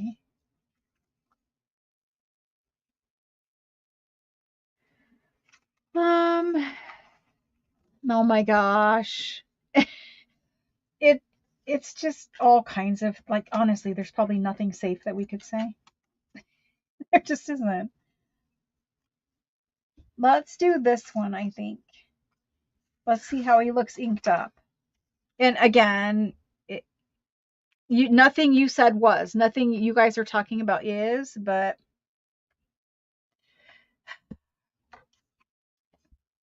somebody is offended by pretty much everything I do every video anyway. I'm sure you guys see the comments, but nothing is ever mean or anything directly, really, but there's just some comments that are just like, I offended them by doing whatever I was doing or whatever. I don't know. People are just very easily offended these days, and I think it's just kind of I mean, things are tough out there, I guess, like, and I know that they are. They're tough everywhere, right? I was just seeing if we needed to cover up some of that or if I liked it back there, and I think I actually like it, and I'm going to put doily under this one. So that's what I'm going to do. Just doily. Doily is a good grounding thing. So we do have paper doily packs. I don't know if they'll be Monday or Tuesday or what, but there's big, huge, I don't know if she's here, but big, huge packs of paper doilies, Mrs. E. Mrs. E has been asking for those for a long time, and I finally had time to dig them out. And so we have big, huge packs of them with all kinds of different doilies. But the reason why they're so fun to use is they're just so the butterfly gets lost in here, right? Like, he's not lost. You can definitely see him, but it's a little just too busy around him. You need something to ground him where you can still see stuff under there, but you don't lose track of him quite as much. So that's what doilies are used for, as well as you can put them in signatures, you can make pockets, you can do all of the other fun things with them. Now it's just a matter of which angle do we put it at. That way, or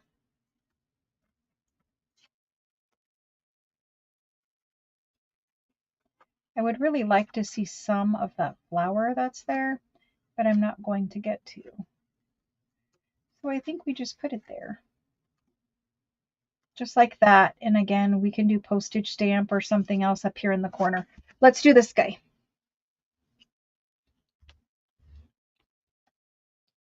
Yeah, big companies, they have their non-human people that AI bot, whatever you want to call them. And they watch, well, they don't watch, but they, because there's a transcript. So think about it this way. There's a transcript where it records or it writes down every single word that we say and every single word that you guys say in chat. The problem comes from when we talk about certain things that might be hot button issues, or that certain companies, large companies, they're monitoring their presence online or whatever. And so the problem is sometimes those bots, because they can screen millions of YouTube videos, I don't know, in 10 minutes or whatever, very, very quickly, right? With very little effort. Um, they are scanning the written stuff, their machines, their computers, whatever, so they can do it very quickly. But when they see a word that someone has paid them money to pay attention to, then they look further at everything we said in every chat. And if somebody said one thing that might have been said funny and it's a bad thing or whatever, it could be construed as bad. I don't know. It can cause problems. And so we do try to stay away. That's why we don't mention. That's why it says like no promoting or no mentioning like companies' names or other things like that, because sometimes a YouTube channel will get in trouble when they didn't actually do anything wrong. Nobody actually did anything, but there's a certain company's name, and it's usually like one of two or three big ones, and that D word is one of the ones, because they, especially in crafting, like they monitor the crafting for that company a lot, the crafting videos a lot, because people are constantly making products with their characters and their sayings, and it's kind of like copyright infringement stuff. So that's why they monitor the crafting things. We're not doing any of that. Nothing really applies to us here, but they could pick it up as, the little bots or whatever. And then if they saw something else, I haven't looked at every single thing you guys have said. If there was anything else in there, then we would be in trouble. And by we, I just mean me. Because I'm the one who owns it, right? So I'm the one who gets in trouble. No matter what is said by anyone, it all comes back to me, which is the reason why I say like no promoting or mentioning company names or whatever, because sometimes they get mad. We don't have the authority to, talk about them or mention them in a video or whatever. I do the Joanne's because Joanne's doesn't exist anymore, but and Tim Holtz doesn't mind that we're talking about his stuff because it is his stuff. So certain things are fine, but you know, I just try to be overly cautious because it is. Can you imagine if they shut down my YouTube channel and I had all of this money invested into all of this French stuff? What what would happen? Like it would not be good. It would not be good. Let's just say that. It would not be good. My children would be very upset with me. No, you're fine. They have them and they monitor everything everywhere. That's just kind of how the world is right now. And some of you can say that's conspiracy theory things and whatever, but I'm pretty sure if you just look into it, you could see for yourself. I really like this. Maybe we put this on this side where you can see it more, and we put a stamp up here. I think I like the numbers better than private collection specimens. Yeah, let's do the numbers. You guys are fine.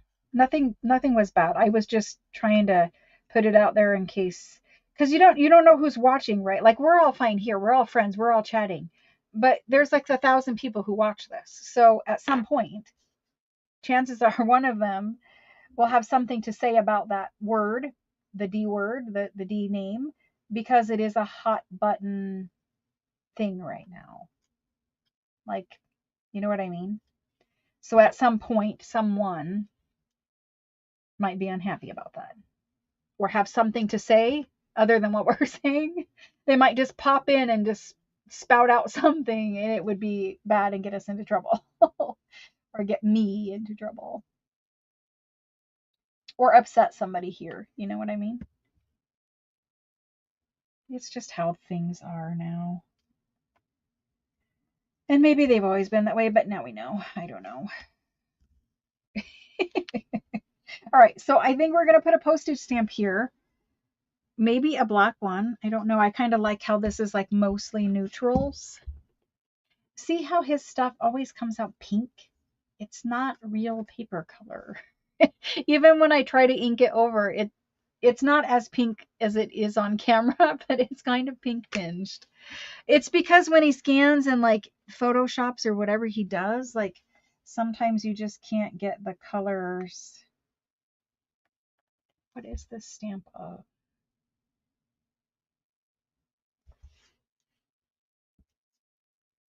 No, I think that emphasizes how bad that looks. I don't think we'll do that one. Let's do Tim Helt's stamp book so I don't have to search for a million different stamps. Let's do that. This is really handy if you guys do not have one of these. It's available on Amazon, and I think it is in my favorite things list. I don't know where my favorite things list has gone. Some of you have asked in the Facebook group, where is my favorite things list? I had one. I do not know where it has gone or how to find it, but once I get back into that, I'll let you guys know. I don't know what happened to it. I will find it and figure it out. Let's use this guy. It's kind of it's like scorched timber. It's like black and brown at the same time. Let's put that right there. I don't know if I want to back it on something or if I just want it there.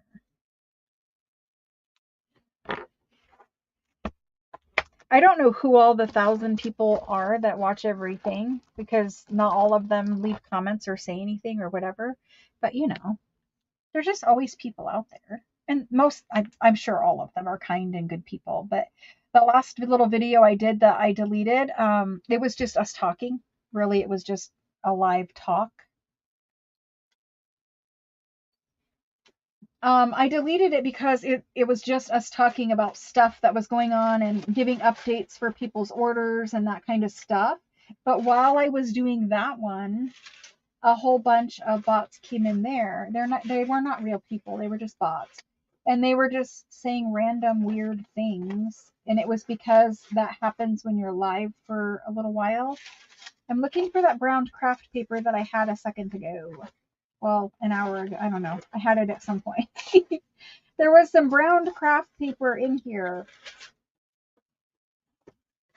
in this pile.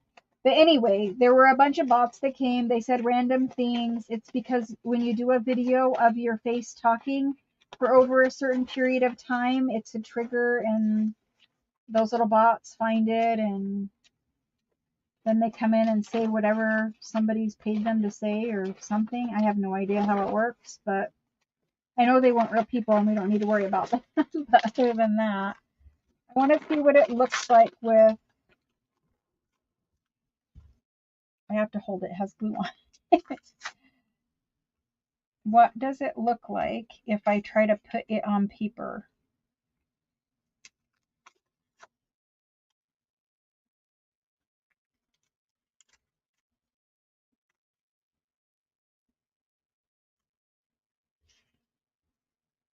I like it. I'm going to do it. I lost it. I don't know. Oh, because I tell you guys it's an affiliate link. You're supposed to. Everyone is supposed to do that. Honestly, so far I've only earned $1.70. So it's not like you're going to earn money from it necessarily, but I do it more. I mean, yes, it's there. And yes, it would be nice if after doing it for a whole entire year, I get to buy like a paper pad or something. That would be cool. But, and I'm not joking, it's like $1.70 so far because you have to work, you have to go through the affiliate link. People have to buy whatever they're buying through it. You have to link all the things, but more so, you need to link the things as a YouTube creator because people will ask you, where did you get X, Y, and Z thing or whatever? And, it's just nice you can link the exact product you used. And I think then they can go look at the specs, they can read about it themselves. Like, I think it's good to do as a person who makes junk journals. Um, anyway, so I think it's useful that way. But I guess it only pays like 1%. of whatever the person spends for general stuff. Like they have bonuses where like if they buy something that YouTube, or not YouTube, that Amazon is trying to promote, then there's a bonus or whatever. I don't pay any attention to that because I'm only going to link the things that I use. So if I'm not using it, I'm not linking it, kind of a deal.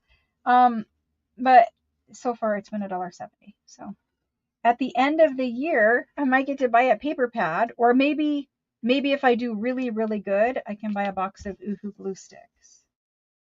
But something is better than nothing, and I would have to tell you guys and link the stuff that I'm getting anyway and using. So, whatever. It's something I'm going to do anyway, I guess. But yes, the disclosure, everyone is supposed to say that. But it's kind of like everyone is supposed to use a turn signal. We all know how that goes. Just because everyone's supposed to do it doesn't mean everybody's gonna do it. I might be the only person in the world that gets annoyed when people don't use a turn signal, but I would generally like to know which direction you're going to go. Being the person around you driving, I would like to know where are you going. Anyway. I promise you, I am not this feisty in real life. I'm very nice and quiet and mostly shy and like whatever. But for whatever reason, when the camera is on over a certain period of time, we're just chatting as girlfriends who have known each other for 20 years or whatever.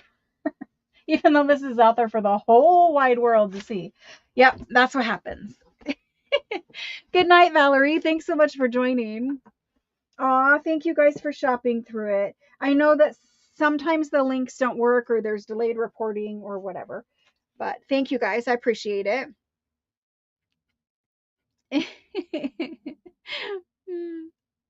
Yeah, a lot of them do, I think, disclose, but some don't. Okay, so here's this guy. Here's how it turned out. I am happy with everything other than the pink tinge to that. And I can try to grungy it up, but I'm not sure I'll be happy with that either.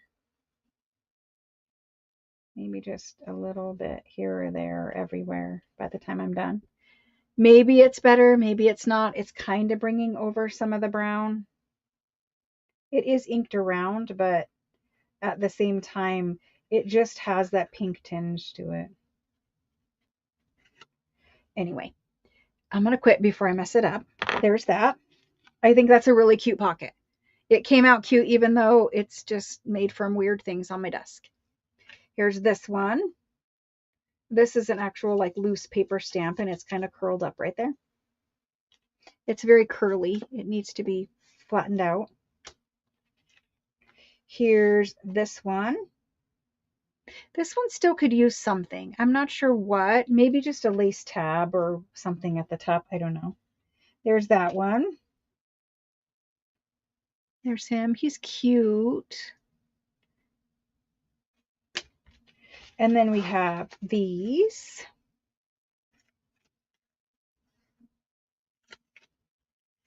And these, you could put tabs or whatever on them. So we did a nice little bit here.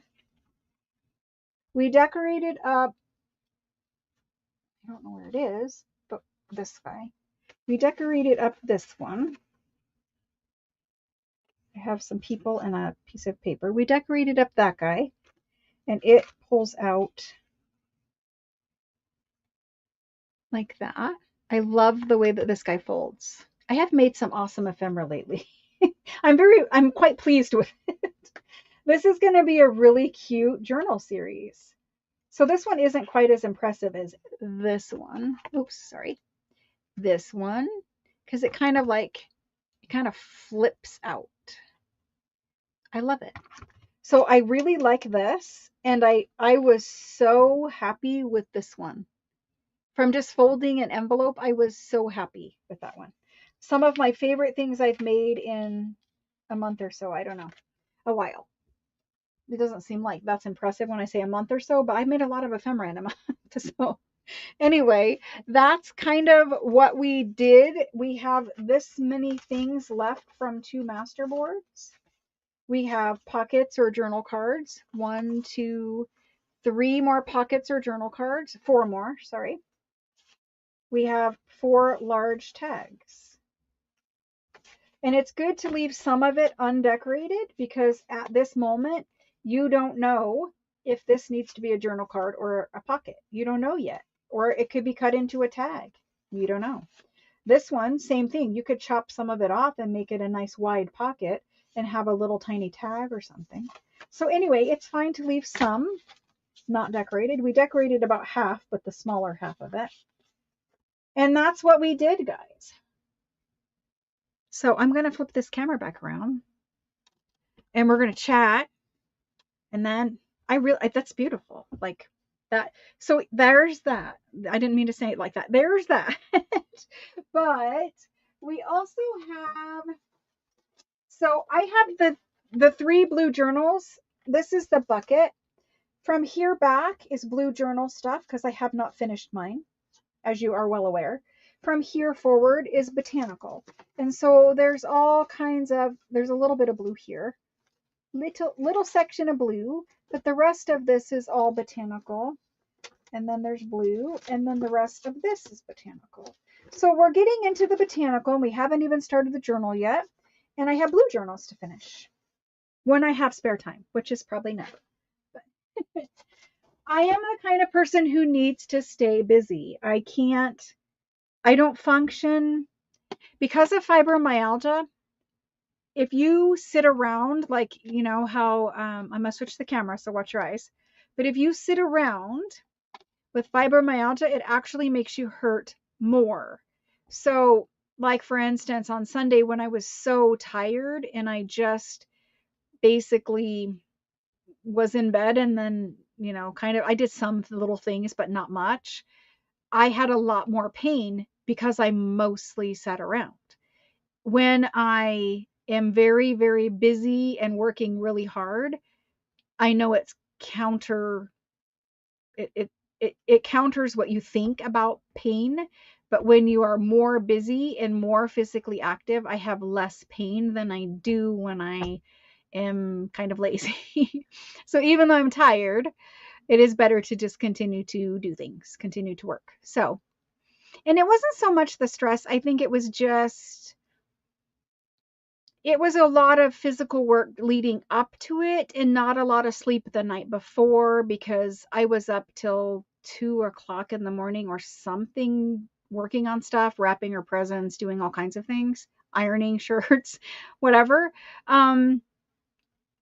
And then I got up at 6 or 5:30 or something. So, and that I only usually sleep on a good night, I will sleep between 4 and 6 hours.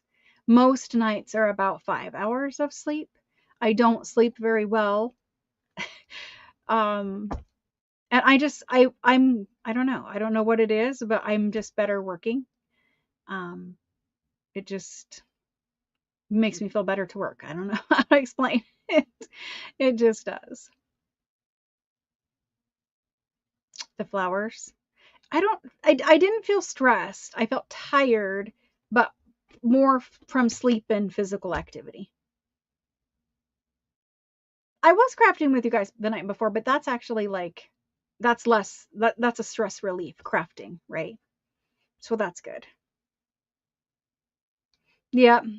And I sat while we were crafting here, but during the live sales, I stand the whole entire time. I mean, unless there's like something where you're doing the same thing a whole bunch and you can sit. But standing or sitting doesn't matter as long as I'm up and able to move around. So anyway, working is better for me. Being busy is better for me. 30 masterboards? What? What? That's awesome. 30 masterboards. Wow. You have a lot of willpower to not like dig into those and cut those up and use those. That's awesome. Well, Marta, I hope that you're in the Facebook group and I hope that you will show us what you make with them. Show us your handmade ephemera that you made with the masterboards. We'd love to see it. Oh my gosh. The flower fiasco was a lot. And honestly, instead of it basically just made a lot more running around and stuff that day before. So it was probably all of that kind of stuff. Not finished with your second one. That's funny. you'll get finished. And I know you're just joking. But anyway, 30 masterboards, that's a lot. Now, if you do it the fast way, that would still be like an entire 8-hour day of making masterboards, probably. I don't know how many that is, but yeah, a lot. More than 8 hours. Anyway, that's a lot of, I can't imagine that. I have to use things. I have to use things. I can't hoard things. You can see behind me, I have enough hoarded things. And honestly, some of that's hoarded and some of it's not. But anyway, well, if it's something that, so here's the thing. If things are not out of copyright, you could scan your master. So even if you made things on a masterboard that are not out of copyright, you could scan them as long as it was just for your personal use at home. Meaning you're never going to sell them. You're never going to sell the scans. You're not making digitals. You're not doing anything like that. You are allowed to copy something that is copyrighted, copyright protected, as long as it is for personal use, meaning never for sale in any form. Like that's why you can go to the library and make a Xerox of something in a book. Not that anyone ever does that anymore because I just dated myself, but you could copy something if it was for personal use. If they're completely out of copyright, then you could scan them and you could sell them in Etsy or whatever. But anyway, that's the whole thing about scanning masterboards. It's better to scan them. A, you at least can remember what you did if you liked it. B, if it's something that you're just going to use in your own journal, you could print it out again and use it. Or if it's out of copyright, you could sell your scans of your masterboards. I haven't looked, but I'm sure there is a lot of people selling scans of masterboards. So if you make some and you're really happy with them, that's something you could think about doing. I always cut mine too. I do. It's like you can't wait, right? Mm-hmm. Yep. I always cut them. I don't always decorate them, but at least they're cut up. And one of these days when I get to have, I don't know, a good 30 days off of live sales, I can clean my craft room one of these days, because in that craft room, there's probably 70% of stuff in that craft room that needs out of that craft room and donated or given away or sold or whatever, because I am not ever going to have time to use it. And I need to put the things in the craft room that I am going to have time to use, or like organizing scraps or organizing like a bin of unfinished projects. The unfinished like ephemera is everywhere instead of being in one location. It was supposed to go into one location, but that is not what has happened. It is just everywhere, mixed in with everything. I don't have time to, I clean it up. Like I'm a clean, organized person. It's in a bin. It's just not separated in a bin. Anyway, I definitely need to make time to clean that craft room. I think that's a summer activity because when it is 125 degrees outside, I can be in my air conditioned craft room cleaning it, which should be fine. While the weather is nice, I will do other things, I guess. I don't know. Not that I have time for that either. But I do usually cut them upside down on camera. Sometimes I do just for fun when I'm here by myself. But if I'm by myself, then I'll probably just cut them face up more often than upside down. It depends. Just honestly, it's just spur of the moment, whatever I feel like doing. Well, hello and welcome, dear Angela. Hello and welcome. Thank you. So I will be doing another live next Friday. That's the only other live crafting next week.